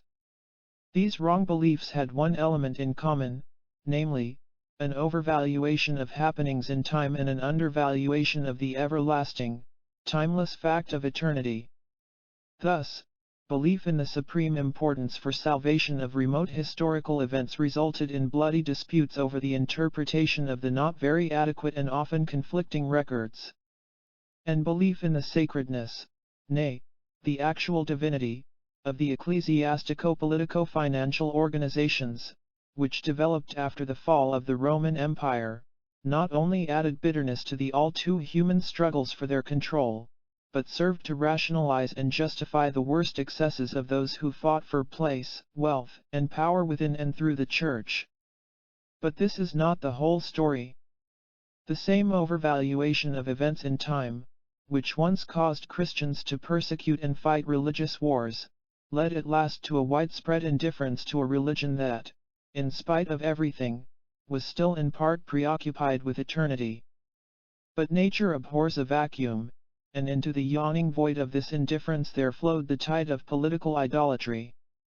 The practical consequences of such idolatry, as we now see, are total war, revolution, and tyranny. Meanwhile, on the credit side of the balance sheet, we find such items as the following: an immense increase in technical and governmental efficiency and an immense increase in scientific knowledge, each of them a result of the general shift of Western man's attention from the eternal to the temporal order, first within the sphere of Christianity and then, inevitably, outside it. Chapter 20. Tantum religio potuit suaderum malarum. Would you know whence it is that so many false spirits have appeared in the world, who have deceived themselves and others with false fire and false light, laying claim to information, illumination, and openings of the divine life, particularly to do wonders under extraordinary calls from God? It is this: they have turned to God without turning from themselves, would be alive to God before they are dead to their own nature. Now religion in the hands of self, or corrupt nature, serves only to discover vices of a worse kind than in nature left to itself. Hence are all the disorderly passions of religious men, which burn in a worse flame than passions only employed about worldly matters, pride, self-exaltation, hatred, and persecution, under a cloak of religious zeal, will sanctify actions which nature, left to itself, would be ashamed to own. William Law. Turning to God without turning from self, the formula is absurdly simple, and yet, simple as it is, it explains all the follies and iniquities committed in the name of religion. Those who turn to God without turning from themselves are tempted to evil in several characteristic and easily recognizable ways. They are tempted, first of all, to practice magical rites, by means of which they hope to compel God to answer their petitions and, in general, to serve their private or collective ends. All the ugly business of sacrifice, incantation, and what Jesus called vain repetition is a product of this wish to treat God as a means to indefinite self-aggrandizement, rather than as an end to be reached through total self-denial. Next, they are tempted to use the name of God to justify what they do in pursuit of place, power, and wealth. And because they believe themselves to have divine justification for their actions, they proceed, with a good conscience, to perpetrate abominations, which nature, left to itself, would be ashamed to own. Throughout recorded history, an incredible sum of mischief has been done by ambitious idealists, self-deluded by their own verbiage and a lust for power, into a conviction that they were acting for the highest good of their fellow men. In the past, the justification for such wickedness was God or the Church, or the true faith, Today idealists kill and torture and exploit in the name of the revolution, the new order, the world of the common man, or simply the future. Finally, there are the temptations which arise, when the falsely religious begin to acquire the powers which are the fruit of their pious and magical practices. For, let there be no mistake, sacrifice, incantation and vain repetition actually do produce fruits, especially when practiced in conjunction with physical austerities. Men who turn towards God without turning away from themselves do not, of course, reach God, but if they devote themselves energetically enough to their pseudo-religion, they will get results. Some of these results are doubtless the product of autosuggestion. It was through vain repetition that Kuei got his patients to cure themselves of their diseases.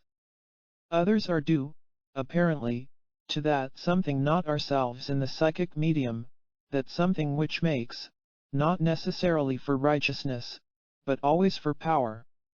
Whether this something is a piece of second-hand objectivity, projected into the medium by the individual worshipper and his fellows and predecessors, whether it is a piece of first-hand objectivity, corresponding, on the psychic level, to the data of the material universe, or whether it is a combination of both these things, it is impossible to determine.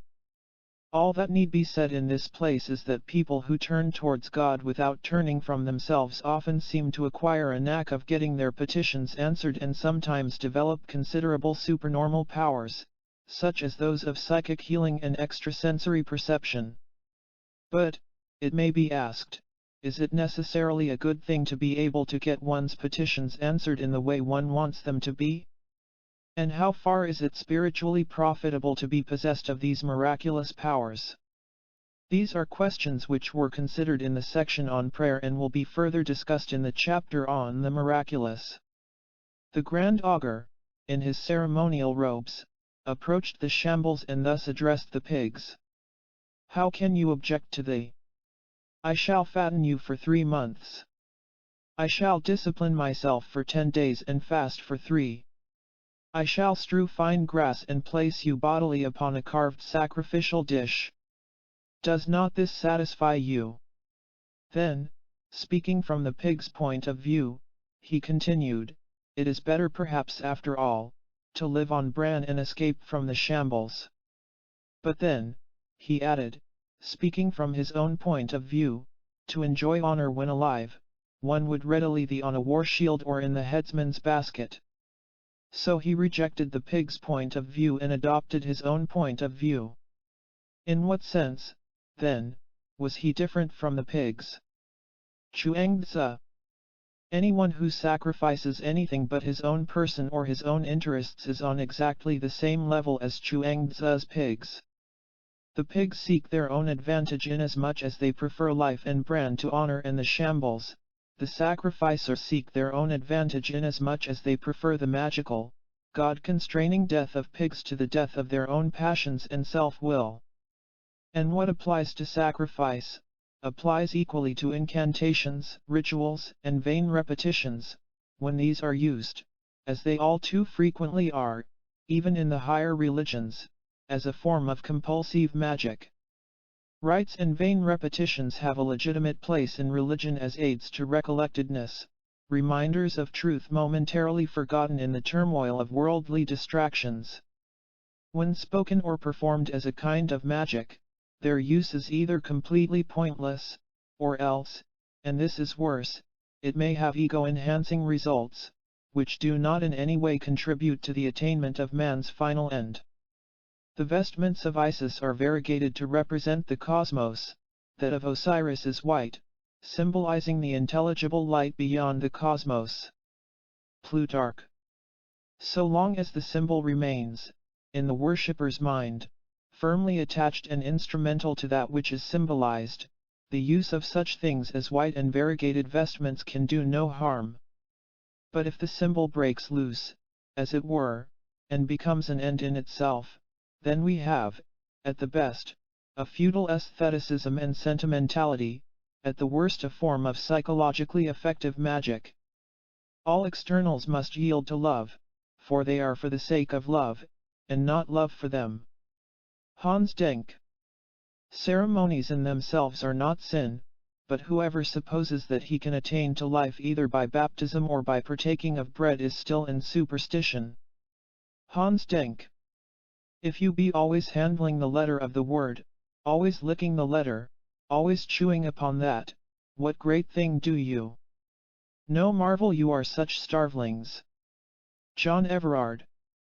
While the right law still prevailed, innumerable were the converts who fathomed the depths of the Dharma by merely listening to half a stanza or even to a single phrase of the Buddha's teaching. But as we come to the age of similitude and to these latter days of Buddhism, we are indeed far away from the sage.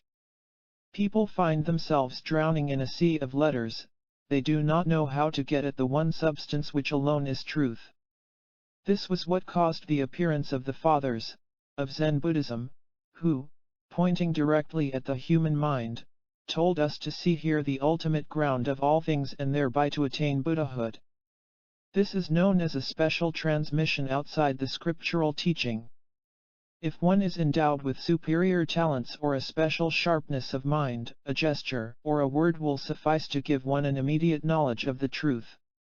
Hence, since they were advocates of special transmission, entreated the historical Buddha with the utmost irreverence, and Yakuzen forbade his followers even to read the sutras.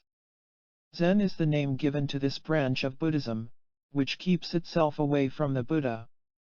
It is also called the mystical branch, because it does not adhere to the literal meaning of the sutras.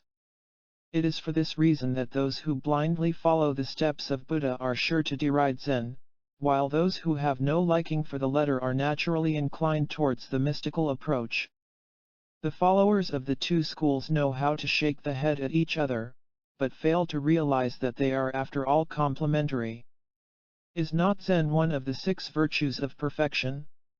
If so, how can it conflict with the teachings of the Buddha? In my view, Zen is the outcome of the Buddha's teaching, and the mystical issues from the letters. There is no reason why a man should shun Zen because of the Buddha's teaching, nor need we disregard the letters on account of the mystical teachings of Zen. Students of scriptural Buddhism run the risk of becoming sticklers for the scriptures, the real meaning of which they fail to understand. By such men ultimate reality is never grasped, and for them Zen would mean salvation. Whereas those who study Zen are too apt to run into the habit of making empty talks and practicing sophistry. They fail to understand the significance of letters. To save them, the study of Buddhist scriptures is recommended. It is only when these one-sided views are mutually corrected that there is a perfect appreciation of the Buddha's teaching. Chang Chi Chi. It would be hard to find a better summing up of the conclusions, to which any spiritually and psychologically realistic mind must sooner or later come, than the foregoing paragraphs written in the 11th century by one of the masters of Zen Buddhism. The extract that follows is a moving protest against the crimes and follies perpetrated in the name of religion by those 16th century reformers who had turned to God without turning away from themselves and who were therefore far more keenly interested in the temporal aspects of historic Christianity, the ecclesiastical organization, the logic shopping, the letter of scripture, than in the spirit who must be worshipped in spirit, the eternal reality in the selfless knowledge of whom stands man's eternal life. Its author was Sebastian Castellio, who was at one time Calvin's favorite disciple, but who parted company with his master when the latter burned Servetus for heresy against his own heresy. Fortunately Castellio was living in Basel when he made his plea for charity and common decency, penned in Geneva. It would have earned him torture and death. If you, illustrious prince, the words were addressed to the Duke of Württemberg, had informed your subjects that you were coming to visit them at an unnamed time, and had requested them to be prepared in white garments to meet you at your coming, what would you do if on arrival you should find that, instead of robing themselves in white, they had spent their time in violent debate about your person, some insisting that you were in France, others that you were in Spain, some declaring that you would come on horseback, others that you would come by chariot, some holding that you would come with great pomp and others that you would come without any train or following. And what especially would you say if they debated not only with words, but with blows of fist and sword strokes, and if some succeeded in killing and destroying others who differed from them? He will come on horseback. No, he will not, it will be by chariot. You lie. I do not, you are the liar. Take that, a blow with the physaint, take that, a sword thrust through the body. Prince, what would you think of such citizens? Christ asked us to put on the white robes of a pure and holy life, but what occupies our thoughts? We dispute not only of the way to Christ, but of his relation to God the Father, of the Trinity, of predestination, of free will, of the nature of God, of the angels, of the condition of the soul after death, of a multitude of matters that are not essential to salvation, matters, moreover, which can never be known until our hearts are pure, for they are things which must be spiritually perceived. Sebastian Castillo. People always get what they ask for, the only trouble is that they never know, until they get it, what it actually is that they have asked for. Thus, Protestants might, if they had so desired, have followed the lead of Castillo and Denk, but they preferred Calvin and Luther, preferred them because the doctrines of justification by faith and of predestination were more exciting than those of the perennial philosophy. And not only more exciting, but also less exacting, for if they were true, one could be saved without going through that distasteful process of self-nodding, which is the necessary precondition of deliverance into the knowledge of eternal reality.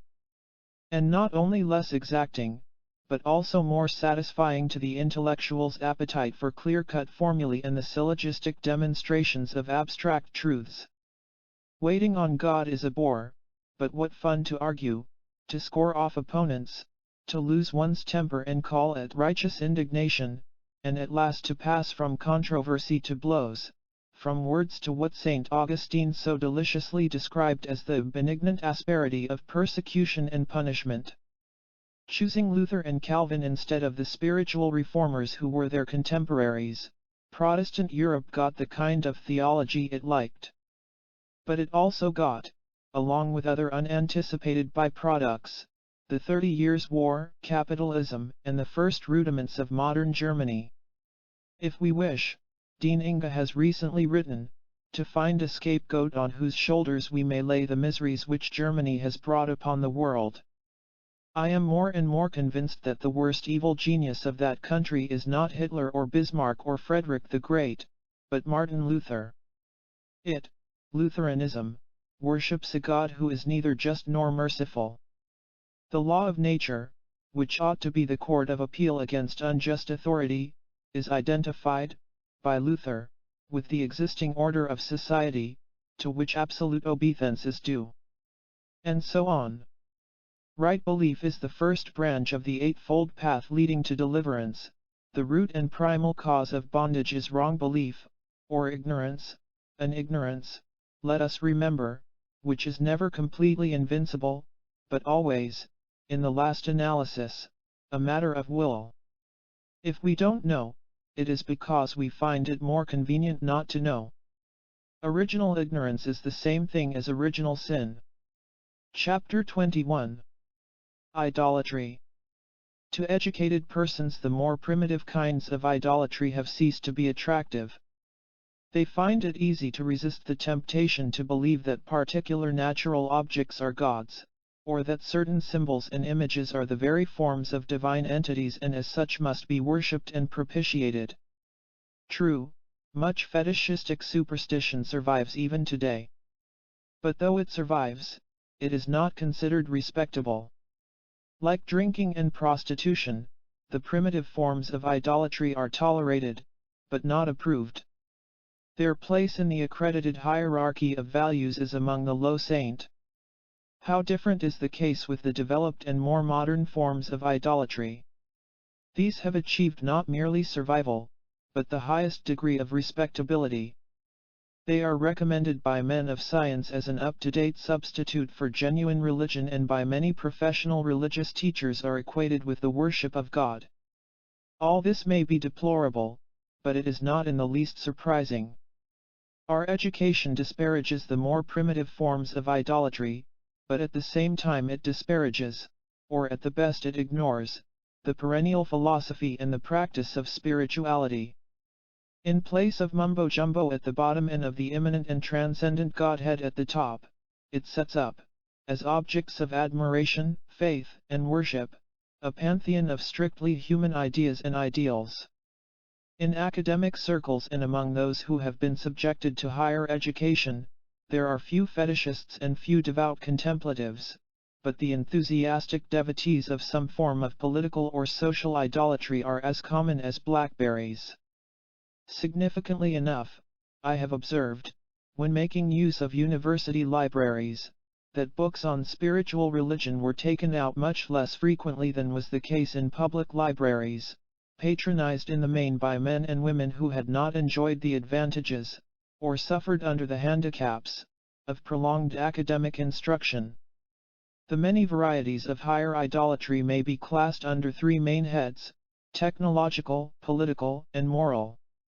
Technological idolatry is the most ingenuous and primitive of the three, for its devotees, like those of Thel-Hour idolatry, believe that their redemption and liberation depend upon material objects, in this case gadgets.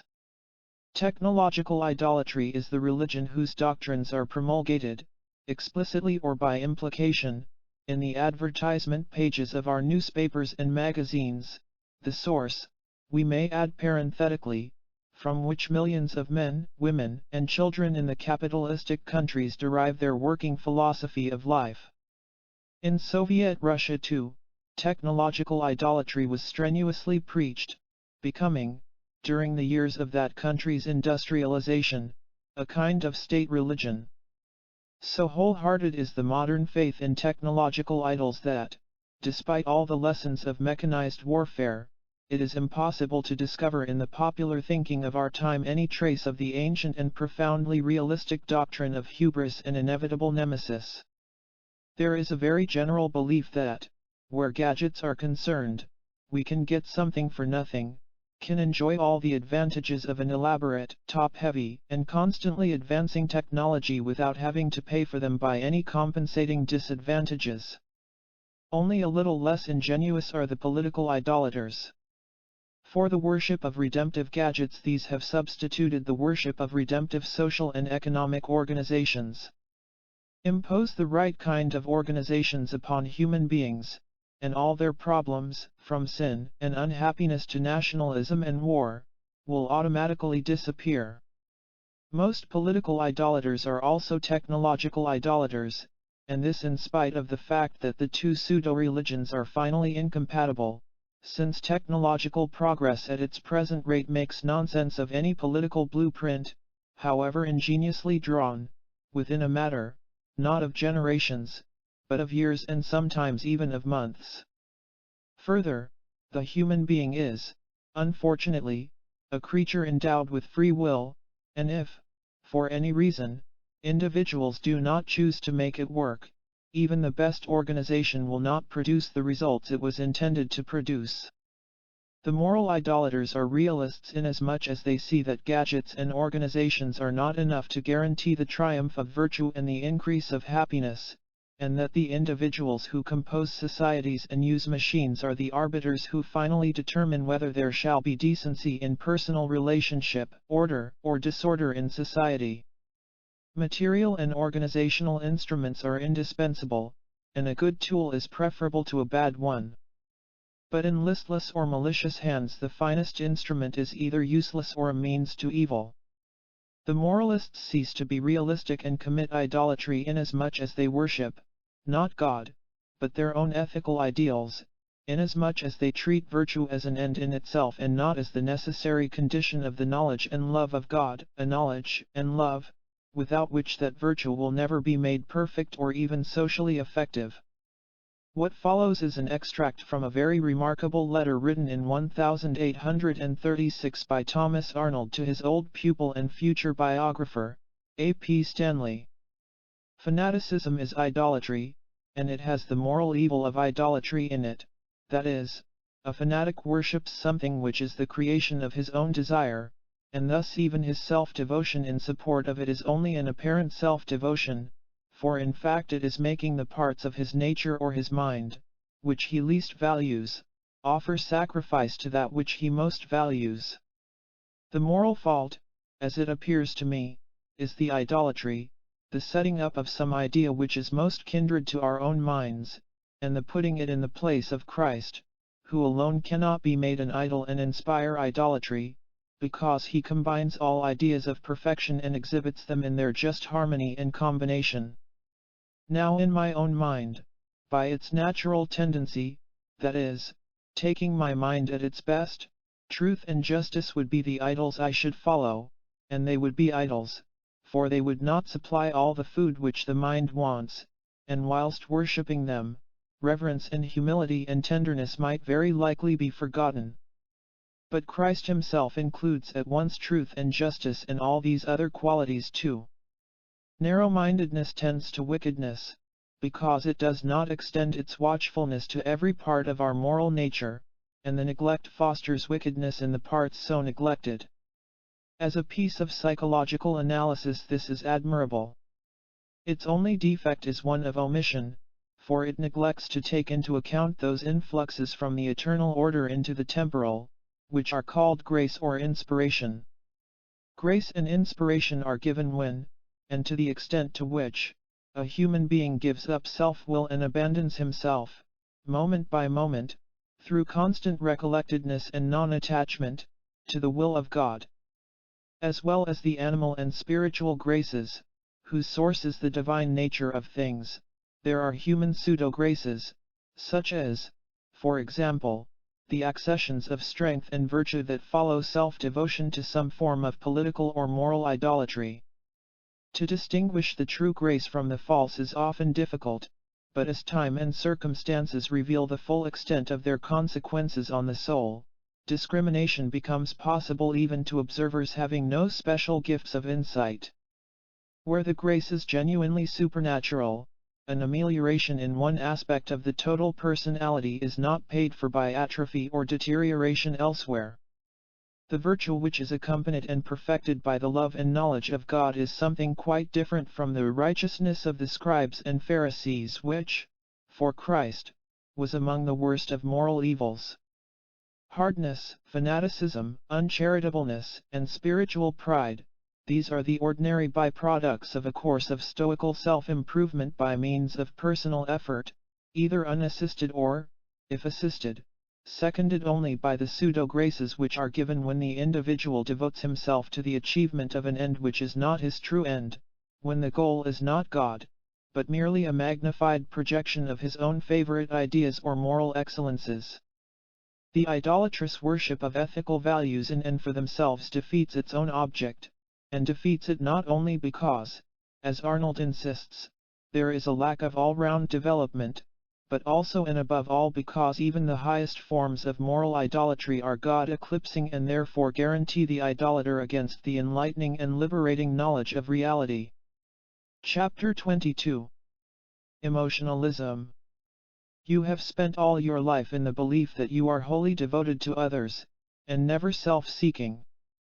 Nothing so feats self-conceit as this sort of internal testimony that one is quite free from self-love, and always generously devoted to one's neighbors. But all this devotion that seems to be for others is really for yourself. Your self-love reaches to the point of perpetual self-congratulation that you are free from it. All your sensitiveness is lest you might not be fully satisfied with self. This is at the root of all your scruples. It is the I which makes you so keen and sensitive. You want God as well as man to be always satisfied with you, and you want to be satisfied with yourself in all your dealings with God. Besides, you are not accustomed to be contented with a simple goodwill. Your self-love wants a lively emotion, a reassuring pleasure, some kind of charm or excitement. You are too much used to be guided by imagination and to suppose that your mind and will are inactive, unless you are conscious of their workings. And thus you are dependent upon a kind of excitement similar to that which the passions arouse, or theatrical representations. By dint of refinement you fall into the opposite extreme, a real coarseness of imagination. Nothing is more opposed, not only to the life of faith, but also to true wisdom. There is no more dangerous illusion than the fancies by which people try to avoid illusion. It is imagination which leads us astray, and the certainty which we seek through imagination, feeling, and taste, is one of the most dangerous sources from which fanaticism springs. This is the gulf of vanity and corruption which God would make you discover in your heart. You must look upon it with the calm and simplicity belonging to true humility. It is mere self-love to be inconsolable at seeing one's own imperfections, but to stand face to face with them, neither flattering nor tolerating them, seeking to correct oneself without becoming pettish. This is to desire what is good for its own sake, and for God's. Fenelon. A letter from the Archbishop of Cambrai. What an event, what a signal honorable, and yet it must have been with a certain trepidation that one broke the emblazoned seal. To ask for advice and a frank opinion of oneself from a man, who combines the character of a saint with the talents of a Marcel Proust, is to ask for the severest kind of shock to one's self-esteem. And duly, in the most exquisitely lucid prose, the shock would be administered, and, along with the shock, the spiritual antidote to its excruciating consequences. Fenelon never hesitated to disintegrate a correspondent's complacent ego, but the disintegration was always performed with a view to reintegration on a higher, non-egotistic level. This particular letter is not only an admirable piece of character analysis, it also contains some very interesting remarks on the subject of emotional excitement in its relation to the life of the spirit. The phrase, religion of experience, has two distinct and mutually incompatible meanings. There is the experience of which the perennial philosophy treats, the direct apprehension of the divine ground in an act of intuition possible, in its fullness, only to the selflessly pure in heart. And there is the experience induced by revivalist sermons, impressive ceremonials, or the deliberate efforts of one's own imagination. This experience is a state of emotional excitement, an excitement which may be mild and enduring or brief and epileptically violent, which is sometimes exultant in tone and sometimes despairing, which expresses itself here in song and dance, there in uncontrollable weeping. But emotional excitement, whatever its cause and whatever its nature, is always excitement of that individualized self, which must be fed to by anyone who aspires to live to divine reality. Experience as emotion about God, the highest form of this kind of excitement, is incompatible with experience as imthate awareness of God by a pure heart which has mortified even its most exalted emotions. That is why Fenelon, in the foregoing extract, insists upon the need for calm and simplicity, why Saint François de Sales is never tired of preaching the serenity which he himself so consistently practiced, why all the Buddhist scriptures harp on tranquility of mind as a necessary condition of deliverance. The peace that passes all understanding is one of the fruits of the Spirit.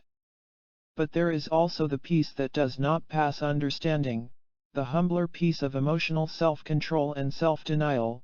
This is not a fruit of the Spirit, but rather one of its indispensable roots. The imperfect destroy true devotion, because they seek sensible sweetness in prayer. Saint John of the Cross. The fly that touches honey cannot use its wings, so the soul that clings to spiritual sweetness ruins its freedom and hinders contemplation. Saint John of the Cross. What is true of the sweet emotions is equally true of the bitter. For as some people enjoy bad health, so others enjoy a bad conscience. Repentance is metanoia, or change of mind, and without it there cannot be even a beginning of the spiritual life, for the life of the spirit is incompatible with the life of that old man, whose acts, whose thoughts, whose very existence are the obstructing evils which have to be repented. This necessary change of mind is normally accompanied by sorrow and self-loathing. But these emotions are not to be persisted in and must never be allowed to become a settled habit of remorse. In Middle English, remorse is rendered, with a literalness which to modern readers is at once startling and stimulating, as again bite. In this cannibalistic encounter, who bites whom? Observation and self-analysis provide the answer. The creditable aspects of the self bite the discreditable and are themselves bitten, receiving wounds that fester with incurable shame and despair. But, in Fenelon's words, it is mere self-love to be inconsolable at seeing one's own imperfections. Self-reproach is painful, but the very pain is a reassuring proof that the self is still intact. So long as attention is fixed on the delinquent ego, it cannot be fixed upon God and the ego, which lives upon attention and thus only when that sustenance is withheld, cannot be dissolved in the divine light. Eschew as though it were a hell the consideration of yourself and your offenses. No one should ever think of these things except to humiliate himself and love our Lord. It is enough to regard yourself in general as a sinner, even as there are many saints in heaven who were such. Charles de Condren. Faults will turn to good, provided we use them to our own humiliation, without slackening in the effort to correct ourselves.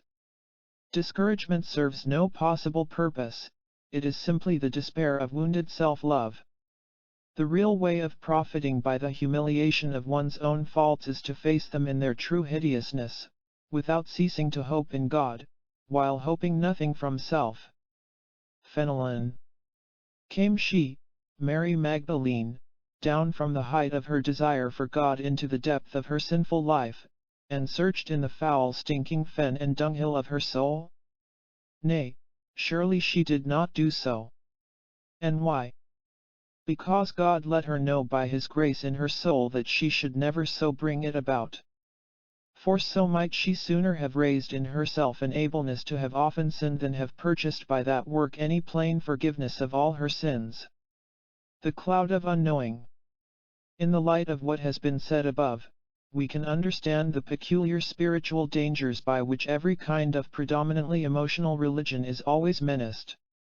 A hellfire faith that uses the theatrical techniques of revivalism in order to stimulate remorse and induce the crisis of sudden conversion, a savior cult that is forever stirring up what Saint Bernard calls the amor carnalis or fleshly love of the avatar and personal God, a ritualistic mystery religion that generates high feelings of awe and reverence and aesthetic ecstasy by means of its sacraments and ceremonials, its music and its incense, its numinous darknesses and sacred lights. In its own special way, each one of these runs the risk of becoming a form of psychological idolatry, in which God is identified with the ego's affective attitude towards God, and finally the emotion becomes an end in itself, to be eagerly sought after and worshipped, as the addicts of a drug spend life in the pursuit of their artificial paradise. All this is obvious enough. But it is no less obvious that religions that make no appeal to the emotions have very few adherents. Moreover, when pseudo-religions with a strong emotional appeal make their appearance, they immediately win millions of enthusiastic devotees from among the masses to whom the real religions have ceased to have a meaning or to be a comfort. But whereas no adherent of a pseudo-religion, such as one of our current political idolatries, compounded of nationalism and revolutionism, can possibly go forward into the way of genuine spirituality, such a way always remains open to the adherents of even the most highly emotionalized varieties of genuine religion. Those who have actually followed this way to its end in the unitive knowledge of the divine ground constitute a very small minority of the total. Many are called, but, since few choose to be chosen, few are chosen. The rest, say the Oriental exponents of the perennial philosophy, earn themselves another chance, in circumstances more or less propitious according to their deserts, to take the cosmic intelligence te saint if they are saved, their incomplete and undefinitive deliverances into some paradisal state of freer personal existence, from which, directly or through further incarnations, they may go on to the final release into eternity. If they are lost, their hell is a temporal and temporary condition of thicker darkness and more oppressive bondage to self-will, the root and principle of all evil. We see, then, that if it is persisted in, the way of emotional religion may lead, indeed, to a great good, but not to the great saint, but the emotional way opens into the way of unitive knowledge, and those who care to go on in this other way are well prepared for their task if they have used the emotional approach without succumbing to the temptations which have beset them on the way. Only the perfectly selfless and enlightened can do good that does not, in some way or other, have to be paid for by actual or potential evils.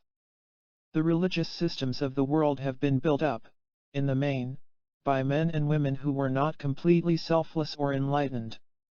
Hence all religions have had their dark and even frightful aspects, while the good they do is rarely gratuitous, but must, in most cases, be paid for, either on the nail or by installments. The emotion-rousing doctrines and practices, which play so important a part in all the world's organized religions, are no exception to this rule. They do good, but not gratuitously. The price paid varies according to the nature of the individual worshippers. Some of these choose to wallow in emotionalism and, becoming idolaters of feeling, pay for the good of their religion by a spiritual evil that may actually outweigh that good.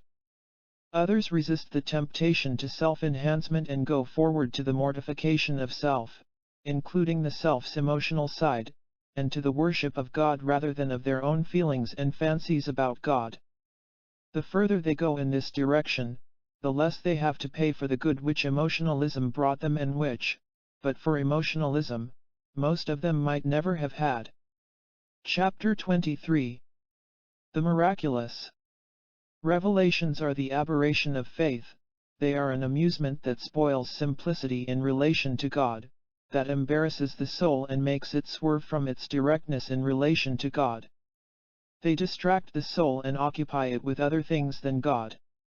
Special illuminations, auditions, prophecies and the rest are marks of weakness in a soul that cannot support the assaults of temptation or of anxiety about the future and God's judgment upon it.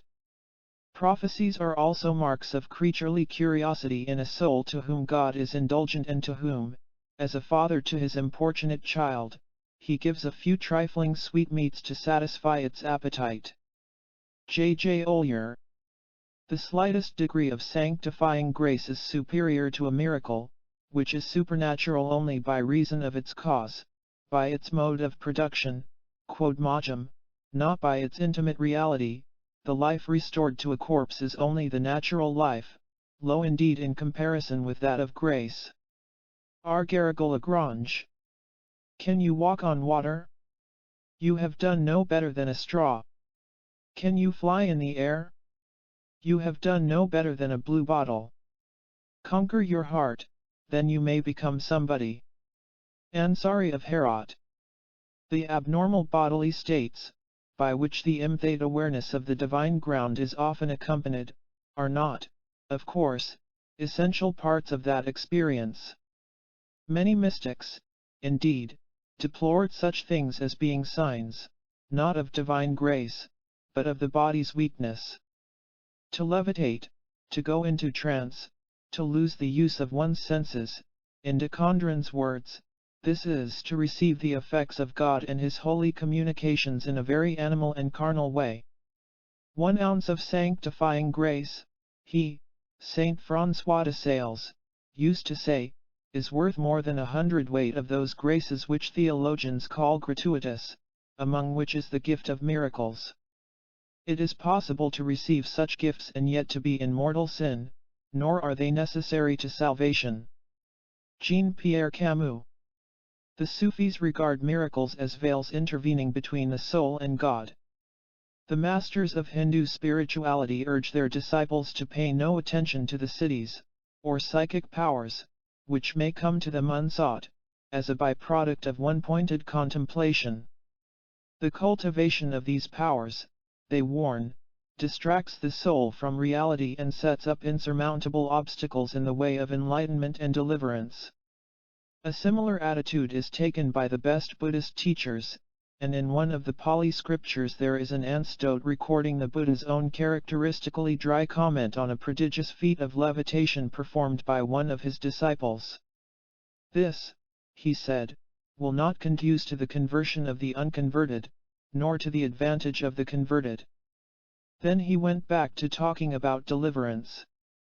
Because they know nothing of spirituality and regard the material world and their hypotheses about it as supremely significant, rationalists are anxious to convince themselves and others that miracles do not and cannot happen. Because they have had experience of the spiritual life and its byproducts, the exponents of the perennial philosophy are convinced that miracles do happen, but regard them as things of little importance, and that mainly negative and anti-spiritual. The miracles which at present are in greatest demand, and of which there is the steadist supply, are those of psychic healing. In what circumstances and to what extent the power of psychic healing should be used has been clearly indicated in the Gospel. Whether is it easier to say to the sick of the palsy, "Thy sins be forgiven thee," or to say, "Arise, and take up thy bed and walk"? If one can forgive sins, one can safely use the gift of healing. But the forgiving of sins is possible, in its fullness, only to those who speak with authority, in virtue of being selfless channels of the Divine Spirit.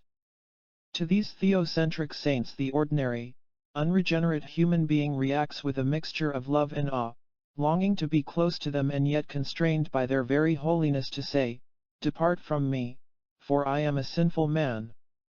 Such holiness makes holy to the extent that the sins of those who approach it are forgiven and they are enabled to make a new start, to face the consequences of their past wrongdoings, for of course the consequences remain, in a new spirit that makes it possible for them to neutralize the evil or turn it into positive good. A less perfect kind of forgiveness can be bestowed by those who are not themselves outstandingly holy, but who speak with the delegated authority of an institution which the sinner believes to be in some way a channel of supernatural grace. In this case the contact between unregenerate soul and divine spirit is not direct, but is mediated through the sinner's imagination. Those who are holy in virtue of being selfless channels of the Spirit may practice psychic healing with perfect safety, for they will know which of the sick are ready to accept forgiveness along with the mere miracle of a bodily cure.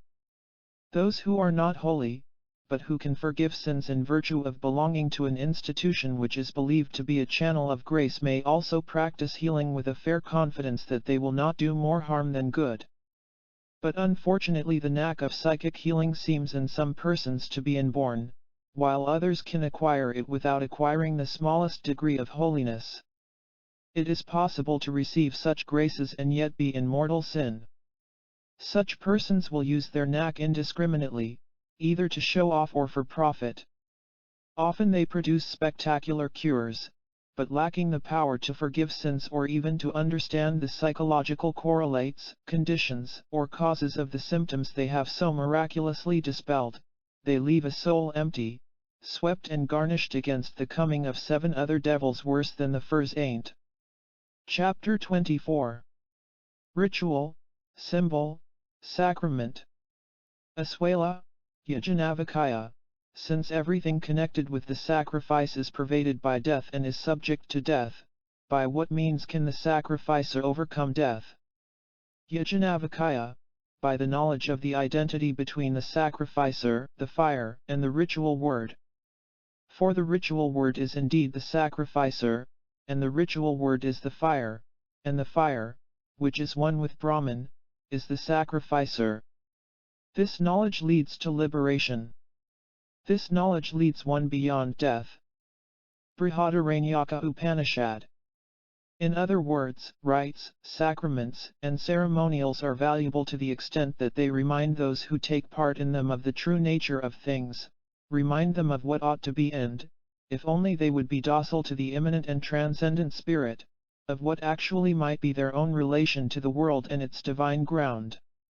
Theoretically any ritual or sacrament is as good as any other ritual or sacrament, provided always that the object symbolized be in fact some aspect of divine reality and that the relation between symbol and fact be clearly defined and constant. In the same way, one language is theoretically as good as another. Human experience can be thought about as effectively in Chinese as in English or French. But in practice, Chinese is the best language for those brought up in China, English for those brought up in England, and French for those brought up in France. It is, of course, much easier to learn the order of a rite and to understand its doctrinal significance than to master the intricacies of a foreign language. Nevertheless, what has been said of language is true, in large measure, of religious ritual. For persons who have been brought up to think of God by means of one set of symbols, it is very hard to think of Him in terms of other and, in their eyes, unhallowed sets of words, ceremonies, and images.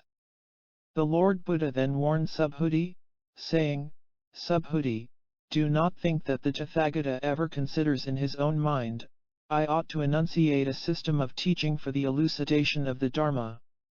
You should never cherish such a thought." And why?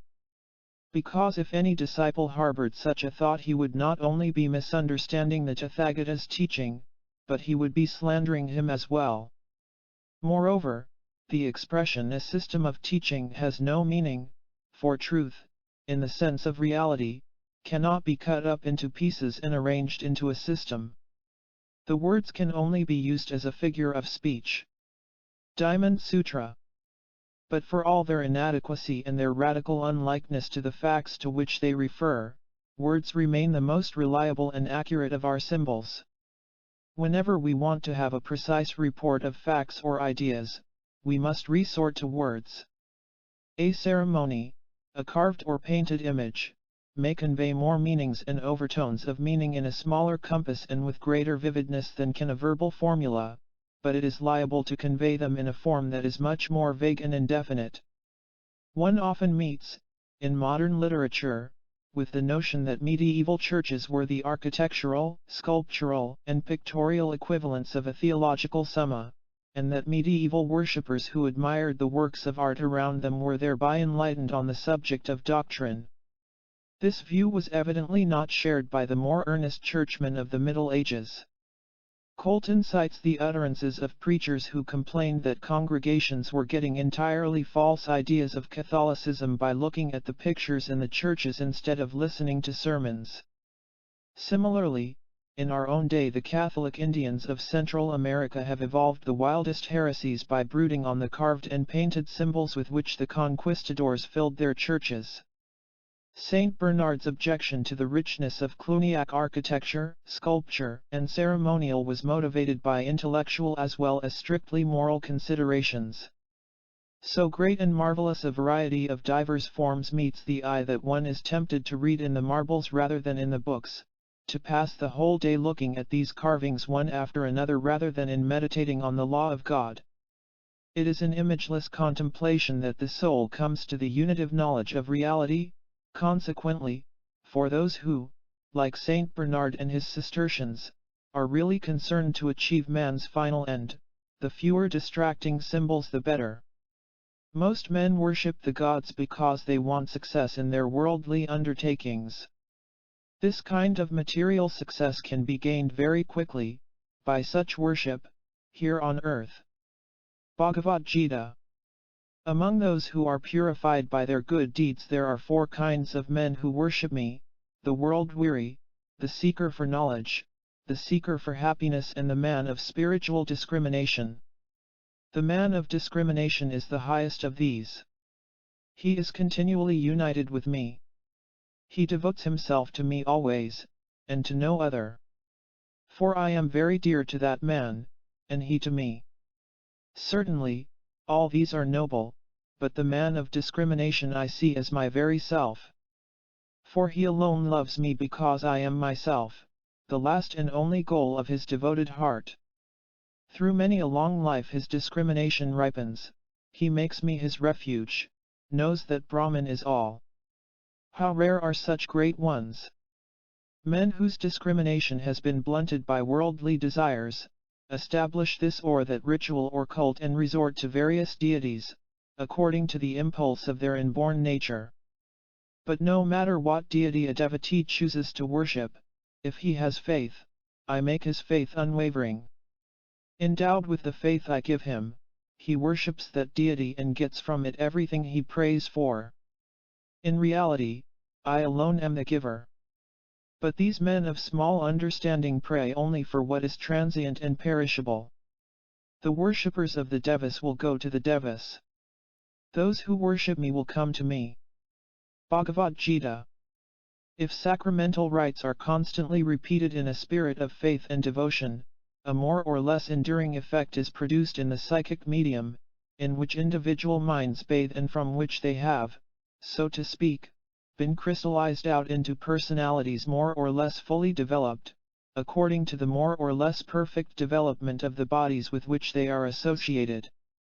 Of this psychic medium an eminent contemporary philosopher, Dr. C.D. Broad, has written, in an essay on telepathy contributed to the Proceedings of the Society for Psychical Research, as follows.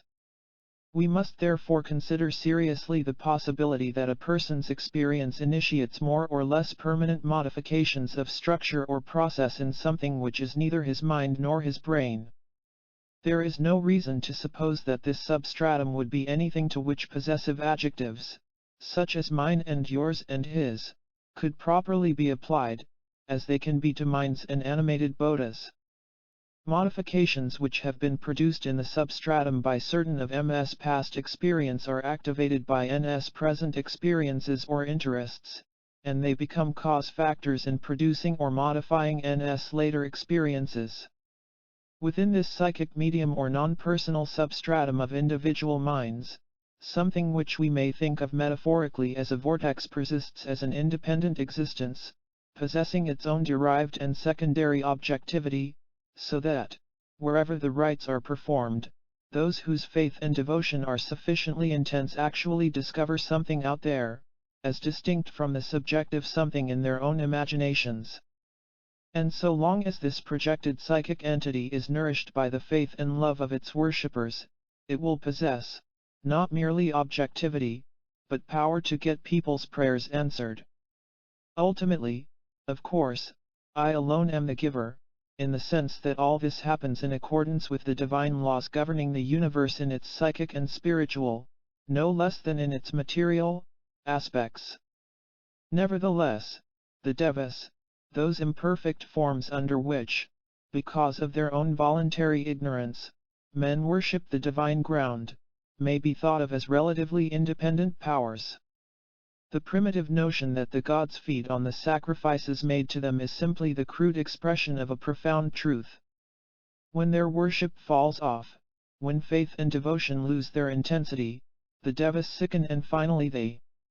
Europe is full of old shrines, whose saints and virgins and relics have lost the power and the second-hand psychic objectivity which they once possessed.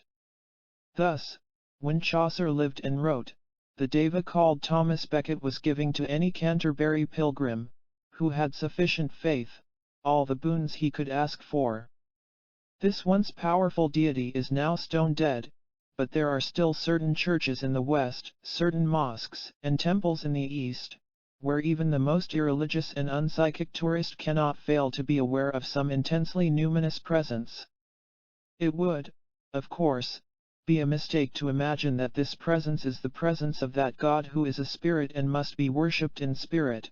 It is rather the psychic presence of men's thoughts and feelings about the particular, limited form of God, to which they have resorted according to the impulse of their inborn nature, thoughts and feelings projected into objectivity and haunting the sacred place in the same way as thoughts and feeling of another kind, but of equal intensity, haunt the scenes of some past suffering or crime. The presence in these consecrated buildings, the presence evoked by the performance of traditional rites, the presence inherent in a sacramental object, name, or formula, all these are real presences, but real presences, not of God or the avatar, but of something which, though it may reflect the divine reality, is yet less and other than it. Dulcis Jesu memoria dans vera cordi gaudia. Sed super mel et omnia ejus dulcis presentia.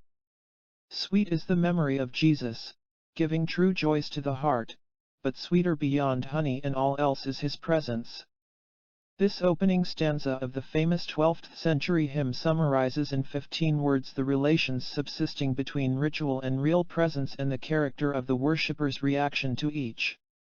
Systematically cultivated memoria, a thing in itself full of sweetness, first contributes to the evocation, then results, for certain souls, in the immediate apprehension of presentia, which brings with it joys of a totally different and higher kind. This presence, whose projected objectivity is occasionally so complete as to be apprehensible not merely by the devout worshipper, but by more or less indifferent outsiders, is always that of the divine being who has been previously remembered, Jesus here, Krishna or Amitabha Buddha there. The value of this practice, repetition of the name of Amitabha Buddha, is this. So long as one person practices his method of spirituality, and another practices a different method, they counterbalance one another and their meeting is just the same as their not meeting. Whereas if two persons practice the same method, their mindfulness tends to become deeper and deeper, and they tend to remember each other and to develop affinities for each other, life after life. Moreover, whoever recites the name of Amitabha Buddha, whether in the present time or in future time, will surely see the Buddha Amitabha and never become separated from him. By reason of that association, just as one associating with a maker of perfumes becomes permeated with the same perfumes, so he will become perfumed by Amitabha's compassion, and will become enlightened without resort to any other expedient means. Sarangama Sutra. We see then that intense faith and devotion, coupled with perseverance by many persons in the same forms of worship or spiritual exercise, have a tendency to objectify the idea or memory which is their content and so to create, in some sort, a numinous real presence, which worshippers actually find out there no less, and in quite another way, than in here. Insofar as this is the case, the ritualist is perfectly correct in attributing to his hallowed acts and words a power which, in another context, would be called magical. The mantram works, the sacrifice really does something, the sacrament confers grace ex opere operato, these are, or rather may be, matters of direct experience, facts which anyone who chooses to fulfill the necessary conditions can verify empirically for himself. But the grace conferred ex opere operato is not always spiritual grace, and the hallowed acts and formulas have a power which is not necessarily from God. Worshippers can, and very often do, get grace and power from one another and from the faith and devotion of their predecessors, projected into independent psychic existences that are hauntingly associated with certain places, words, and acts. A great deal of ritualistic religion is not spirituality, but occultism, a refined and well-meaning kind of white magic. Now, just as there is no harm in art, say, or science, but a great deal of good, provided always that these activities are not regarded as ends, but simply as means to the final end of all life, so too there is no harm in white magic, but the possibilities of much good, so long as it is treated, not as true religion, but as one of the roads to true religion, an effective way of reminding people with a certain kind of psychophysical make-up that there is a God, in knowledge of whom standeth their eternal life. If ritualistic white magic is regarded as being in itself true religion, if the real presences it evokes are taken to be God in himself and not the projections of human thoughts and feelings about God or even about something less than God, and if the sacramental rites are performed and attended for the sake of the spiritual sweetness experienced and the powers and advantages conferred, then there is idolatry. This idolatry is, at its best, a very lofty and, in many ways, beneficent kind of religion. But the consequences of worshipping God as anything but spirit and in any way except in spirit and in truth are necessarily undesirable in this sense, that they lead only to a partial salvation and delay the soul's ultimate reunion with the eternal ground. That very large numbers of men and women have an ineradicable desire for rites and ceremonies is clearly demonstrated by the history of religion. Almost all the Hebrew prophets were opposed to ritualism. Rend your hearts and not your garments. I desire mercy and not sacrifice. I despise your feasts, I take no delight in your solemn assemblies. And yet, in spite of the fact that what the prophets wrote was regarded as divinely inspired, the temple at Jerusalem continued to be, for hundreds of years after their time, the center of a religion of rites, ceremonials, and blood sacrifice. It may be remarked in passing that the shedding of blood, one's own or that of animals or other human beings, seems to be a peculiarly efficacious way of constraining the occult or psychic world to answer petitions and confer supernormal powers. If this is a fact, as from the anthropological and antiquarian evidence it appears to be, it would supply yet another cogent reason for avoiding animal sacrifices, savage bodily austerities and even, since thought is a form of action, that imaginative gloating over spilled blood, which is so common in certain Christian circles. What the Jews did in spite of their prophets, Christians have done in spite of Saint the Christ of the Gospels is a preacher and not a dispenser of sacraments or performer of rites. He speaks against vain repetitions, he insists on the supreme importance of private worship, he has no use for sacrifices and not much use for the temple. But this did not prevent historic Christianity from going its own, all too human, way. A precisely similar development took place in Buddhism. For the Buddha of the Pali scriptures, ritual was one of the fetters holding back the soul from enlightenment and liberation. Nevertheless, the religion he founded has made full use of ceremonies, vain repetitions, and sacramental rites. There would seem to be two main reasons for the observed developments of the historical religions. First, most people do not want spirituality or deliverance, but rather a religion that gives them emotional satisfactions, answers to prayer, supernormal powers, and partial salvation in some sort of posthumous heaven. Second, some of those few who do desire spirituality and deliverance find that, for them, the most effective means to those ends are ceremonies, vain repetitions and sacramental rites. It is by participating in these acts and uttering these formulas that they are most powerfully reminded of the eternal ground of all being, it is by immersing themselves in the symbols that they can most easily come through to that which is symbolized. Everything, event, or thought is a point of intersection between creature and creator, between a more or less distant manifestation of God and a ray, so to speak, of the unmanifest Godhead. Everything, event, or thought can therefore be made the doorway through which a soul may pass out of time into eternity. That is why ritualistic and sacramental religion can lead to deliverance. But at the same time every human being loves power and self-enhancement, and every hallowed ceremony, form of words or sacramental rite is a channel through which power can flow out of the fascinating psychic universe into the universe of embodied selves.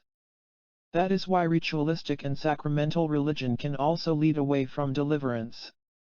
There is another disadvantage inherent in any system of organized sacramentalism, and that is that it gives to the priestly caste a power which it is all too natural for them to abuse. In a society which has been taught that salvation is exclusively or mainly through certain sacraments, and that these sacraments can be administered effectively only by a professional priesthood, that professional priesthood will possess an enormous coercive power. The possession of such power is a standing temptation to use it for individual satisfaction and corporate aggrandizement. To a temptation of this kind, if repeated often enough, most human beings who are not saints almost inevitably succumb. That is why Christ taught his disciples to pray that they should not be led into temptation. This is, or should be, the guiding principle of all social reform, to organize the economic, political, and social relationships between human beings in such a way that there shall be, for any given individual or group within the society, a minimum of temptations to covetousness, pride, cruelty, and lust for power. Men and women being what they are, it is only by reducing the number and intensity of temptations that human societies can be, in some measure at least, delivered from evil. Now, the sort of temptations, to which a priestly caste is exposed in a society that accepts a predominantly sacramental religion, are such that none but the most saintly persons can be expected consistently to resist them. What happens when ministers of religion are led into these temptations is clearly illustrated by the history of the Roman Church. Because Catholic Christianity taught a version of the perennial philosophy, it produced a succession of great saints.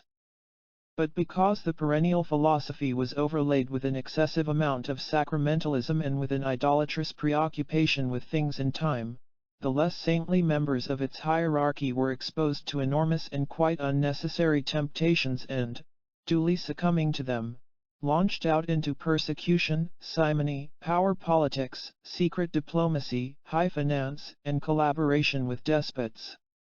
I very much doubt whether, since the Lord by His grace brought me into the faith of His dear Son, I have ever broken bread or drunk wine, even in the ordinary course of life, without remembrance of, and some devout feeling regarding, the broken body and the blood shedding of my dear Lord and Saviour. Stephen Grellet. We have seen that, when they are promoted to be the central core of organized religious worship, ritualism and sacramentalism are by no means unmixed blessings. But that the whole of a man's workaday life should be transformed by him into a kind of continuous ritual, that every object in the world around him should be regarded as a symbol of the world's eternal ground, that all his actions should be performed sacramentally, this would seem to be wholly desirable. All the masters of the spiritual life, from the authors of the Upanishads to Socrates, from Buddha to Saint Bernard, are agreed that, without self-knowledge there cannot be adequate knowledge of God, that without a constant recollectedness there can be no complete deliverance. The man who has learnt to regard things as symbols, persons as temples of the Holy Spirit and actions as sacraments, is a man who has learned constantly to remind himself who he is, where he stands in relation to the universe and its ground, how he should behave towards his fellows and what he must do to come to his final end. Because of this indwelling of the Logos, writes Mr. Kenneth Saunders in his valuable study of the Fourth Gospel, the Gita, and the Lotus Sutra, all things have a reality. They are sacraments, not illusions like the phenomenal word of the Vedanta. That the Logos is in things, lives, and conscious minds, and they in the Logos, was taught much more emphatically and explicitly by the Vedantists than by the author of the Fourth Gospel, and the same idea is, of course, basic in the theology of Taoism. But though all things in fact exist at the intersection between a divine manifestation and a ray of the unmanifest Godhead, it by no means follows that everyone always knows that this is so. On the contrary, the vast majority of human beings believe that their own selfness and the objects around them possess a reality in themselves, wholly independent of the Logos.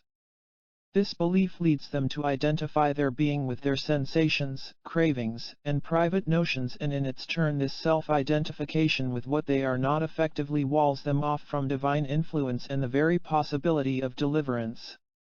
To most of us on most occasions things are not symbols and actions are not sacramental, and we have to teach ourselves, consciously and deliberately, to remember that they are. The world is imprisoned in its own activity, except when actions are performed as worship of God. Therefore you must perform every action sacramentally, as if it were yajna, the sacrifice that, in its divine Logos essence, is identical with the Godhead to whom it is offered, and be free from all attachment to results. Bhagavad Gita. Precisely similar teachings are found in Christian writers, who recommend that persons and even things should be regarded as temples of the Holy Ghost and that everything done or suffered should be constantly offered to God. It is hardly necessary to add that this process of conscious sacramentalization can be applied only to such actions as are not intrinsically evil.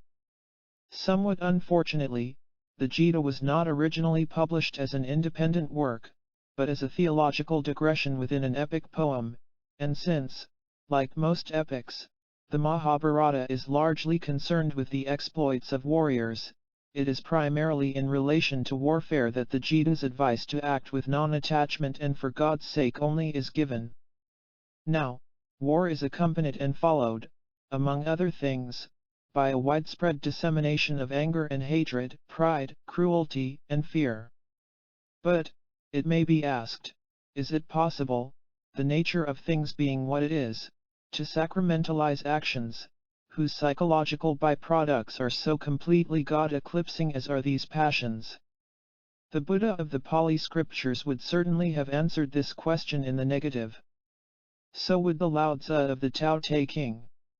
So would the Christ of the Synoptic Gospels.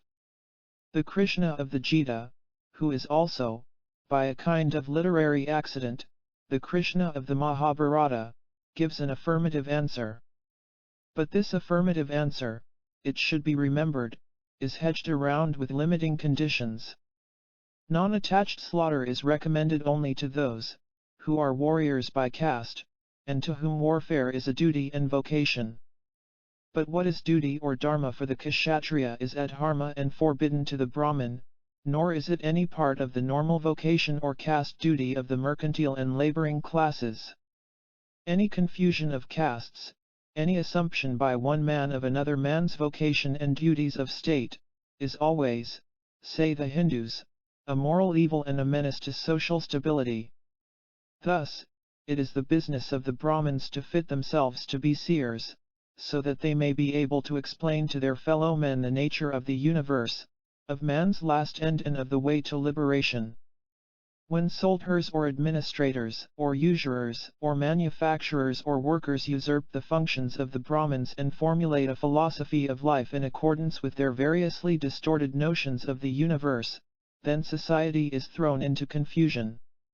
Similarly, confusion reigns when the Brahmin, the man of non-coercive spiritual authority, assumes the coercive power of the Kshatriya, or when the Kshatriya's job of ruling is usurped by bankers and stock jobbers, or finally when the warrior caste's dharma of fighting is imposed, by conscription, on Brahmin, Vaishya and Sudra alike. The history of Europe during the later Middle Ages and Renaissance is largely a history of the social confusions that arises when large numbers of those who should be seers abandon spiritual authority in favor of money and political power. And contemporary history is the hideous record of what happens when political bosses, businessmen, or class-conscious proletarians assume the Brahmin's function of formulating a philosophy of life, when usurers dictate policy and debate the issues of war and peace, and when the warrior's caste duty is imposed on all and sundry, regardless of psychophysical makeup and vocation. Chapter 25. Spiritual Exercises. Rites, sacraments, ceremonies, liturgies, all these belong to public worship.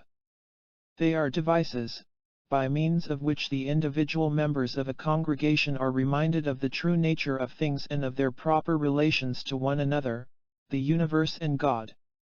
What ritual is to public worship, spiritual exercises are to private devotion. They are devices to be used by the solitary individual when he enters into his closet, shuts the door and prays to his Father which is in secret.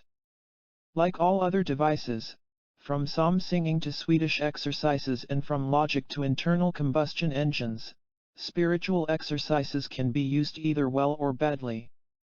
Some of those who use spiritual exercises make progress in the life of the spirit, others, using the same exercises, make no progress. To believe that their use either constitutes enlightenment, or guarantees it, is mere idolatry and superstition. To neglect them altogether, to refuse to find out whether and in what way they can help in the achievement of our final end, is nothing but self-opinionatedness and stubborn obscurantism. Saint François de Sales used to say, "I hear of nothing but perfection on every side, so far as talk goes, but I see very few people who really practice it." Everybody has his own notion of perfection. One man thinks it lies in the cut of his clothes, another in fasting, a third in almsgiving, or in frequenting the sacraments, in meditation, in some special gift of contemplation, or in extraordinary gifts or graces, but they are all mistaken, as it seems to me, because they confuse the means, or the results, with the end and cause. For my part, the only perfection I know of is a hearty love of God, and to love one's neighbor as oneself. Charity is the only virtue which rightly unites us to God and man. Such union is our final aim and end, and all the rest is mere delusion. Jean-Pierre Camus.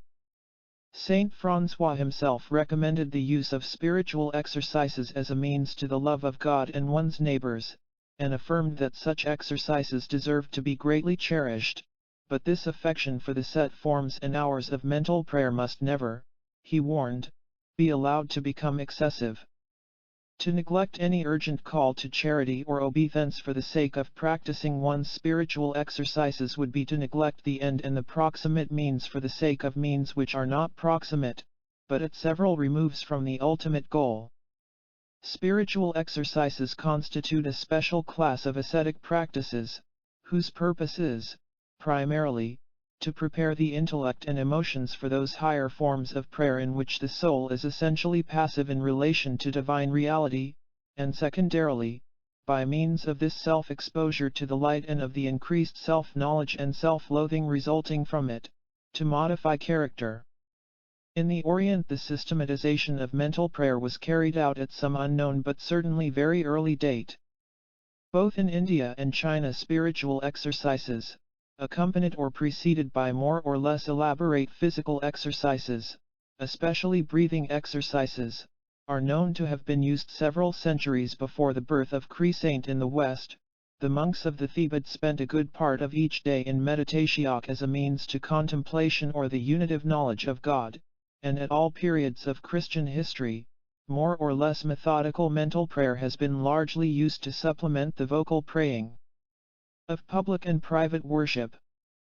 But the systematization of mental prayer into elaborate spiritual exercises was not undertaken, it would seem, until near the end of the Middle Ages, when reformers within the Church popularized this new form of spirituality in an effort to revivify a decaying monasticism and to reinforce the religious life of a laity that had been bewildered by the Great Schism and profoundly shocked by the corruption of the clergy.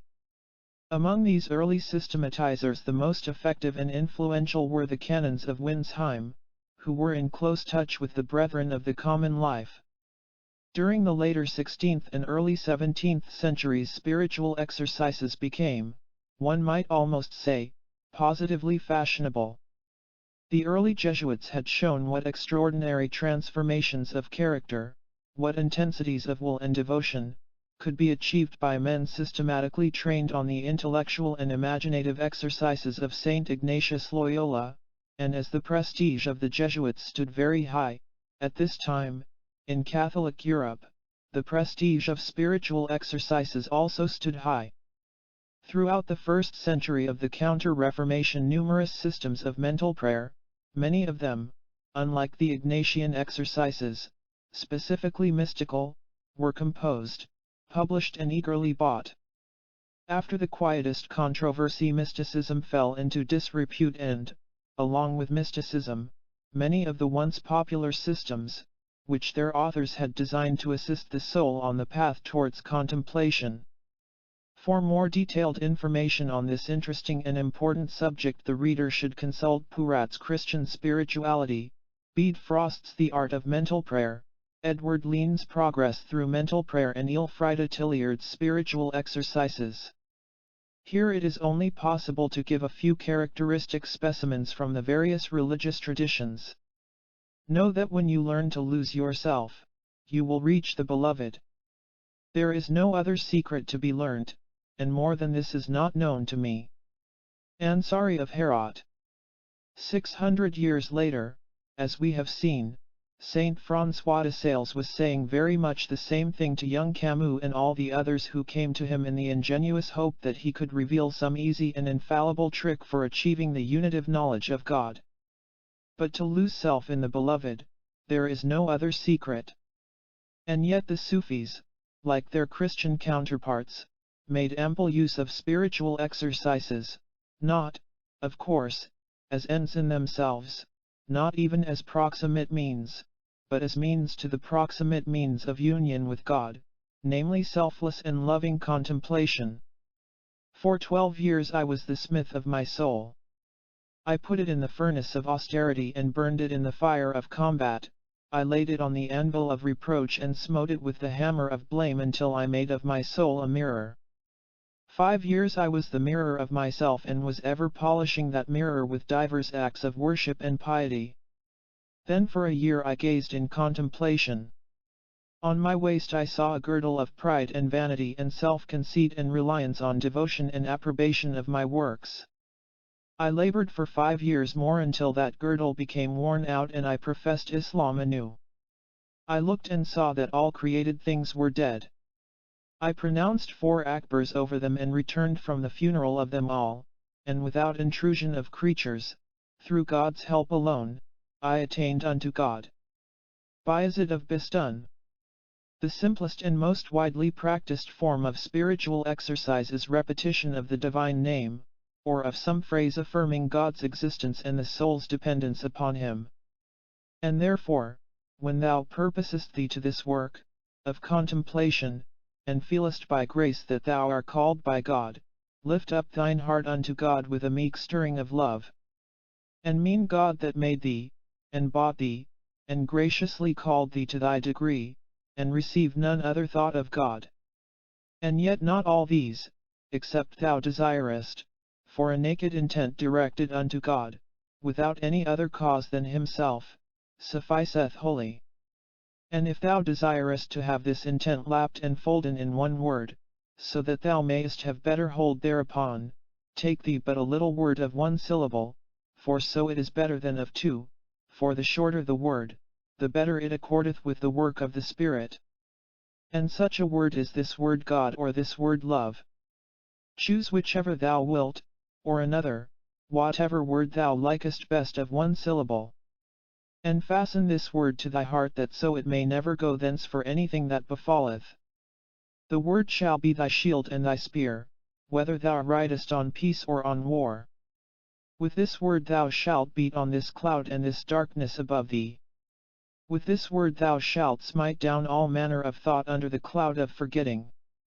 Insomuch that, if any thought press upon thee to ask what thou wouldst have, answer with no more words than with this one word, God or love. And if he offer of his great learning to expound to thee that word, say to him that thou wilt have it all whole, and not broken nor undone. And if thou wilt hold fast to this purpose, be sure that that thought will no while bide. The cloud of unknowing. In another chapter the author of the cloud suggests that the word symbolizing our final end should sometimes be alternated with a word denoting our present position in relation to that end. The words to be repeated in this exercise are sin and God.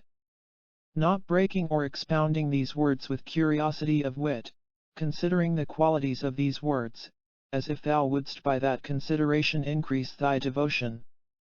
I believe it should never be so in this case and in this work. But hold them all whole, these words, and mean by sin a lump, thou knowest never what, none other thing but thyself. And because ever the whiles thou livest in this wretched life, thou must always feel in some part this foul stinking lump of sin, as it were one and congealed with the substance of thy being, therefore shalt thou alternately mean these two words, sin and God. With this general understanding that, if thou hadst God, then shouldst thou lack sin, and mightest thou lack sin, then shouldst thou have God. The cloud of unknowing. The Sheikh took my hand and led me into the convent. I sat down in the portico, and the Sheikh picked up a book and began to read. As is the way of scholars, I could not help wondering what the book was. The Sheikh perceived my thoughts. Abu Said, he said, all the 124,000 prophets were sent to preach one word. They bade the people say, Allah, and devote themselves to Him. Those who heard this word by the ear alone let it go out by the other ear, but those who heard it with their souls imprinted it on their souls and repeated it until it penetrated their hearts and souls, and their whole beings became this word. They were made independent of the pronunciation of the word, they were released from the sound of the letters. Having understood the spiritual meaning of this word, they became so absorbed in it that they were no more conscious of their own non-existence. Abu Said. Take a short verse of a psalm, and it shall be shield and buckler to you against all your foes. Kashan, quoting Abbot Isaac. In India, the repetition of the divine name or the mantram, a short devotional or doctrinal affirmation, is called japam and is a favorite spiritual exercise among all the sects of Hinduism and Buddhism. The shortest mantram is Om, a spoken symbol that concentrates within itself the whole Vedanta philosophy. To this and other mantrams Hindus attribute a kind of magical power. The repetition of them is a sacramental act, conferring grace ex opere operato. A similar efficacy was and indeed still is attributed to sacred words and formulas by Buddhists, Muslims, Jews, and Christians. And, of course, just as traditional religious rites seem to possess the power to evoke the real presence of existence projected into psychic objectivity by the faith and devotion of generations of worshippers, so too long-hallowed words and phrases may become channels for conveying powers other and greater than those belonging to the individual who happens at the moment to be pronouncing them. And meanwhile the constant repetition of this word God or this word love may, in favorable circumstances, have a profound effect upon the subconscious mind, inducing that selfless one-pointedness of will and thought and feeling, without which the unitive knowledge of God is impossible. Furthermore, it may happen that, if the word is simply repeated all whole, and not broken up or undone by discursive analysis, the fact for which the word stands will end by presenting itself to the soul in the form of an integral intuition. When this happens, the doors of the letters of this word are opened, to use the language of the Sufis, and the soul passes through into reality. But though all this may happen, it need not necessarily happen. For there is no spiritual patent medicine, no pleasant and infallible panacea for souls suffering from separateness and the deprivation of God. No, there is no guaranteed cure, and, if used improperly, the medicine of spiritual exercises may start a new disease or aggravate the old. For example, a mere mechanical repetition of the divine name can result in a kind of numbed stupefaction that is as much below analytical thought as intellectual vision is above it. And because the sacred word constitutes a kind of prejudgment of the experience induced by its repetition, this stupefaction, or some other abnormal state, is taken to be the imthate awareness of reality and is idolatrously cultivated and hunted after, with a turning of the will towards what is supposed to be God before there has been a turning of it away from the self. The dangers which beset the practicer of japam, who is insufficiently mortified and insufficiently recollected and aware, are encountered in the same or different forms by those who make use of more elaborate spiritual exercises. Intense concentration on an image or idea, such as is recommended by many teachers, both Eastern and Western, may be very helpful for certain persons in certain circumstances, very harmful in other cases. It is helpful when the concentration results in such mental stillness, such a silence of intellect, will and feeling, that the divine word can be uttered within the soul. It is harmful when the image concentrated upon becomes so hallucinatingly real that it is taken for objective reality and idolatrously worshipped. Harmful, too, when the exercise of concentration produces unusual psychophysical results, in which the person experiencing them takes a personal pride, as being special graces and divine communications. Of these unusual psychophysical occurrences the most ordinary are visions and auditions, foreknowledge, telepathy and other psychic powers, and the curious bodily phenomenon of intense NEAT. Many persons who practice concentration exercises experience this heat occasionally. A number of Christian saints, of whom the best known are Saint Philip Neri and Saint Catherine of Siena, have experienced it continuously. In the East, techniques have been developed whereby the accession of heat resulting from intense concentration can be regulated, controlled, and put to do useful work, such as keeping the contemplative warm in freezing weather. In Europe, where the phenomenon is not well understood, Many would-be contemplatives have experienced this heat, and have imagined it to be some special divine favor, or even the experience of union, and being insufficiently mortified and humble, have fallen into idolatry and a God-eclipsing spiritual pride.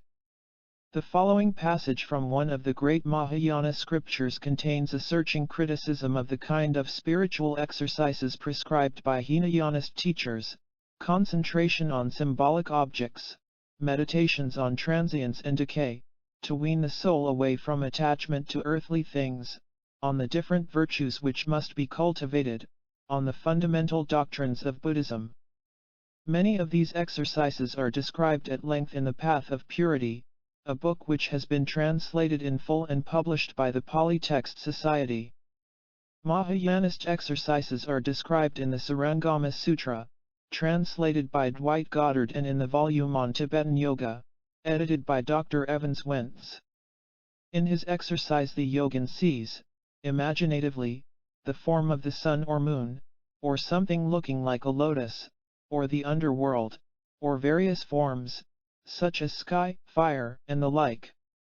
All these appearances lead him in the way of the philosophers, they throw him down into the state of Sravakahud, into the realm of the Pratyeka Buddhas. When all these are put aside and there is a state of imagelessness, then a condition in conformity with suchness presents itself, and the Buddhas will come together from all their countries and with their shining hands will touch the head of this benefactor. Lankavatara Sutra.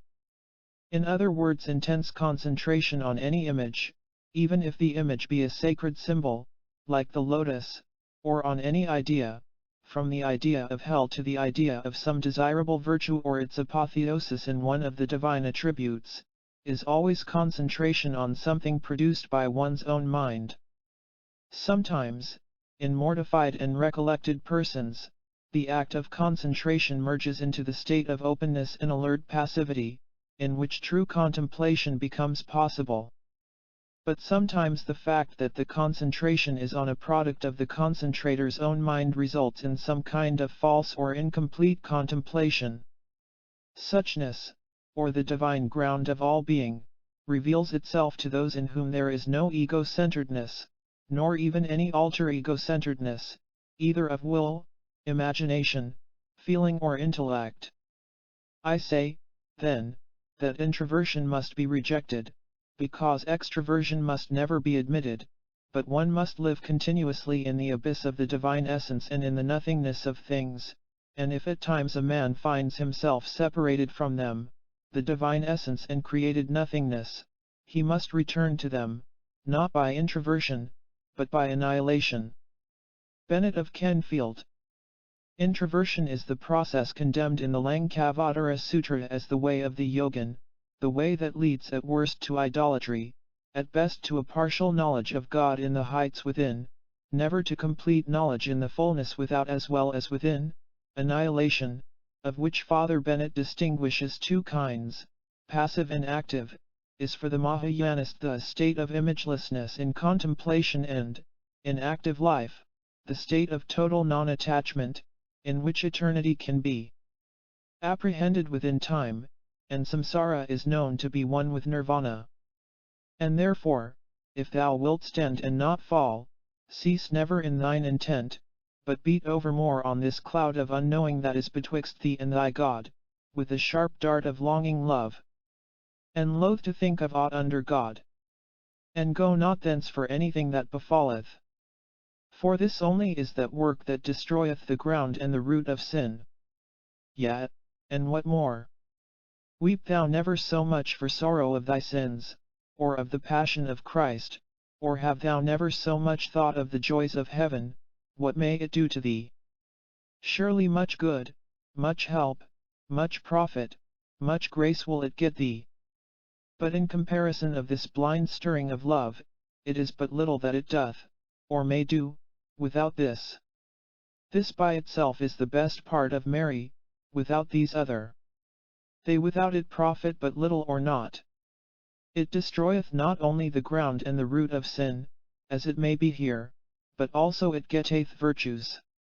For if it be truly conceived, all virtues shall be subtly and perfectly conceived. felt and comprehended in it, without any mingling of thine intent.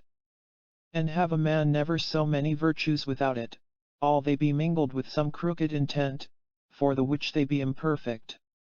For virtue is naught else but an ordered and measured affection, plainly directed unto God for himself. The cloud of unknowing.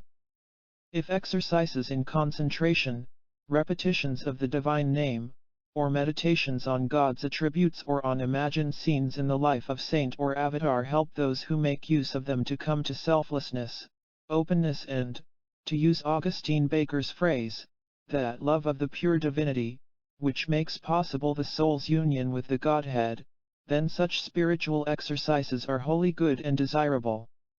If they have other results, well, the tree is known by its fruits.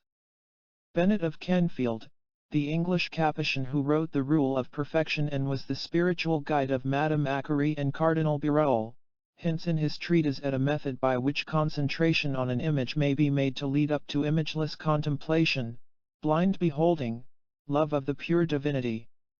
The period of mental prayer is to begin with intense concentration on a scene of Christ's Passion, then the mind is, as it were, to abolish this imagination of the sacred humanity and to pass from it to the formless and attributeless Godhead which that humanity incarnates. A strikingly similar exercise is described in the Bardo the Dal or Tibetan Book of the Dead, a work of quite extraordinary profundity and beauty, now fortunately available in translation with a valuable introduction and notes by Dr. Evans Wentz. Whosoever thy tutelary deity may be, meditate upon the form for much time, as being apparent, yet non-existent in reality, like a form produced by a magician. Then let the visualization of the tutelary deity melt away from the extremities, till nothing at all remaineth visible of it, and put thyself in the state of the clearness and the voidness, which thou canst not conceive as something, and abide in that state for a little while. Again meditate upon the tutelary deity, again meditate upon the clear light, do this alternately. Afterwards allow thine own intellect to melt away gradually, beginning from the extremities. The Tibetan Book of the Dead. As a final summing up of the whole matter we may cite a sentence of Eckhart's. He who seeks God under settled form lays hold of the form, while missing the God concealed in it. Here, the key word is settled. It is permissible to seek God provisionally under a form which is from the first recognized as merely a symbol of reality, and a symbol which must sooner or later be discarded in favor of what it stands for. To seek Him under a settled form, settled because regarded as the very shape of reality, is to commit oneself to illusion and a kind of idolatry. The chief impediments in the way of taking up the practice of some form of mental prayer are ignorance of the nature of things, which has never, of course, been more abysmal than in this age of free compulsory education, and the absorption in self-interest, in positive and negative emotions connected with the passions and with what is technically known as a good time. And when the practice has been taken up, the chief impediments in the way of advance towards the goal of mental prayer are distractions. Probably all persons, even the most saintly, suffer to some extent from distractions. But it is obvious that the distractions of one who, in the intervals of mental prayer, leads a dispersed, unrecollected, self-centered life will have more and worse distractions to contend with than a person who lives one-pointedly, never forgetting who he is and how related to the universe and its divine ground. Some of the most profitable spiritual exercises actually make use of distractions, in such a way that these impediments to self-abandonment, mental silence and passivity in relation to God are transformed into means of progress. But first, by way of preface to the description of these exercises, it should be remarked that all teachers of the art of mental prayer concur in advising their pupils never to use violent efforts of the surface will against the distractions which arise in the mind during periods of recollection. The reason for this has been succinctly stated by Bennet of Kenfield in his Rule of Perfection. The more a man operates, the more he is and exists. And the more he is and exists, the less of God is and exists within him. Every enhancement of the separate personal self produces a corresponding diminution of that self's awareness of divine reality. But any violent reaction of the surface will against distractions automatically enhances the separate, personal self and therefore reduces the individual's chances of coming to the knowledge and love of God. In the process of trying forcibly to abolish our God-eclipsing daydreams, we merely deepen the darkness of our native ignorance. This being so, we must give up the attempt to fight distractions and find ways either of circumventing them, or of somehow making use of them. For example, if we have already achieved a certain degree of alert passivity in relation to reality and distractions intervene, we can simply look over the shoulder of the malicious and concupiscent imbecile who stands between us and the object of our simple regard. The distractions now appear in the foreground of consciousness, we take notice of their presence, then, lightly and gently, without any straining of the will, we shift the focus of attention to reality which we glimpse, or divine, or, by past experience or an act of faith, merely know about, in the background. In many cases, this effortless shift of attention will cause the distractions to lose their obsessive there-ness and, for a time at least, to disappear. If the heart wanders or is distracted, bring it back to the point quite gently and replace it tenderly in its master's presence. And even if you did nothing during the whole of your hour but bring your heart back and place it again in our Lord's presence, though it went away every time you brought it back, your hour would be very well employed. Saint François de Sales. In this case the circumvention of distractions constitutes a valuable lesson in patience and perseverance. Another and more direct method of making use of the monkey in our heart is described in the cloud of unknowing. When thou feelest that thou mayest in no wise put them, distractions, down, cower then down under them as a caitiff and a coward overcome in battle, and think it is but folly to strive any longer with them, and therefore thou yieldest thyself to God in the hands of thine enemies. And surely, I think, if this device be truly conceived, it is naught else but a true knowing and a feeling of thyself as thou art, a wretch and a filthy thing, far worse than naught, the which knowing and feeling is meekness, humility. And this meekness meriteth to have God mightily descending to venge thee on thine enemies, so as to take thee up and cherishingly dry thy ghostly eyes, as the father doth to the child that is at the point to perish under the mouths of wild swine and mad biting bears. The cloud of unknowing. Finally, there is the exercise, much employed in India, which consists in dispassionately examining the distractions as they arise and in tracing them back, through the memory of particular thoughts, feelings, and actions, to their origins in temperament and character, constitution, and acquired habit. This procedure reveals to the soul the true reasons for its separation from the divine ground of its being. It comes to realize that its spiritual ignorance is due to the inert recalcitrance or positive rebelliousness of its selfhood, and it discovers, specifically, the points where that eclipsing selfhood congeals, as it were, into the hardest, densest clods.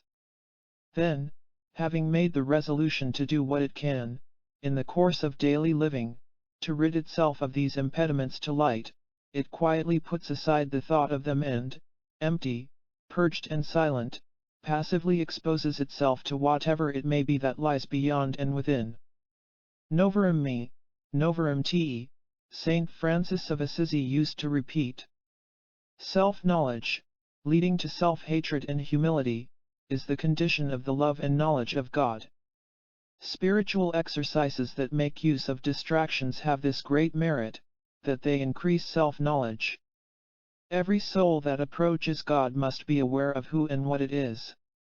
To practice a form of mental or vocal prayer that is, so to speak, above one's moral station is to act a lie, and the consequences of such lying are wrong notions about God, idolatrous worship of private and unrealistic fantasies and, for lack of the humility of self-knowledge, spiritual pride. It is hardly necessary to add that this method has, like every other, its dangers as well as its advantages. For those who employ it there is a standing temptation to forget the end in the all too squalidly personal means, to become absorbed in a whitewashing or remorseful essay in autobiography to the exclusion of the pure divinity, before whom the angry Abe played all the fantastic tricks which he now so relishingly remembers. We come now to what may be called the spiritual exercises of daily life. The problem, here, is simple enough: how to keep oneself reminded, during the hours of work and recreation, that there is a good deal more to the universe than that which meets the eye of one absorbed in business or pleasure. There is no single solution to this problem. Some kinds of work and recreation are so simple and unexactive that they permit of continuous repetition of sacred name or phrase, unbroken thought about divine reality, or, what is still better, uninterrupted mental silence and alert passivity. Such occupations as were the daily task of Brother Lawrence, whose practice of the presence of God has enjoyed a kind of celebrity in circles otherwise completely uninterested in mental prayer or spiritual exercises, were almost all of this simple and unexacting kind. But there are other tasks too complex to admit of this constant recollectedness. Thus, to quote Eckhart, a celebrant of the Mass who is over-intent on recollection is liable to make mistakes. The best way is to try to concentrate the mind before and afterwards, but, when saying it, to do so quite straightforwardly. This advice applies to any occupation demanding undivided attention. But undivided attention is seldom demanded and is with difficulty sustained for long periods at a stretch. There are always intervals of relaxation. Everyone is free to choose whether these intervals shall be filled with daydreaming or with something better. Whoever has God in mind, simply and solely God, in all things, such a man carries God with him into all his works and into all places, and God alone does all his works. He seeks nothing but God, nothing seems good to him but God. He becomes one with God in every thought. Just as no multiplicity can dissipate God, so nothing can dissipate this man or make him multiple. Eckhart. I do not mean that we ought voluntarily to put ourselves in the way of dissipating influences, God forbid. That would be tempting God and seeking danger. But such distractions as come in any way providentially, if met with due precaution and carefully guarded hours of prayer and reading, will turn to good. Often those things which make you sigh for solitude are more profitable to your humiliation and self-denial than the most utter solitude itself would be. Sometimes a stimulating book of devotion, a fervent meditation, a striking conversation, may flatter your tastes and make you feel self-satisfied and complacent, imagining yourself far advanced towards perfection, and by filling you with unreal notions, be all the time swelling your pride and making you come from your religious exercises less tolerant of whatever crosses your will. I would have you hold fast to this simple rule: seek nothing dissipating, but bear quietly with whatever God sends without your seeking it, whether of dissipation or interruption. It is a great delusion to seek God afar off in matters perhaps quite unattainable, ignoring that He is beside us in our daily annoyances, so long as we bear humbly and bravely all those which arise from the manifold imperfections of our neighbors and ourselves. Fenelon. Consider that your life is a perpetual perishing, and lift up your mind to God above all whenever the clock strikes, saying, God, I adore your eternal being, I am happy that my being should perish every moment, so that at every moment it may render homage to your eternity. J. Ollier. When you are walking alone, or elsewhere, glance at the general will of God, by which He wills all the works of His mercy and justice in heaven, on earth, under the earth, and approve, praise and then love that sovereign will, all holy, all just, all beautiful. Glance next at the special will of God, by which He loves His own, and works in them in divers ways, by consolation and tribulation. And then you should ponder a little, considering the variety of consolations, but especially of tribulations, that the good suffer, and then with great humility approve, praise and love all this will. Consider that will in your own person, in all the good or ill that happens to you and may happen to you, except sin, then approve, praise and love all that, protesting that you will ever cherish, honor and adore that sovereign will, and submitting to God's pleasure and giving Him all who are yours, amongst whom am I, and in a great confidence in that will, that it will work all good for us and our happiness. I add that, when you have performed this exercise 2 or 3 times in this way, you can shorten it, vary it, and arrange it, as you find best, for it should often be thrust into your heart as an aspiration. Saint François de Sales. Dwelling in the light, there is no occasion at all for stumbling, for all things are discovered in the light. When thou art walking abroad, it is present with thee in thy bosom, thou needest not to say, Lo here, or lo there, and as thou liest in thy bed, it is present to teach thee and judge thy wandering mind, which wanders abroad, and thy high thoughts and imaginations, and makes them subject. For following thy thoughts, thou art quickly low saint by dwelling in this light, it will discover to thee the body of sin and thy corruptions and fallen estate, where thou art. In that light which shows thee all this, stand, go neither to the right nor to the left. George Fox. The extract which follows is taken from the translation by Wei Dao and Goddard of the Chinese text of The Awakening of Faith, by Ashvaghosha, a work originally composed in Sanskrit during the 1st century of our era, but of which the original has been low. Saint Ashvaghosha devotes a section of his treatise to the expedient means, as they are called in Buddhist terminology, whereby unitive knowledge of thusness may be achieved.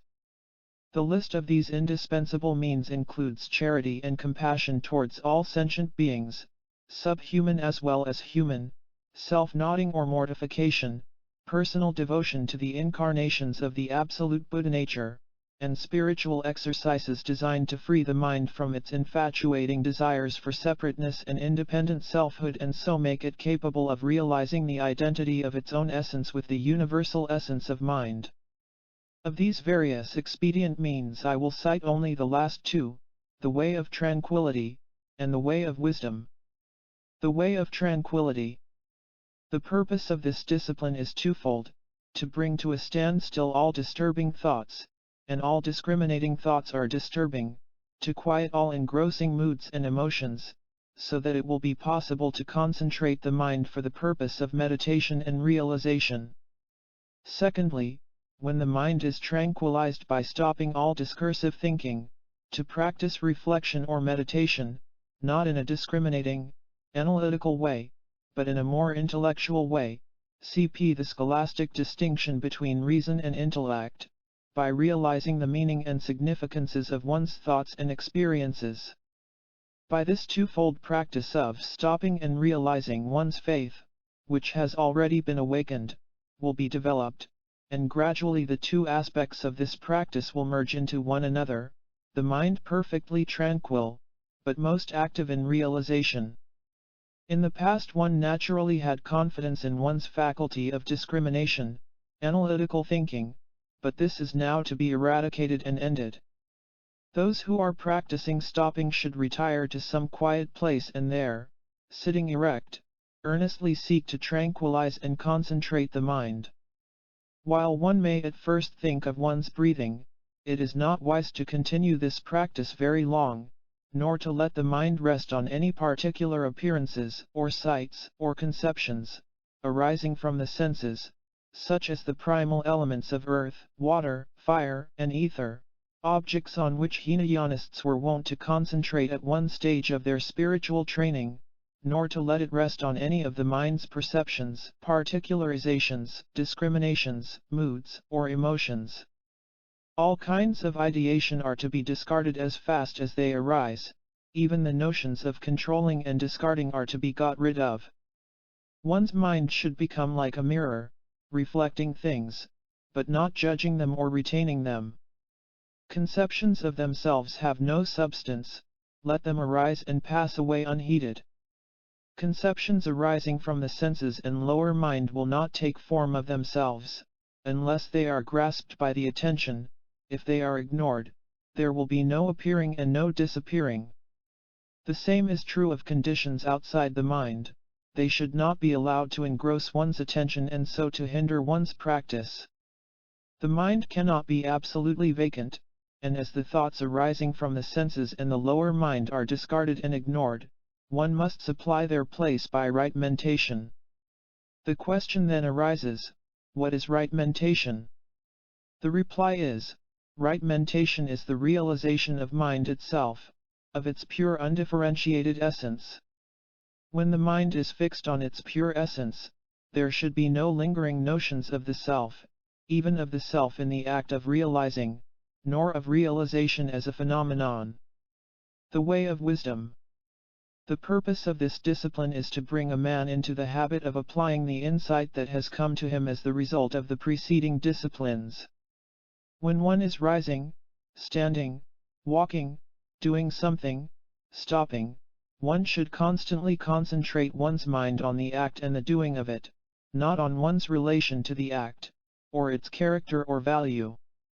One should think, there is walking, there is stopping, there is realizing, not, I am walking, I am doing this, it is a good thing, it is disagreeable, I am gaining merit, it is I who am realizing how wonderful it is.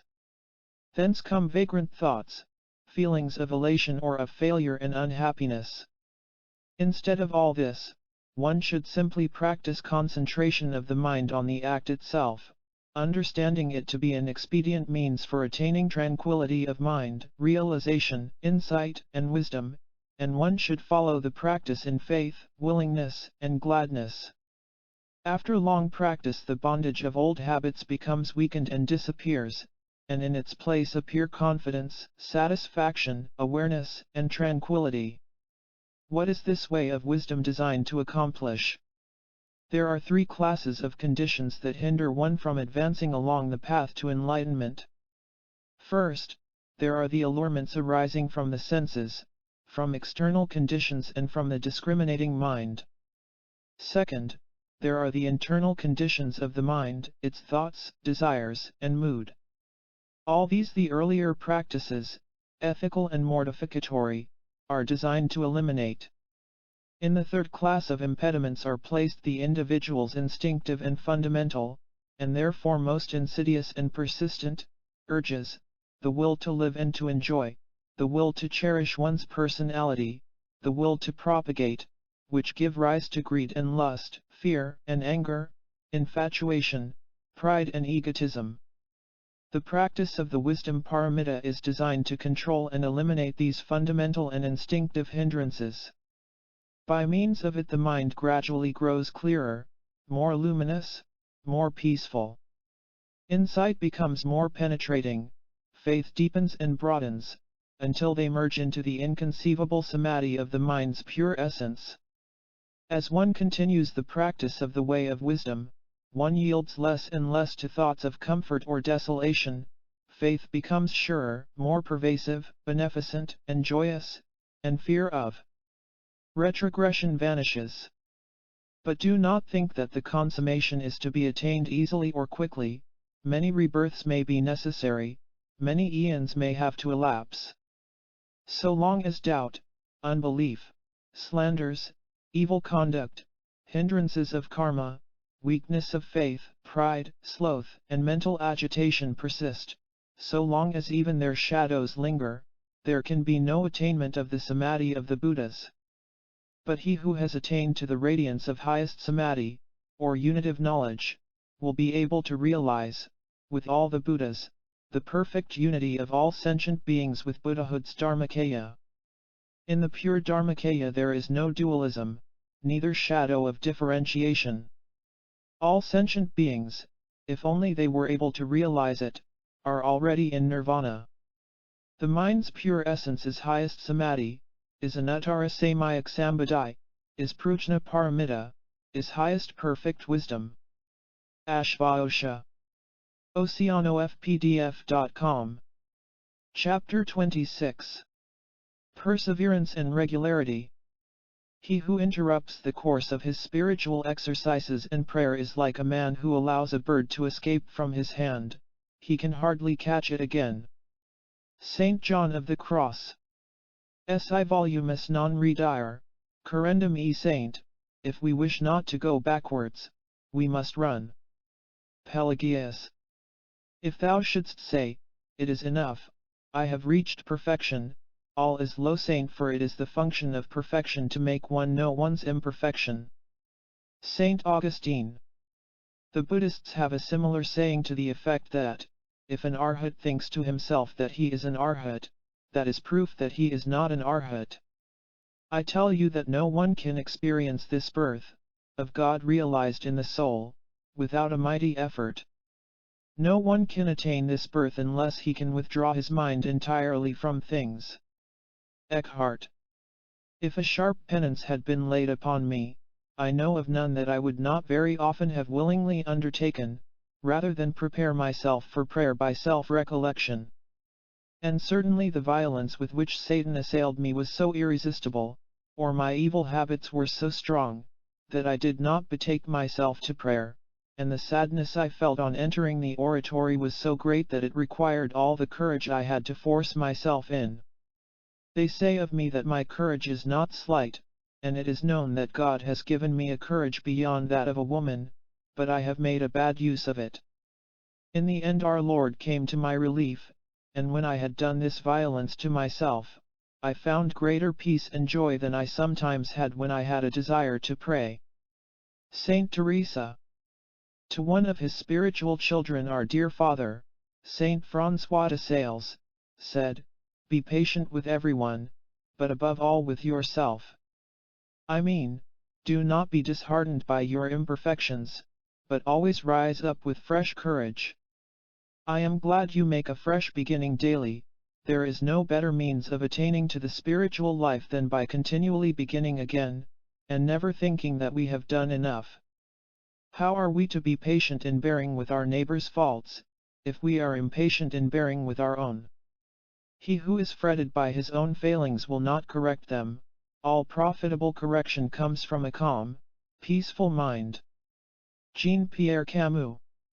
There are scarce any souls that give themselves to internal prayer, but some time or other do find themselves in great indisposition thereto, having great obscurities in the mind and great insensibility in their affections, so that if imperfect souls be not well instructed and prepared, they will be in danger, in case that such contradictions of inferior nature continue long, to be dejected, yet, and perhaps deterred from pursuing prayer, for they will be apt to think that their recollections are to no purpose at all, since, for as much as seems to them, whatsoever they think or actuate towards God is a mere loss of time and of no worth at all, and therefore that it would be more profitable for them to employ their time some other way.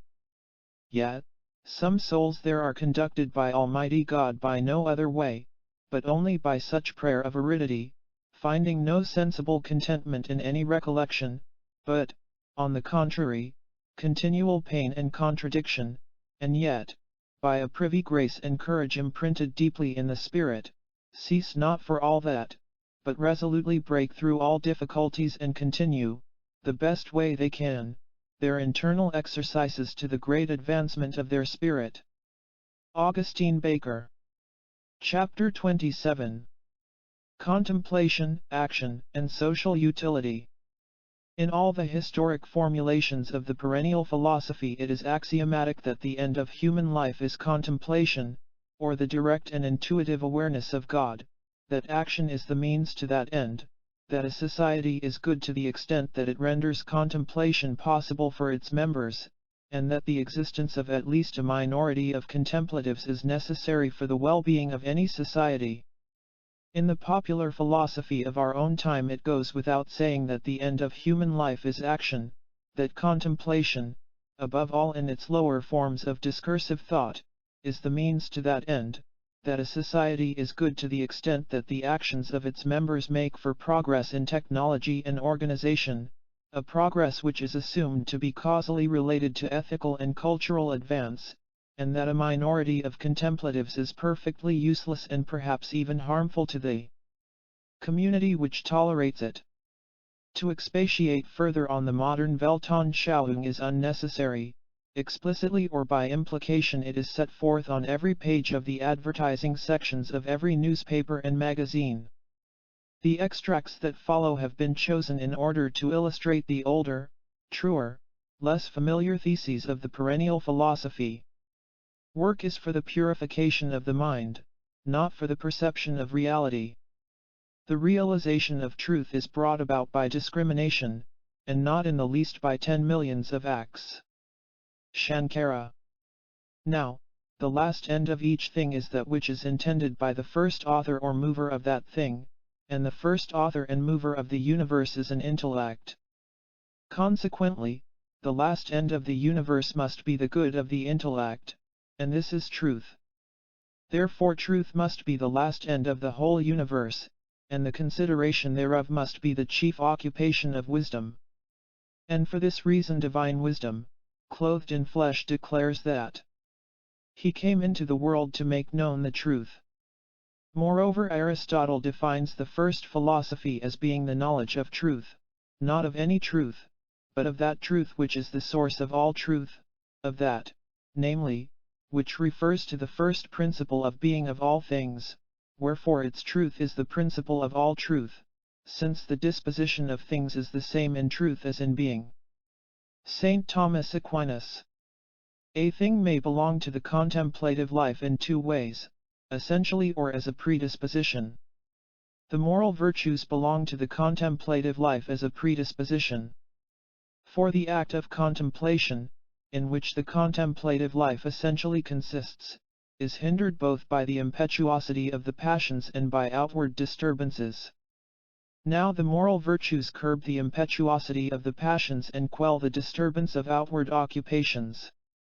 Hence moral virtues belong to the contemplative life as a predisposition. St. Thomas Aquinas. These works, of mercy, though they be but active, yet they help very much, and dispose a man in the beginning to attain afterwards to contemplation. Walter Hilton. In Buddhism, as in Vedanta and in all but the most recent forms of Christianity, right action is the means by which the mind is prepared for contemplation. The first 7 branches of the Eightfold Path are the active, ethical preparation for unitive knowledge of suchness. Only those who consistently practice the 4 virtuous acts, in which all other virtues are included, namely, the requital of hatred by love, resignation, holy indifference or desirelessness, obedience to the Dharma or nature of things, can hope to achieve the liberating realization that samsara and nirvana are one, that the soul and all other beings have as their living principle the intelligible light or Buddha womb. A question now, quite naturally, presents itself: who is called to that highest form of prayer which is contemplation? The answer is unequivocally plain. All are called to contemplation, because all are called to achieve deliverance, which is nothing else but the knowledge that unites the knower with what is known, namely the eternal ground or Godhead. The Oriental exponents of the perennial philosophy would probably deny that everyone is called here and now, in this particular life. They would say, it may be to all intents and purposes impossible for a given individual to achieve more than a partial deliverance, such as personal survival in some kind of heaven, from which there may be either an advance towards total liberation or else a return to those material conditions which, as all the masters of the spiritual life agree, are so uniquely propitious for taking the cosmic intelligence test that results in enlightenment. In Orthodox Christianity it is denied that the individual soul can have more than one incarnation, or that it can make any progress in its posthumous existence. If it goes to hell, it stays there. If it goes to purgatory, it merely expiates past evil doing, so as to become capable of the beatific vision. And when it gets to heaven, it has just so much of the beatific vision as its conduct during its one brief life on earth made it capable of, and everlastingly no more. Granted these postulates, it follows that, if all are called to contemplation, they are called to it from that particular position in the hierarchy of being, to which nature, nurture, free will and grace have conspired to assign them.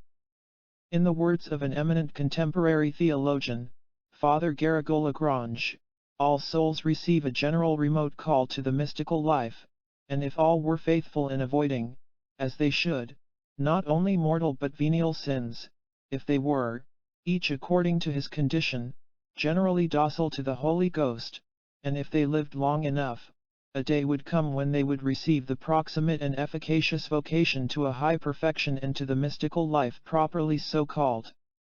This view, that the life of mystical contemplation is the proper and normal development of the interior life of recollectedness and devotion to God, is then justified by the following considerations.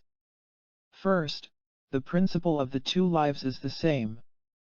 Second, it is only in the life of mystical contemplation that the interior life finds its consummation. Third, their end, which is eternal life, is the same. Moreover, only the life of mystical contemplation prepares completely and perfectly for that end. There are few contemplatives, because few souls are perfectly humble. The imitation of Saint. God does not reserve such a lofty vocation, that of mystical contemplation, to certain souls only. On the contrary, he is willing that all should embrace it.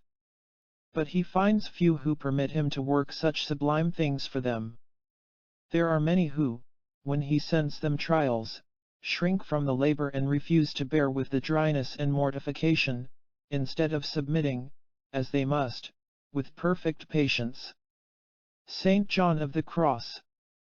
This assertion that all are called to contemplation seems to conflict with what we know about the inborn varieties of temperament and with the doctrine that there are at least three principal roads to liberation, the ways of works and devotion as well as the way of knowledge. But the conflict is more apparent than real. If the ways of devotion and works lead to liberation, it is because they lead into the way of knowledge. For total deliverance comes only through unitive knowledge. A soul which does not go on from the ways of devotion and works into the way of knowledge is not totally delivered, but achieves at the best the incomplete salvation of heaven. Coming now to the question of temperament, we find that, in effect, certain individuals are naturally drawn to lay the main doctrinal and practical emphasis in one place, certain others elsewhere. But though there may be born devotees, born workers, born contemplatives, it is nevertheless true that even those at the extreme limits of temperamental eccentricity are capable of making use of other ways than that to which they are naturally drawn. Given the requisite degree of obedience to the leadings of the light, the born contemplative can learn to purify his heart by work and direct his mind by one-pointed adoration. The born devotee and the born worker can learn to be still and know that I am God. Nobody need be the victim of his peculiar talents. Few or many, of this stamp or of that, they are given us to be used for the gaining of one great end.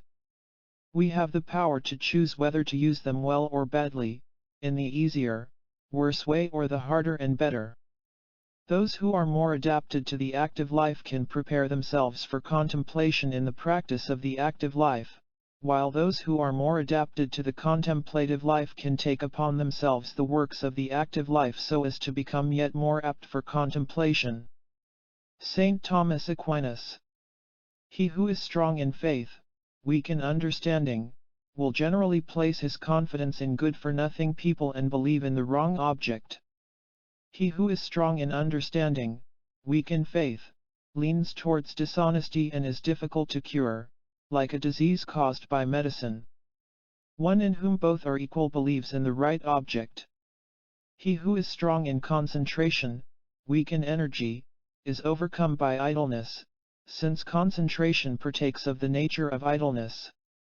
He who is strong in energy, weak in concentration, is overcome by distractions, since energy partakes of the nature of distraction. Therefore they should be made equal to one another, since from equality in both comes contemplation and ecstasy. Mindfulness should be strong everywhere, for mindfulness keeps the mind away from distraction, into which it might fall, since faith, energy and understanding partake of the nature of distraction, and away from idleness, into which it might fall, since concentration partakes of the nature of idleness. Buddhagosha. At this point it is worth remarking parenthetically that God is by no means the only possible object of contemplation. There have been and still are many philosophic, aesthetic, and scientific contemplatives. One-pointed concentration on that which is not the highest may become a dangerous form of idolatry. In a letter to Hooker, Darwin wrote that it is a cursed evil to any man to become so absorbed in any subject as I am in mine. It is an evil because such one-pointedness may result in the more or less total atrophy of all but one side of the mind. Darwin himself records that in later life he was unable to take the smallest interest in poetry, art, or religion. Professionally, in relation to his chosen specialty, a man may be completely mature. Spiritually and sometimes even ethically, in relation to God and his neighbors, he may be hardly more than a fetus. In cases where the one-pointed contemplation is of God, there is also a risk that the mind's unemployed capacities may atrophy. The hermits of Tibet and the Thebaid were certainly one-pointed, but with a one-pointedness of exclusion and mutilation. It may be, however, that if they had been more truly docile to the Holy Ghost, they would have come to understand that the one-pointedness of exclusion is at best a preparation for the one-pointedness of inclusion, the realization of God in the fullness of cosmic being as well as in the interior height of the individual soul. Like the Taoist sage, they would at last have turned back into the world riding on their tamed and regenerate individuality, they would have come eating and drinking, would have associated with publicans and sinners or their Buddhist equivalents, wine-bibbers and butchers. For the fully enlightened, totally liberated person, samsara and nirvana, time and eternity, the phenomenal and the real, are essentially one. His whole life is an unsleeping and one-pointed contemplation of the Godhead in and through the things, lives, minds, and events of the world of becoming. There is here no mutilation of the soul, no atrophy of any of its powers and capacities. Rather, there is a general enhancement and intensification of consciousness, and at the same time an extension and transfiguration. No saint has ever complained that absorption in God was a cursed evil. In the beginning was the Word, behold him to whom Mary listened. And the Word was made flesh, behold him whom Martha served. Saint Augustine. God aspires us into himself in contemplation, and then we must be wholly his, but afterwards the Spirit of God expires us without, for the practice of love and good works. Ruiz broke.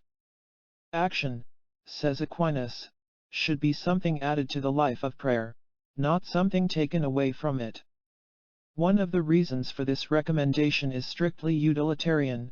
Action that is taken away from the life of prayer is action unenlightened by contact with reality, uninspired and unguided, consequently it is apt to be ineffective and even harmful. The sages of old, says Chuang-Tzu, first got Tao for themselves, then got it for others. There can be no taking of motes out of other people's eyes so long as the beam in our own eye prevents us from seeing the divine sun and working by its light. Speaking of those who prefer immediate action to acquiring, through contemplation, the power to act well, St. John of the Cross asks, what do they accomplish?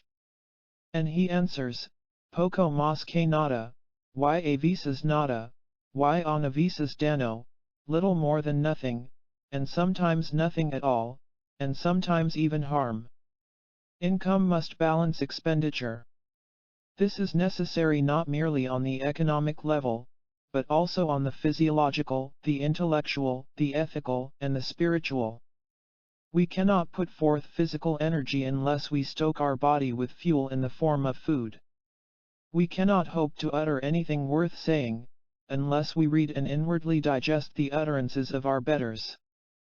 We cannot act rightly and effectively unless we are in the habit of laying ourselves open to leadings of the divine nature of things. We must draw in the goods of eternity in order to be able to give out the goods of time. But the goods of eternity cannot be had except by giving up at least a little of our time to silently waiting for them. This means that the life, in which ethical expenditure is balanced by spiritual income, must be a life in which action alternates with repose, speech with alertly passive silence. Odium sanctum quaerit caritas veritatis, negodium justum suscipit necessitas caritatis. The love of truth seeks holy leisure, the necessity of love undertakes righteous action. The bodies of men and animals are reciprocating engines, in which tension is always succeeded by relaxation. Even the unsleeping heart rests between beat and beat. There is nothing in living nature that even distantly resembles man's greatest technical invention, the continuously revolving wheel. It is this fact, no doubt, which accounts for the boredom, weariness, and apathy of those who, in modern factories, are forced to adapt their bodily and mental movements to circular motions of mechanically uniform velocity. What a man takes in by contemplation, says Eckhart, that he pours out in love.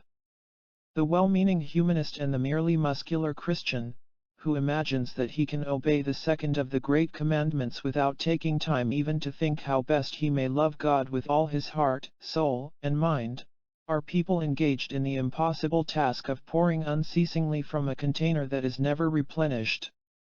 Daughters of charity ought to love prayer as the body loves the soul. And just as the body cannot live without the soul, so the soul cannot live without prayer. And in so far as a daughter prays as she ought to pray, she will do well. She will not walk, she will run in the ways of the Lord, and will be raised to a high degree of the love of God. Saint Vincent de Paul. Households, cities, countries, and nations have enjoyed great happiness, when a single individual has taken heed of the good and beautiful. Such men not only liberate themselves, they fill those they meet with a free mind. Philo. Similar views are expressed by Al-Ghazali, who regards the mystics not only as the ultimate source of our knowledge of the soul and its capacities and defects, but as the salt which preserves human societies from decay. In the time of the philosophers, he writes, as at every other period, there existed some of these fervent mystics. God does not deprive this world of them, for they are its sustainers. It is they who, dying to themselves, become capable of perpetual inspiration and so are made the instruments through which divine grace is mediated to those whose unregenerate nature is impervious to the delicate touches of the Spirit.